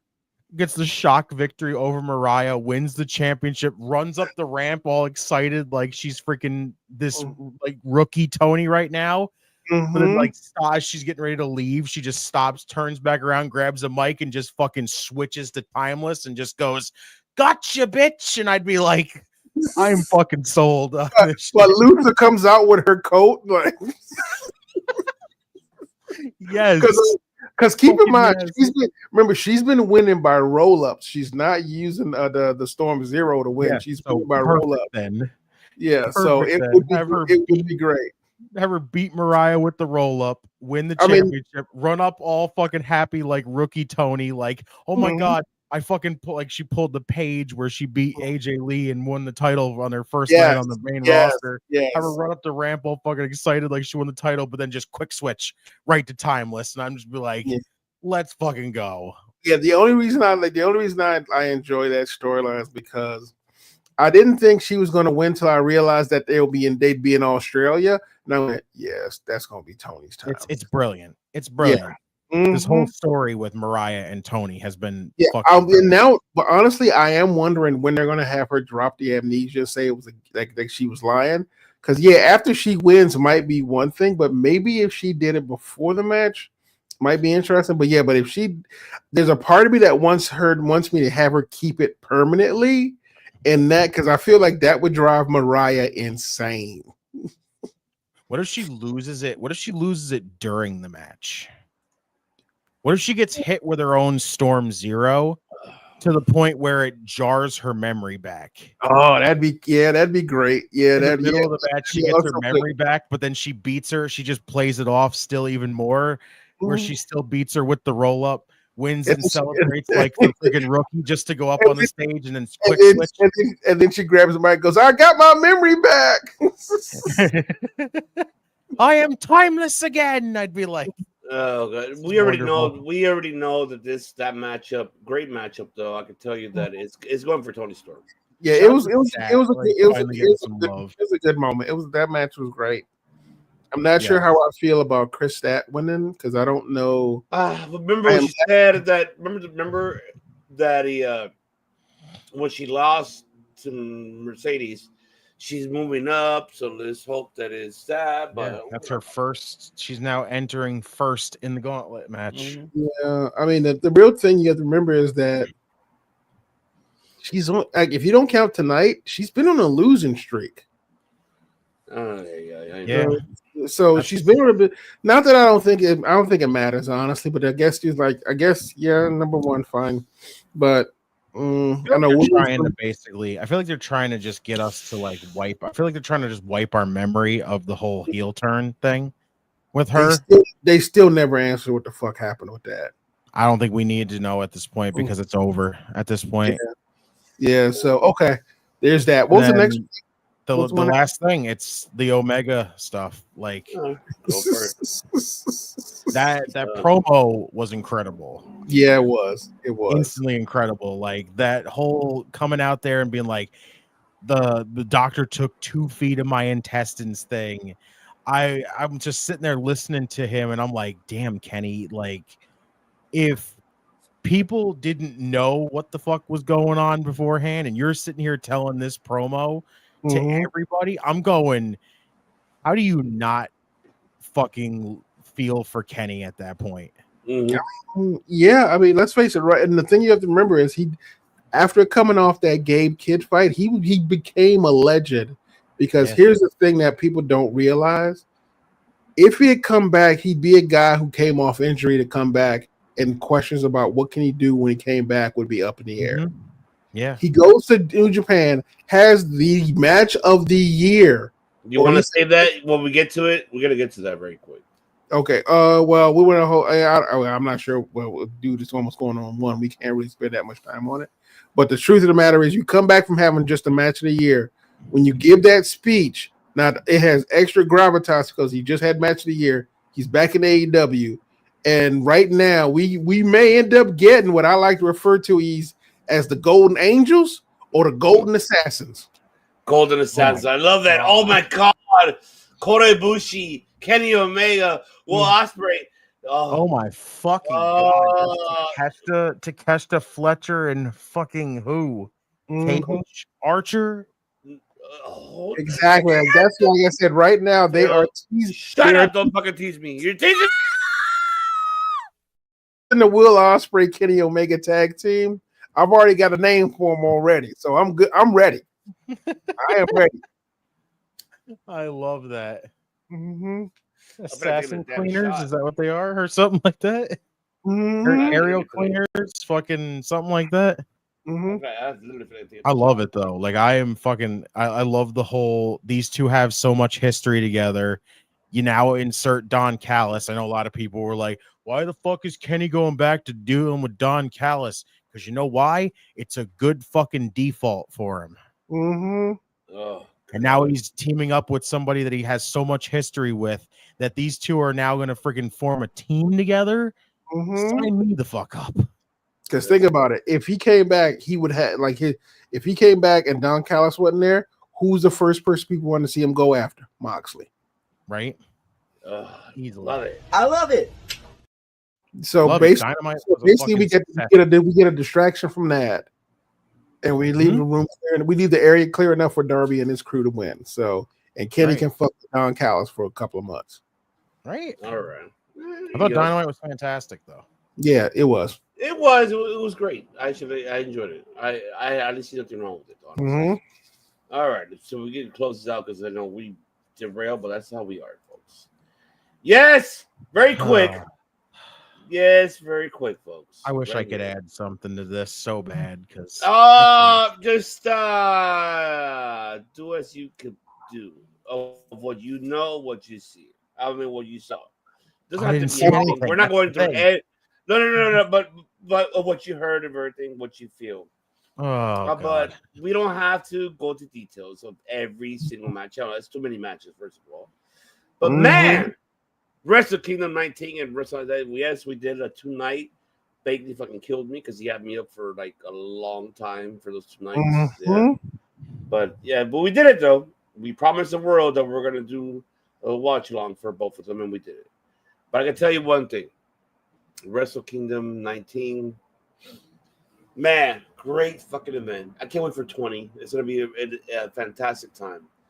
I could just say, like, very quick, I could say, for Wrestle Kingdom 19 right quick, I could say, great matchup between Konosuke and Shingo. I think that's those, you were talking about big meaty men, slapping meat. Oh, fuck yeah, they slapped meat. Them guys, they fucking killed each other. That's what I can say. And seeing Tetsuya Naito and Hiromu, people were not really happy about that matchup. Everybody was like, "What the fuck's going on with it? Why is it this slow?" Well, we already know. First of all, you have Tetsuya no knees Naito because he has no fucking knees. Jesus, but I love that man. Call him now. That's what I fucking call him now. But he won the matchup, but it's okay. I'm okay with it. It's at least we know that Hiromu is going to be the leader of LIJ down the future. AZM versus Mayu Otani, great matchup. I wish they could have got a little more. Those women, AZM was so close. AZM was so close. But damn, that was a good matchup. Of course, Mira Shirakawa versus Mercedes Moné. Yes, Redeemer. I know. You were not happy. Yes. She is 4-belt Moné. I just don't. I get it. Don't get me wrong. I don't. It feels like it's just fucking New Japan and AEW just being like, we love Mercedes so much, we need to put belts on her, belt after belt after belt, and it's like, fucking no, like, just stop with it. Like, it's not that freaking exciting. This matchup was actually exciting. Baker could tell you that it was actually not a bad matchup. I think Monet did a great job of selling for Mina and understood the psychology of strong style women's division. It wasn't bad. It was the one thing in the end that Baker and I could kind of debate a little bit on it was just the selling of the knee, because Mina was really attacking her knee and then she kind of didn't because she did code breakers. Well, how am I going to do a code breaker while your knee's fucked up? But she didn't sell much. And I know Monet did what she could do. But I know that Rev Pro's happy. Bakley said on the chat that Rev Pro's happy. Yeah. That now, so, yeah. Congratulations, Monet. You got now a 4-belt Monet. Good for you. So I'm going to say for you. But incredible job with Mina. Shota Umino and Zack Sabre Jr., great matchup. Great storytelling. People bash on the match because they feel like, how the fuck is this going to be a main event if it wasn't the shit? No, I'm happy that Shota doesn't. This match does not hurt him to lose. If anything, what it did, it put him over. And Zach saw the best of Shota Umino in this matchup. Tremendous, incredible, stupendous. Indubitably twice. I'm saying it twice. 3 times. 4 times. Why I'm adding 4 times? Because congratulations to, of course, ELP, El Fantasmo to be the television champion. He got his momentum after so many years being in New Japan, becoming a television champion. Got his momentum. Congratulations to him. See, there you go. See, Baker knows. He showed up pushing. I heard about that during the. I heard about that during the watch along. For he did push him. Tuned in quick for a little bit, and that's fucking wild. He pushed him. He's like, no. I like that though. That's pretty damn good because first off, again, Shota's out of Zachary. So I'm saying Shota's progression for himself, but he's also freaking. He's so frustrated because he can't put Zach down to the point that even he's willing to shove his own dad. That's fucking awesome. Mm-hmm. I swear, Biggie and I were like, there's no way Rich was going to call this match. And then he ended up calling him. Like, what the fuck? He ended up calling it. That's his son. And he saw his own son did not tap out at all losing this matchup. Good job, Shooter. So Shooter did not. That's why it doesn't hurt Shooter at all losing this matchup. So 19 was great. I'm not going to add to the rest of it. 20, not 20, excuse me. Dynasty, great. Brody King, Dave Finley, fucking match for me is like, wow. Heel, that's how you can tell a heel versus face story. And yes, the Young Bucks now are the new crown IWGP Tag Team Champions in a triple threat match. They beat Jeff Cobb, Great Khan, and Naito and Hiromu. So, okay. Claudio and Shota Umino, the Battle of Death Riders right there. Where would they come from? Remember, Shota was a young lion for John Moxley and the Death Rider. So, but he beat Claudio. Good for him. Shota beat Tomohiro Ishii. Great matchup. Fatal 4-Way. Yes. Momo Watanabe won. Athena did a great job, honestly. I think Athena did everything what she could do, as well as those 4 women. Even though it was a pre-show, fantastic job. I wish they were given more time. I think they could have done a lot more. I know that I hope Tanahashi, since he's now in charge, could break that tradition of being just a male type of style culture and make it more for women. Because I want that. I really want for the women, especially for female women, and those 2 incredible women, all 4 of them. But Willow Nightingale, Athena did a fantastic job. Athena did a great job. I enjoyed everything of it. Fantastic. I love it. Yes, Momo Watanabe won. She's now the first ever women's Intercontinental Cup champion. Good. Kenny Omega, the match of the year. Gabe Kidd and Kenny Omega. Why the fuck did Tanahashi cried? He cried. He's like, damn, the theme song, the matchup. Gabe Kidd, he needed this match and it put him over. Congratulations, Gabe Kidd. You got put over in this matchup. You got put over. Too bad for how Phil said earlier. Sex Hombre, fuck, man. How the fuck am I put up with this shit? Fuck, that's gonna be hard. But he did a great job with Ricochet. Ricochet played the best heel. Great matchup. He made Ricochet tap. Mm-hmm. And he I thought it was gonna be a pinfall. He made him tap with it's like semi Rings of Saturn type of style, but more like, oh man.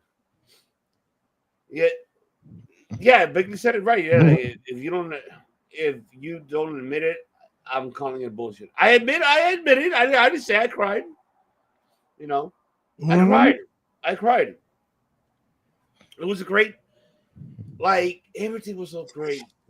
I know people were mad that it was more AEW more, but no, it wasn't. It was everything overall, but we got a lot of things that we wanted to see and Wrestle Dynasty, and I hope we see more of it in Japan. They deserve to have more. Yes, Charleston fucked up with his comment that he said Moneymaker calling Tony Khan a Moneymaker, taking the talents away.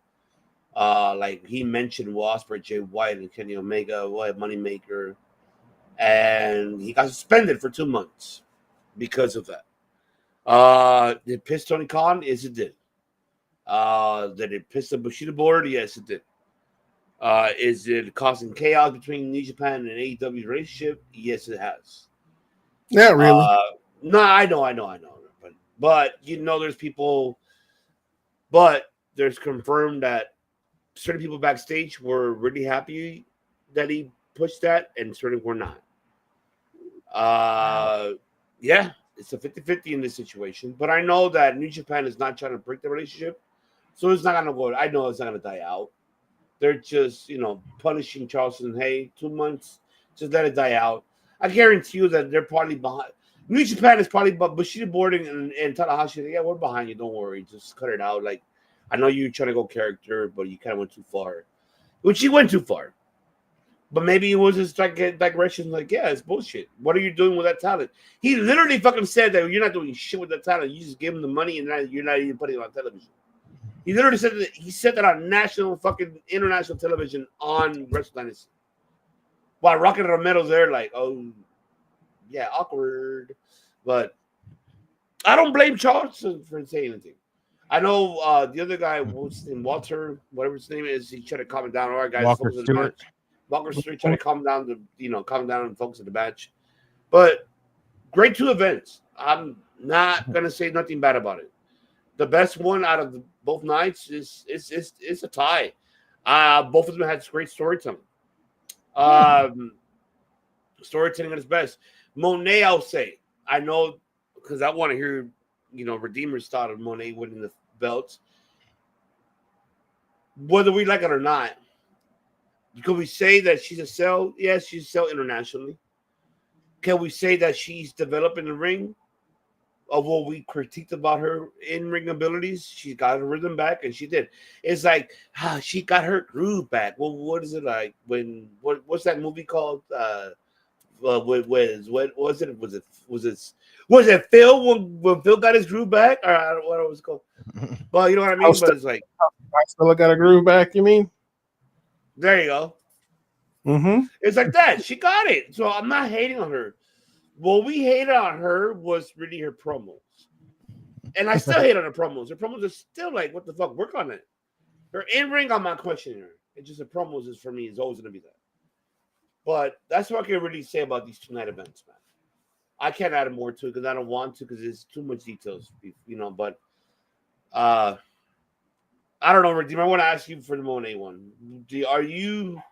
What do you say about it and how do you feel about it? And what it is the future now that she's not only the Rev Pro champion, she's now a Stardom fucking, not the main champion of Stardom, but like Queen of Stardom type of style, like IC belt in a mid-card title. But she got something. 4 belts now. 4 belts. Oh God, like it's just at the point where I'm just looking at it and I just go, they're going off name value. They brought her in because she's a big name. And that's one of the big things, and, I thought she did a great job, originally in Japan, like when she first left WWE and she went to Japan. I thought she was doing a solid job. And it's like, yeah, the AEW stuff to me is not working. It's not that exciting, like for me. And clearly we're just at the point where we're just giving her titles because that's just what is happening. She's in the belt collector gimmick. Am I excited about it? No, I'm not that intrigued by it because I've not been that excited to really see her lately.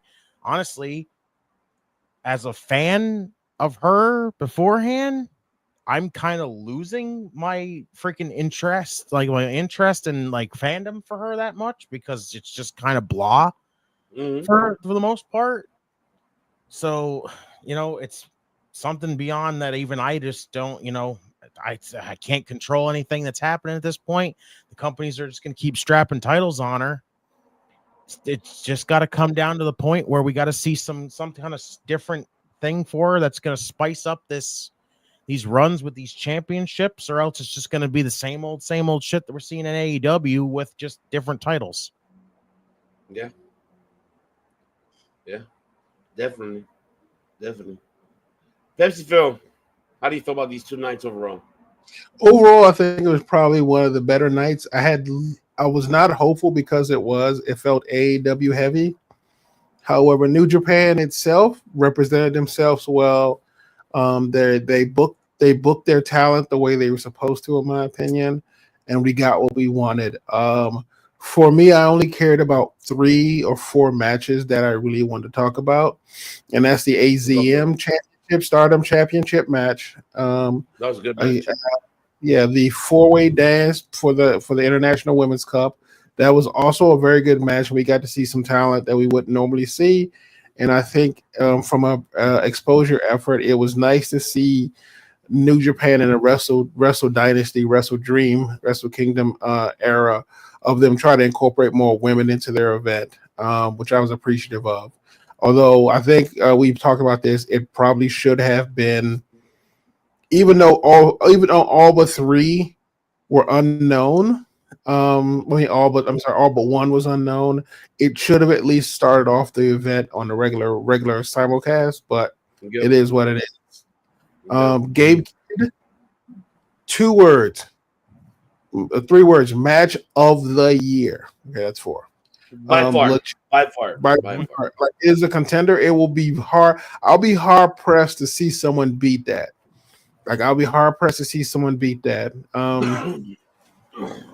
And the 4th one is Mercedes Moné. I think she did a very good job in the match. Even though technically I kind of feel like her ring, like her post, like I want to call it ring psychology, but it's not ring psychology. It's like her wrestler psychology for after a match is over. It feels a little rusty. Because honestly, I don't feel like she put the talent over as well in the promo. I think physically and in regards to the storytelling in the match, she was great. And again, the match was great. Yeah, but go ahead. In the end, I can't talk about the match in any way, shape, or form that says it was bad. They did a good enough job. I will say that the idea of the Young Bucks being the IWGP Championship makes no sense to me whatsoever. It doesn't, because truth be told, they were on hiatus from AEW. Yet that does not mean they can't win a championship in someplace else. It feels like they're just doing that shit to make. They go, look, we're giving you all of our AEW talent, and you need to give our EVPs a title shot. So that's the only thing I feel like it. Other than that, there was like I said, I think later on, like we got New Year's Dash that I think already happened.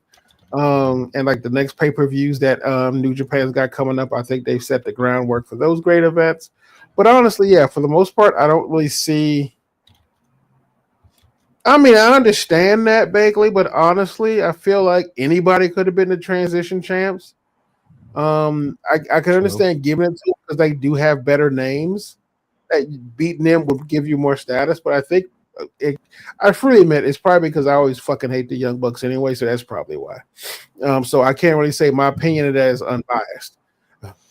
I guess to just go off that quick, Phil, like it just feels like it doesn't fit what New Japan's doing with it right now. You know, like putting the titles on the Bucks, like when you're in the process of building all these new names and everything else, and it's just like, here, we'll just give the Bucks tag team titles. Yeah, I think so too, and I think Bakley's right. I guess, like I said, the Bucks always leave a bad taste in my mouth when I see them around. What I will say is that, and this is a special notification to Konosuke Takeshita, in both his matches he was amazing, and shout out to him. That pretty much it's a testament to how great he was that New Japan gave him a contract. So currently at this point, he has a triple contract. He has DDT, AEW, and New Japan. So, that's awesome. So at this point, I am happy for. Phil, is it 4, right? Or I don't know. You make it correct me. So what about Noah? Here's the great thing. Technically, he doesn't have a Noah contract, but he has had a relationship with Noah. I don't think he's going to do. I don't think he can do a contract with Noah because Noah has a permanent thing with a WWE going on right now. So I don't see him getting a Noah contract. Although I don't think Noah will care about WWE if Takeshita says he wants to have a contract with him. But I think as of right now, I don't think Tony will let Takeshita sign with Noah because of their history. Well, there you go. Yeah. So it's only those three. Yeah. Okay. Yeah. But I mean, and honestly, it does make sense because, truth be told, if I'm Triple H and I find out that I'm working with Noah and then Takeshita, I will steal your girlfriend. Because we know good goddamn well Triple H is a master of stealing your girlfriend and your talent. So, oh man, but you know what? But Phil, come on, you gotta give fucking Konosuke the fucking credit, man. No. I mean, the reason, well, yeah, that's right. He hasn't done but he does still have a relationship with him. But but I'm saying like what he's done by far, like he's a fucking MVP. Oh no, he's a monster. Truth be told, I honestly don't see him being with AEW and like when his contract ends with AEW, I don't see him re-signing. I'm with you. I think he goes New Japan full time right after AEW. You're fucking right. He may do guest stints in AEW after that, but I don't think he renews his contract. Oh, you know what right now, Takeshita fucking fully commits to New Japan.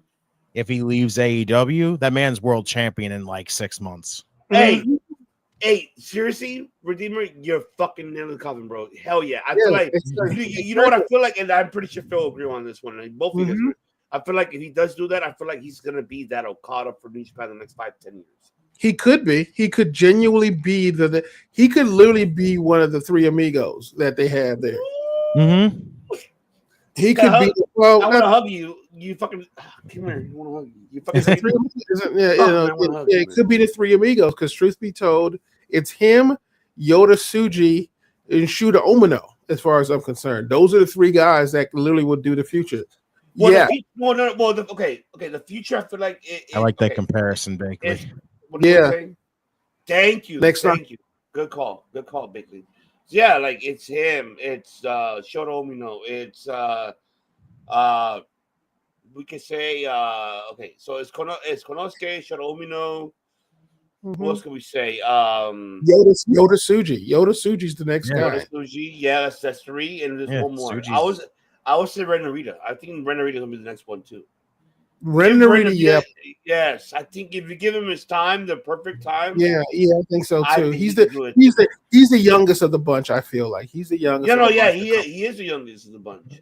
I feel like those are the four pillars of New Japan. I think those four guys could probably be the next wave of generations of New Japan Pro Wrestling because, like I said, they're built different. They're taller, stronger than the other ones, and I think that's what they're looking for right now in New Japan. So I'm pretty excited for what he does.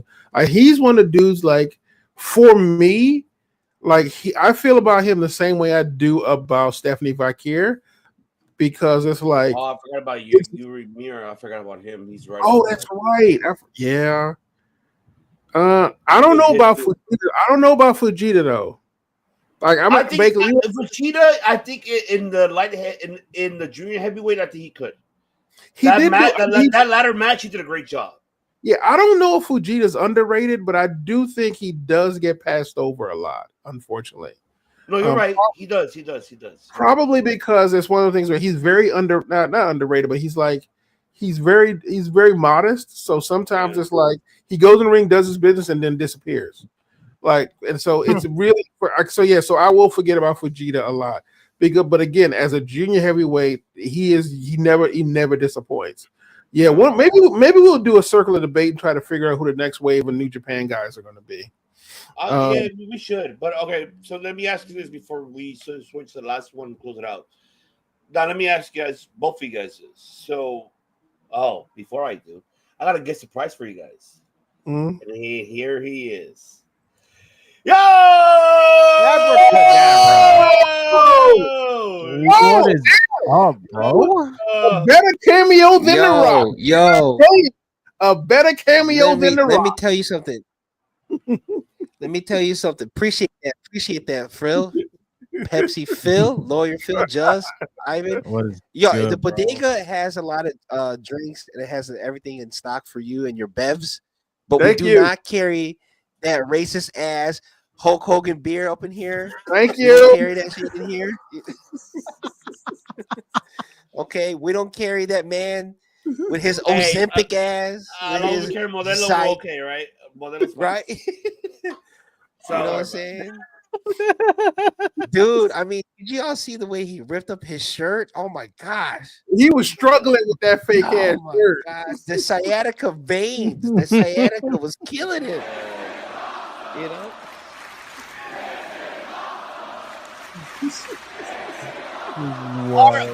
Yeah, with part of the network, this man right here brings it all here every Wednesday night. Joe, did you show up because you want to talk about New Japan, or you just coming in here to talk shit about Hogan? You know what? I came here. I came here because we're in the same crew, and what a friends are for. Keep shining, keep smiling. With you, we're always down on me. Where's my lighter? There we go. But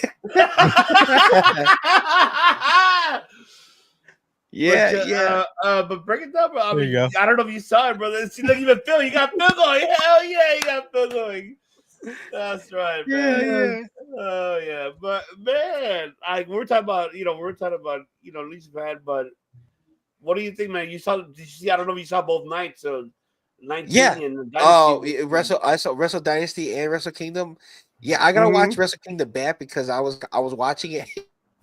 That thing is like 4 a.m. You know what I'm saying? And like I was at work and my brain. Yeah. Yes, and I couldn't do it with you guys, but whoa, pause. That sounded so weird. Whoa. whoa. No Diddy, no Drake.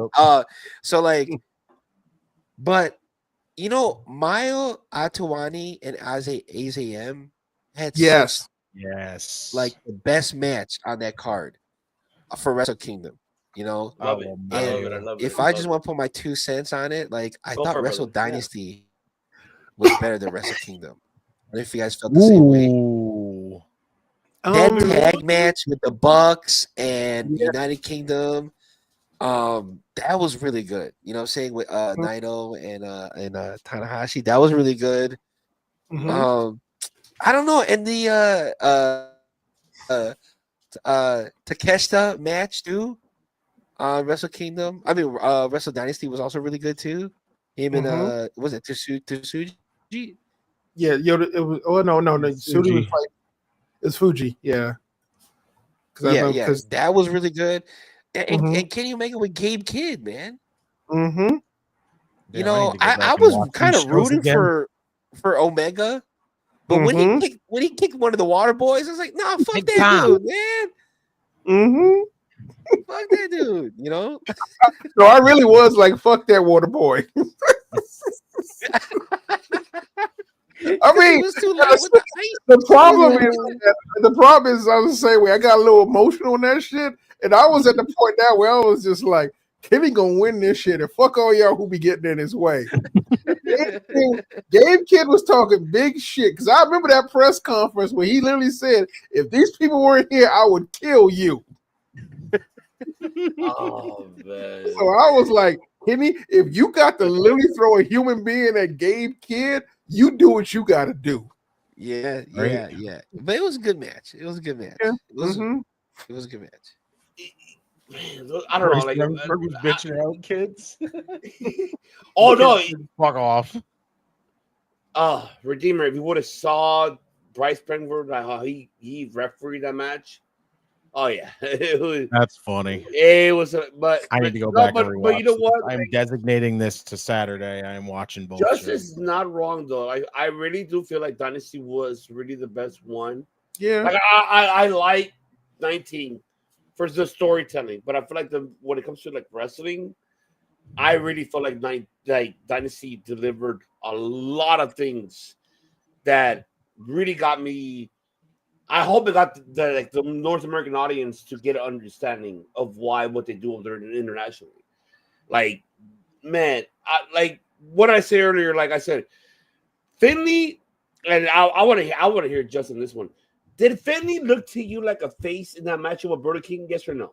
Did he look like a face? Yeah, I mean, yeah, right? he was fighting from behind the whole time. Mm-hmm. He definitely felt like he was like trying. He was mostly on the defense. Mm-hmm. And, you know, Finley, he's always doing shenanigans to be, you know, a little dirty, a little cocky. And to me, he just felt like regular ass David Finley. Like, you know what I mean? Like not Bullet Club David Finley, just regular Finley. David Finley, you know? You gotta remember New Japan has this weird shtick where doesn't matter if you're a heel or a face. If you're fighting a non-New Japan guy, you're the face in that match. That's hysterical. Period. That's also true. Period. It does not matter. The only time that was not the case was Gabe Kidd versus Kenny Omega, because Kenny's never gonna be a heel anymore. Like he just can't be. I mean, he used to be a heel. We already know. He was a heel back in the day. He can't do that right now. Well, because remember the culture back in the days, they were not really good for gaijin people back. Yeah, it's not even that. The thing is, Kenny is a legend in Japan right now. 100% legend. That man can't be no heel. That's like Ric Flair. Ric Flair, when he came back, that man was a pure heel. Everybody's like, man, that's Ric Flair. Stop bitching. They would root for him as the dirtiest player in the game and be like, man, that's fine. Don't worry about it. But who the fuck would hate Ric Flair what he did for NWA? Exactly. That's my point. Like, Kenny will never be heel. But like I said, if you're in New Japan and you're coming against a foreigner, you're going to be the face in that storyline. All right, let's ask just this question. How do you feel about Monet not being a 4-belt? And what do you feel about her now that she's not here besides North America, but more international? Rev Pro already giving her the credits. And now that she's part of, like, you know, we know that when she won the belt, the Queen of Stardom, and what are your thoughts, and what do you feel like now we're going to see more of her internationally on those two promotions, mainly besides just AEW? Because you have Rev Pro, you have Stardom. So now she's really put in that position like, oh, fuck, I have to go and compete internationally. Will you feel that it was the right decision for Mina Shirakawa to lose the belt, all those belts? And what do you see for those two promotions now that they have her to be, now they're like, of course, Stardom as a mid-card champion, but Rev Pro as a women's champion. So what is your take on that? And what is it that you feel that she's able to, invest on those two products, especially mainly Rev Pro, because we already know the credentials of Rev Pro, how that shit works. That shit is not what people think it is. It's hard for North American people to see what we see. But I got to tell you the secrets. You got to stick up for yourself. But that's what I can tell you. But you know what? The Rev Pro stuff is only going to help gain a new audience, right? Because everybody knows Mercedes Moné, right? So it's going to help them get a new audience, new eyes, help them get familiar with their talent. Mina Shirakawa, I mean, she had some really good matches, but she hasn't really defended that title either, too. You know, that is true. So for it to be on Mercedes, I can see why. Again, it's just the same reason for Rev Pro. You know, for Mercedes to have all 4 titles, I mean, she's deserving of it, right? Because I think lately now, like she's finally backing up her hype. Like the last couple matches she's had with and everybody else, and now that she's having all these matches like overseas and stuff, she's really like turning up the heat now in her matches, right? Like she's trying to showcase like the person that we know who she is. So I mean, I think it's right. I think it's right. I think it's okay. You know, I mean, Ultimate Dragon had like damn near 10 titles at one point. Remember, like, you know what I'm saying? Like, Zack Jr. had like 4 different titles at one point from like other promotions. Like, you know, I remember the Ultimate Dragon one makes me laugh because it's like he's got 4 triple crowns in there, a couple singles, I think 1 tag team belt. I mean, that shit was ridiculous, right? Like, okay, damn. You know, so do I think that's like you suck for the rest of us? Damn, bro. Right. Shoot, I mean, her winning those 4 titles definitely means she's over her, her little divorce thing that she had. What? She officially. She's literally divorced from that man. That's why he's like, fuck. I mean, she talked shit about his ass in one interview. I was like, I don't want to be that dude. Yeah, she said something about like how she wasn't happy with the ring gear that he had made, but it's like literally the same ring gear that he makes all the time. You know, so, so I can't have that, man. Well, what is basically saying here? What did he say? Mina was the only Mina only won the belt in the first place because the original opponent for Danny Luna got injured, and she was dropping the belt that event regardless. Oh God. Thank you, fucking Decimal fucking Seltzer. Keep going. Holy shit. All hail Lord Decimal. Well, they make sense. Well, you know what? They make sense. So the Mercedes was just in that slot, you know. Now, for you, both nights, what can you really say was your match of the night? Can you say that Kenny Omega was match of the year? If not, is Kenny Omega is it a candidate for 2025? Yeah, do you feel like it could be? No. He's got more in the bag. I want to hear this. Nah, that's too early. Gabe Kidd? Come on, man. Listen, we're talking about Gabe Kidd now. We're talking about Gabe Kidd. But you didn't feel like it put him over, though? Bro. You don't feel like it put him over? Half of the match was outside. Okay, yeah, I agree with that. It was outside, yeah. But I mean, but you and didn't feel like tables, two skinny ass tables from the Hey, you know first of all, those skinny ass tables from the kindergarten warehouse, from the kindergarten school warehouse. Hey, fuck you, tiny tables. The legs were damn near shaking before they propped it up, you know. Oh God. Okay, you know, let's be honest. Good thing we have our attorney law over here ready to defend us in case of anything. I mean, listen, is it a nominee? Yes, it's a nominee, but it's so early. But I will tell you what does fit in the match of the year already as a candidate is that Naito Tanahashi match. Definitely is in there. And you know people hate that match for no reason. Really? Why? They're complaining. I think Ivan talked about it, and I too disagree. Too slow. Yeah. They literally because it was like that one is a typical 1980s New Japan match. But see, that's why I like it because I know people aren't used to seeing that kind of match anymore. So because you have to remember it's two friends. Because me and Phil we're on the same tip here. Mm-hmm. So like you have to remember it's two friends that know each other's move. Why can't we be friends? Why can't we be friends? Right? Like, do you remember I'll give a throwback. Remember that charity game that the Bulls had in United Center, and Michael Jordan and Scottie Pippen were guarding each other? Yeah. And none of them scored on each other. Mm-hmm. None of them scored on each other because they knew each other's moves. It's the same thing. It's like I loved watching it because honestly, it was like that is hilarious to see them two try to wrestle each other. I mean, it wasn't like it's a bad match. You're sitting there going, y'all hang out with each other way too much, motherfuckers. Dude. Because you're sitting there going, you know they're going out for ramen after this shit. Exactly. You know they're grabbing sushi. You know what I'm saying after this. So I mean, yeah, he will. So yeah. So overall, shit, it's 1:00. I got work tomorrow. So y'all gonna have to let me go soon.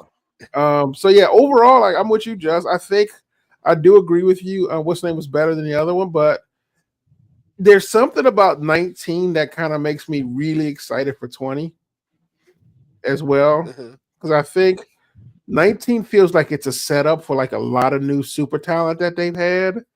That I really want to see him. That I want to see him do what they do. Because WrestleMania 20 is basically their 20th anniversary show. So I think that's when they're going to turn that shit up. So, and the fact that what's his name, the executive director, went on and said, "We going for 40. We want 40,000 at the next one." Yeah. So, and what's the super card for all of the DDT Noah event coming up? Was it? It's not All In. It was the past one that just happened.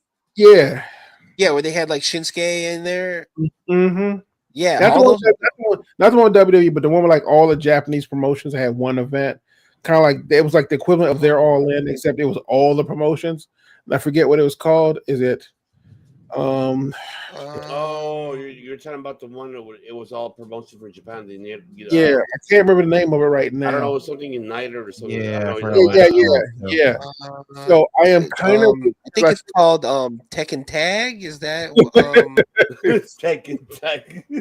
No, Well, okay, I'm fucking around. Yeah, but I know what you're saying. But like honestly, truthfully, I think that combine that with New Japan going for their 20th anniversary show will probably be. I think this will probably be the biggest year for Japanese wrestling ever.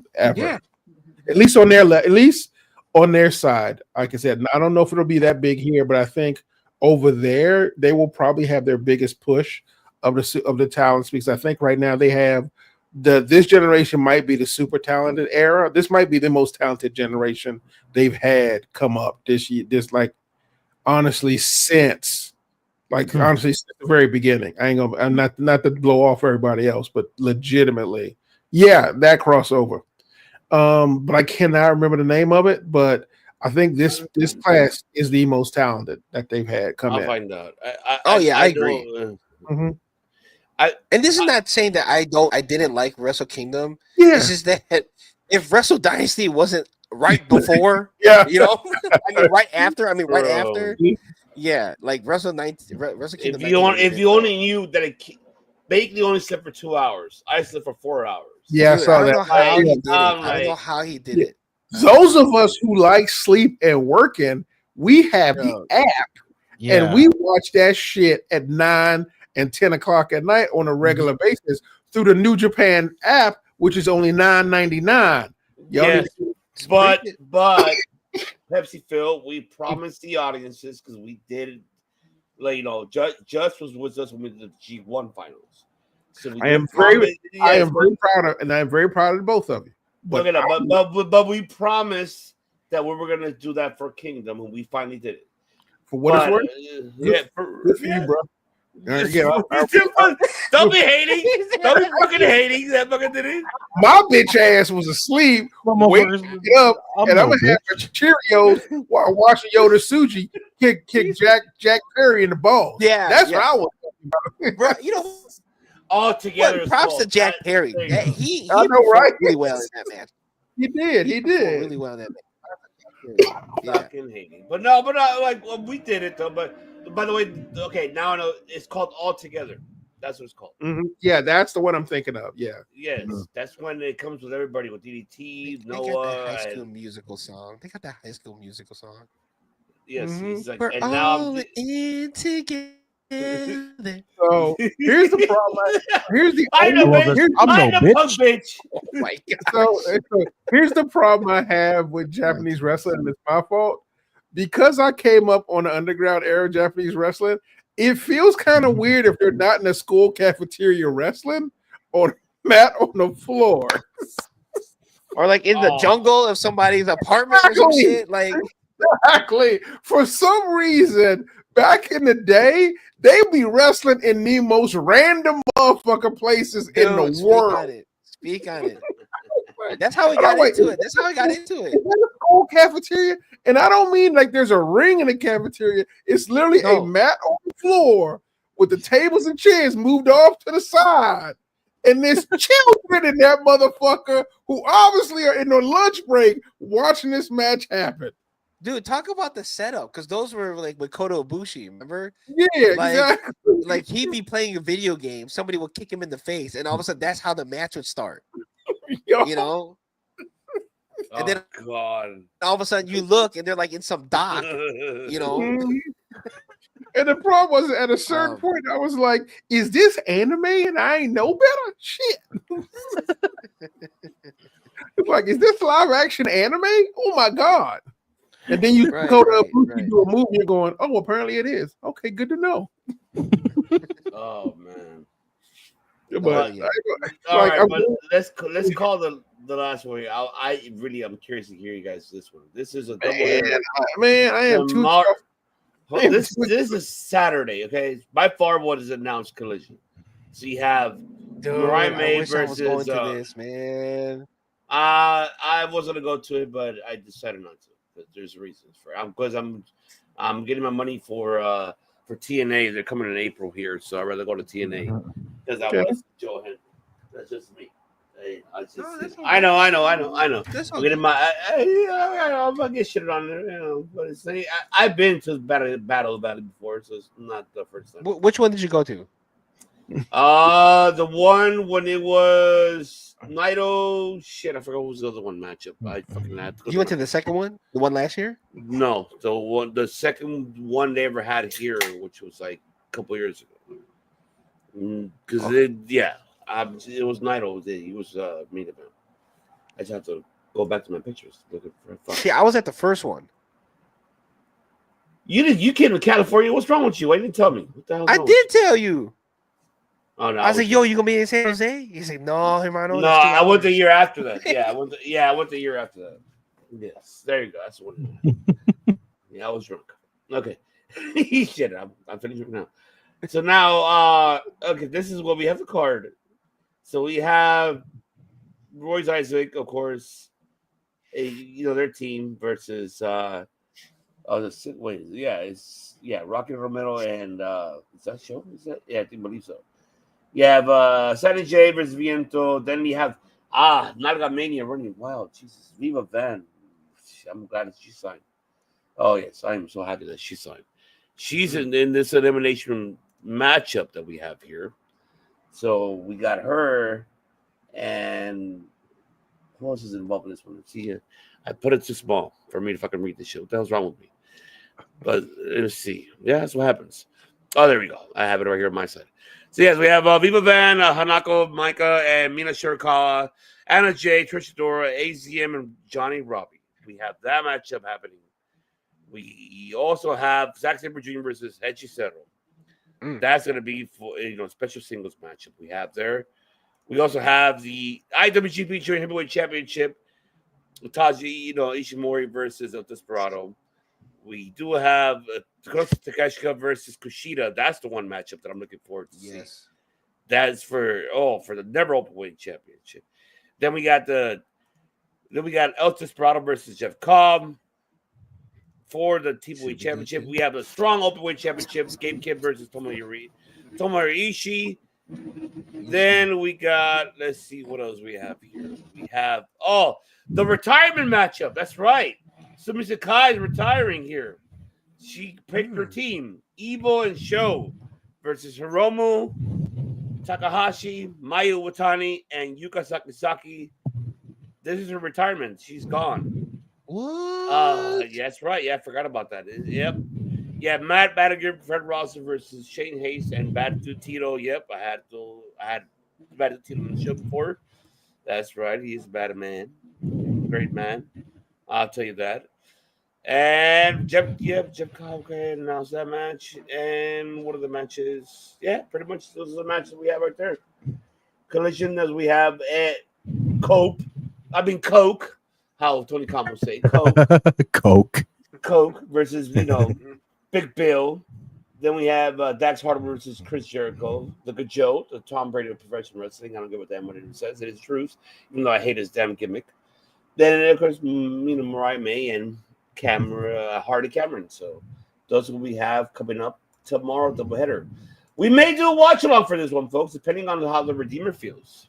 So, Ooh. Friday? Saturday. Oh, tomorrow. I know today's Friday, but you're right. You're right. I'll see if I can get the show and watch it. Well, I'll be there with you. You're not gonna be alone. Yeah, sure. No. You are not alone. I'm here with you. Plus, we're here. Far away. Sing it, come on. I'm here. Oh, I'm sorry. I thought we was closing out the show. My bad. We are, but look, Johnny Cochran and podcasting. This is your call. What are your thoughts about the doubleheader, Johnny Cochran Jr.?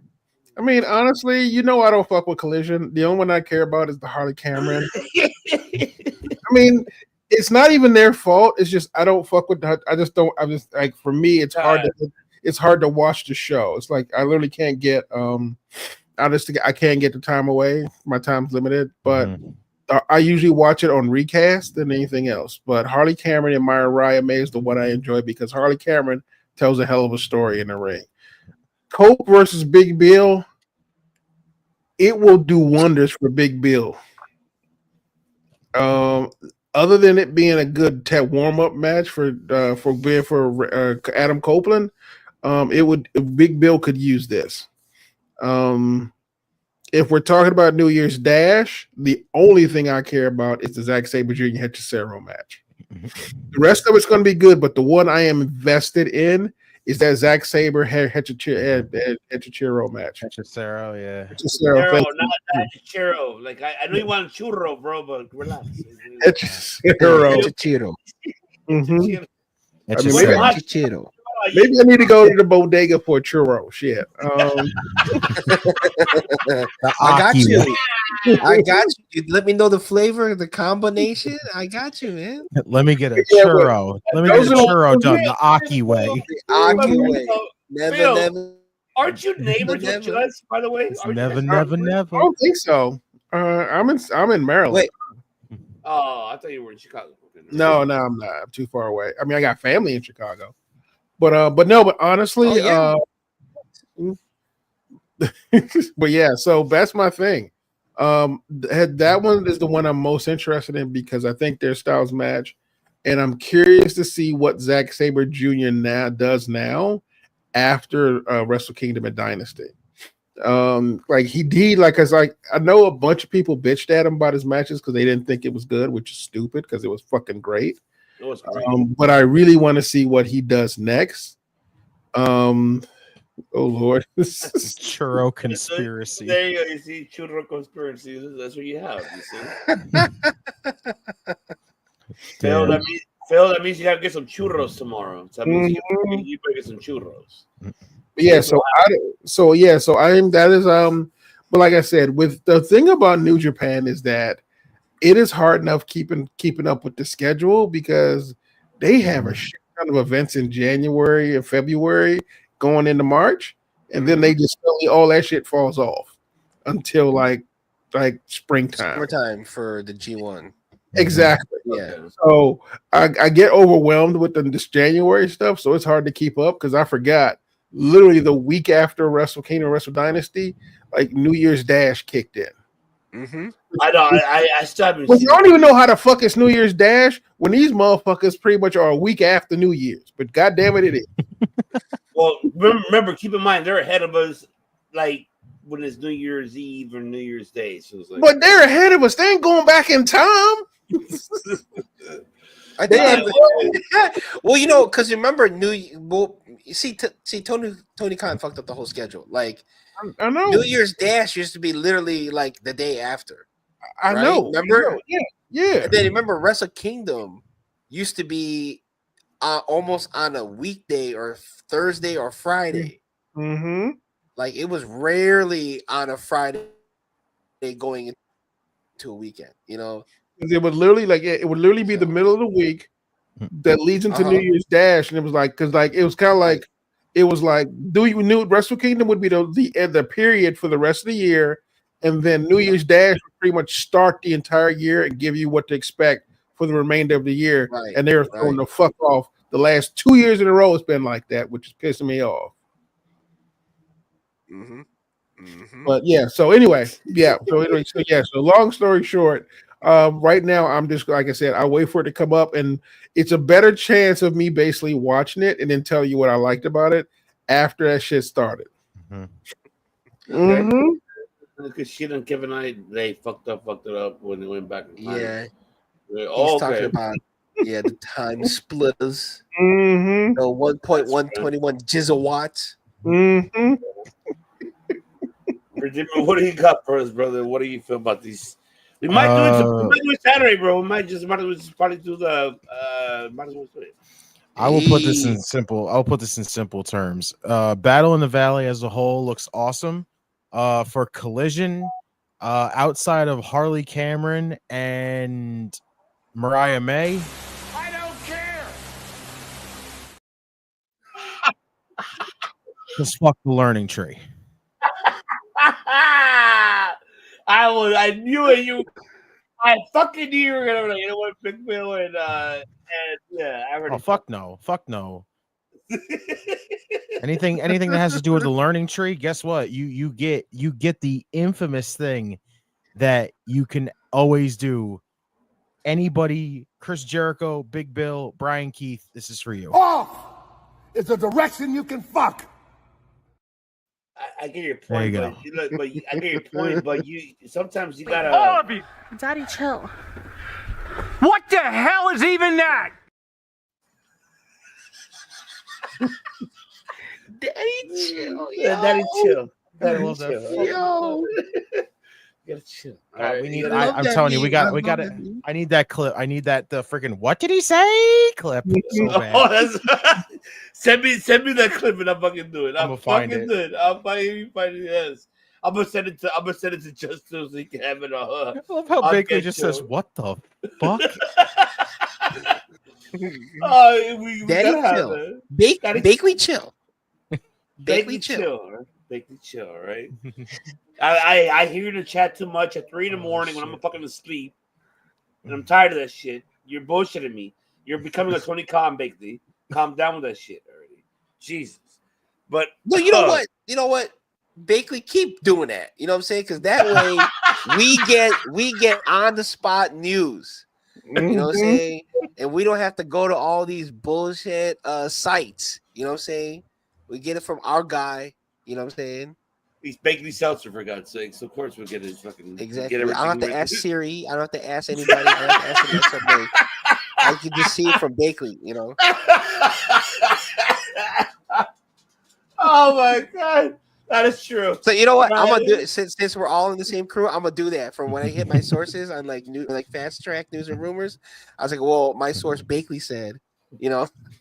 I trust Bakley more than anybody. Exactly, I do. I honestly, I really do. Him and Garn, my homie Garn, those are the only two people I trust when it comes to this stuff. Yeah. He's like, he's like, all right, you see, you you. won Decimal Ginger, so you already got your shit. So there you go. Keep doing what you're doing. I got you. There you go. He'll probably make a clip for you. Hey, Bakley of the day. Here you go. This is what we got the news. Bakley of the day right there.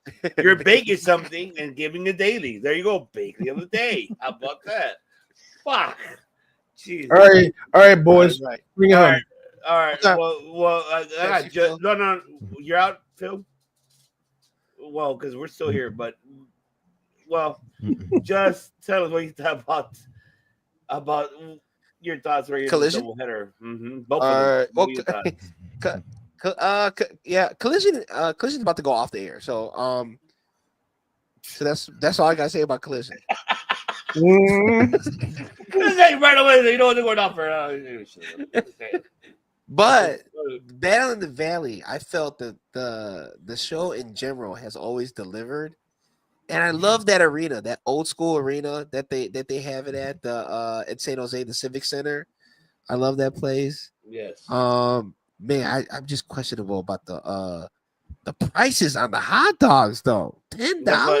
That's why I stopped going. Woo, boy, them Dodger dogs. I don't know. Did taste good. Long Beach. It did taste good though. Yeah, I mean, it was a big glizzy that I had in my mouth and didn't swallow. Okay, so like the matches I want to talk about is that the never open title match, the Kushida and Takeshita. That match is definitely going to be one of the ones that I know is going to be amazing.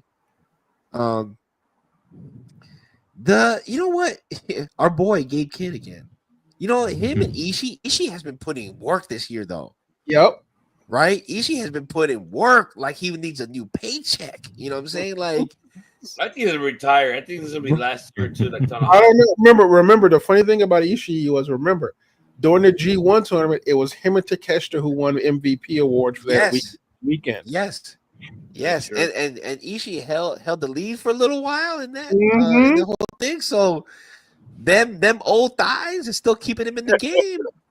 And he was pulling. I was fucked up when I saw that motherfucker pull a Hurricane Rana. Yeah. I was like, what the fuck? This big ass getting you over with a. I mean, I don't even know if it's a Hurricane Rana. I think it counts as a Frankenstein with his big ass. Hey, listen, he knew what he was doing in his mind and he completed it, you know. And the thing is like too, he's starting to just like have the second run in him, or maybe the third run, I guess you could say. But like, yeah, man, he's put in a lot of work, so I got to give it to him. But the card looks great. You know, I can't. Yeah, I mean everything out of here looks pretty dope. I mean, Roppongi Vice. Who don't like Roppongi Vice, right? I like them. Yeah. Yeah, so they're dope. So I think Battle of the Valley is always gonna be good. Oh man. So what should you say could be the match of the night though on that? Kushida Takeshita. Takeshita's just killing it right now. Banger, honestly. He's just killing it right now. He's like I would say he's your favorite wrestler's favorite wrestler. I know that sounds corny, but like, oh, what the fuck? How do you do a Hurricane Rana with no neck? I mean, have you ever seen? I know. Basically, he's talking about because, like, you ever seen Ishii turn? He's like the like the whole shoulder, like because he ain't got Ishii cannot. He can't turn. He has no neck. He's his whole fucking body. He's like a damn minion. He's like a minion, boy. He's like a minion. He's like one of the fucking fuck. Oompa, Doompa, Doopity. Oompa Loompa? Oh, he's just like an Oompa Loompa mean motherfucker just getting fucking pissed the fuck off. Like, I never see the motherfucker smile for shit. When the fuck I ever seen him smile? I never. No, he's serious, bro. He's serious, man. Shit. Whoever's his kids, I first off for your ass. So I'm pretty sure you look at like, he graduated. Like, literally, like, no smile. Congratulations. That's like pretty much I gotta see. I don't know. Well, yes. What about the 6-man tag? The 6-man tag match. Which let me see. Put up the card. That's the one with Takahashi, Maya Tawani. Yeah, that's the retirement match. That's the retirement one, right? Yeah, that's the one with Sumi Sakura. Sumi Saki. Yeah. That should be dope, actually. That's I feel like we might do a watch out for Saturday for that one because it's her retirement matchup. So Sumi Sakai retiring and with Eva Show, pretty much the House of Torture versus Hiromu, Maya Watani, and US Sakasaki. So that's Sakasaki. Yeah, this is like a intergender fucking 6-man tag match. How the fuck? I'm not gonna lie, the underrated, the unexpected banger might be freaking Bone Soldier and Despy. Oh yeah, Despy Bone Soldier is great. Bone Soldier, Taiji Ishimori can fucking go. Yes. Another unsung hero. I love Ishimori. Who also doesn't smile at all. No, he does not. Actually, no, I've caught him smiling like once. Except he kind of gives that. He gives that kind of like side smile, like where he has like half his mouth, like still like has a smile, but then you get like the teeth on the other side. Right. And I'm like, okay, at least he kind of smiles. I was just gonna say that.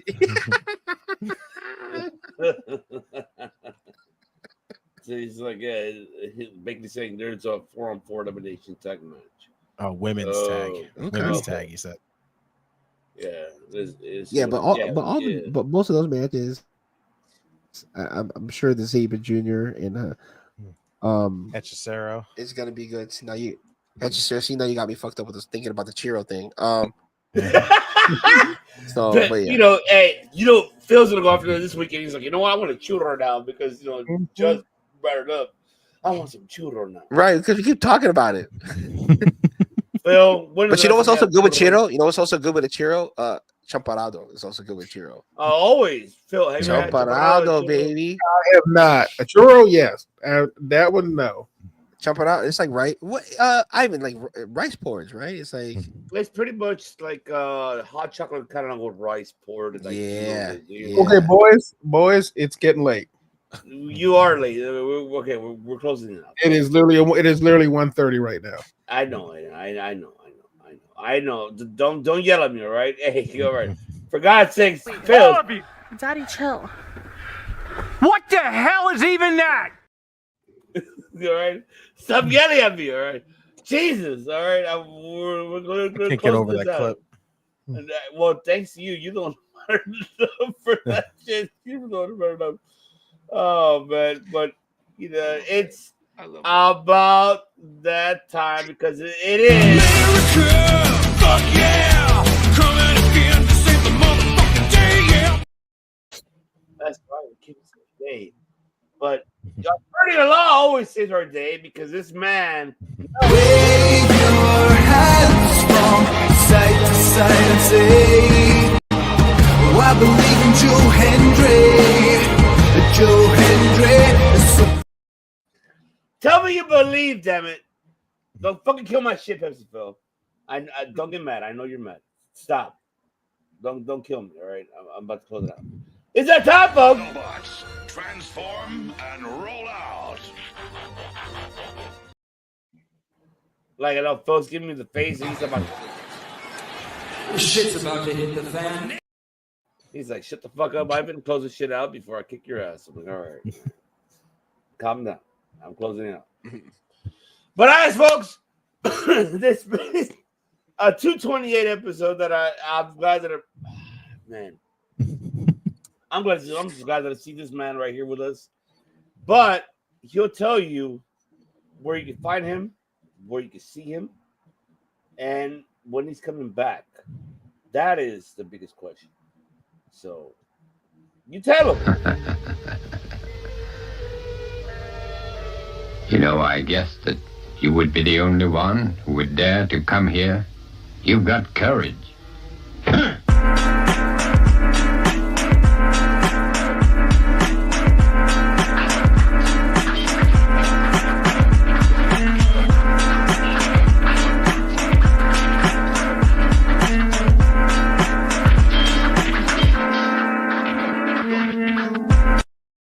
That's right. Yeah, we're GETCHO still in hiatus. We're still taking a break. We're still trying to get our minds right for when we come back. But in the meantime, between time, you can check out Marks and Mike's. I was there with Dallas Cash, the homie JT, the homie El Cheech and La Casa, and then we had a guest from Black Wrestling Podcast, El Fam, who was on there. So check that episode out. I just did that before I came in here, so please check that out. It was a good episode. We talked about almost everything that that y'all talked about too. So it was good. It was a good time. So please check that out as well. That's right, folks. You see the description right below. You can find GETCHO everywhere because he's everywhere, anywhere, anytime, any place. It's right in the description below where you can follow the social media platforms, where you can all the audio platforms where you can get it on Apple, on iHeartRadio, on Spotify, anywhere around the world, internationally. Yeah. Make sure to follow it, subscribe to it, see it there. GETCHO, because he's bringing the GETCHO. You can find it. Yes, right. And GETCHO here live. Here every Wednesday. That's right, live on Circle Debate. So come watch us. Come watch us here. Everybody here on the watch along. That is right. All right, Johnny Cochran Jr., hurry up. Let's see where the hell you at. Y'all find me on Instagram, Philip JP 24601. Everything you need, links in the bio. Have fun with it. Boom. I can't find you on Twitter, man. What the hell? Instagram and Twitter. But yeah. Wait, what is it? So it's the same? It's the same? Twitter's the same thing? Oh, shit. I have to find Pepsi Phil on Twitter. Holy fuck. No, I didn't know that. Not to find Pepsi Phil. Just do not bother Johnny Cochran Jr., folks, because this man will get upset, and he's already getting upset right now. He's like, it's 1 o'clock in the morning, 2 o'clock in the morning. You're pissing me off. I can't go to sleep. I got to go to fucking sleep. I'm sorry, Phil. You know I love you. You know I do it out of love. Well, hey, Phil, we want to do this once a week, all right? We don't do it every day. So except this man, he does it every day because he's the one that runs this fucking network, and that is the Redeemer himself. Go ahead. Y'all know where you can find me. You can find me on Facebook, Instagram, In Time Wrestling Podcast, on X at JustinTime211. Go find the In Time Wrestling Podcast, give it a listen to some old episodes. Again, the show is not gone forever. It will be back eventually. Occasionally, like I said, maybe I'll drop some sporadic episodes if any kind of big news drops, or maybe I'm just bored and want to drop some episodes because I don't want the show to be gone forever. So other than that, though, right here on Circle of Debate, Monday nights for Raw Dogging, Tuesdays for NXT, Wednesdays for AEW Dynamite, Thursdays for the flagship show, Fridays for SmackDown, Saturdays and Sundays for pay-per-views. They christened me Mr. Every fucking night for a reason. I am here every single day. Like I say, I hope y'all don't get sick and tired of seeing his face, because you're going to see it a lot. Okay. So other than that, make sure you are subscribed to this channel. Hit that like button, share the video, turn on the notifications so you don't miss a single thing that this conglomeration is giving you. Oh, you said the magic word. I think I'll have to play it. I'll show y'all how we do in the conglomeration, baby. That's right, because we're about to. Let me tell you something right now. The word of the day is bam. Wonderful. I love it. We're not gonna lose. Shout out to Melissa for that. Shout out to Melissa. That's right. Shout out to Melissa. That's right. That's where you're glorious. That's where you are. But I gotta tell you, Daddy, chill. that's never gonna go away. We just cut it so it's just that, and that's it. Yeah, I know. She's like, the word of the day is churro. There you go. See, even there it is. Even How about the word of the day is bodega? Damn. That's how it is. But you already know, folks. What we do here on this network, you'll catch it here every day, 5-6 days out of the week. Until then, you already know that our boy, our familia right here, just will tell us when GETCHO will be back here live every Wednesday night after Dynamite. But you can never stop listening to him on his audio platforms. Remember, I said the description right below. Click on it. Follow it all over. Because this man brings you the greatest, stupendous, indubitably great anything audio platforms around the world, internationally. And like what we doing here as well. We bring that to you guys. Because without you guys, we do it for all of you guys. We don't do it for that. You see, Johnny Cochran's going to kill my ass. He's probably going to sue me for keeping him so much up.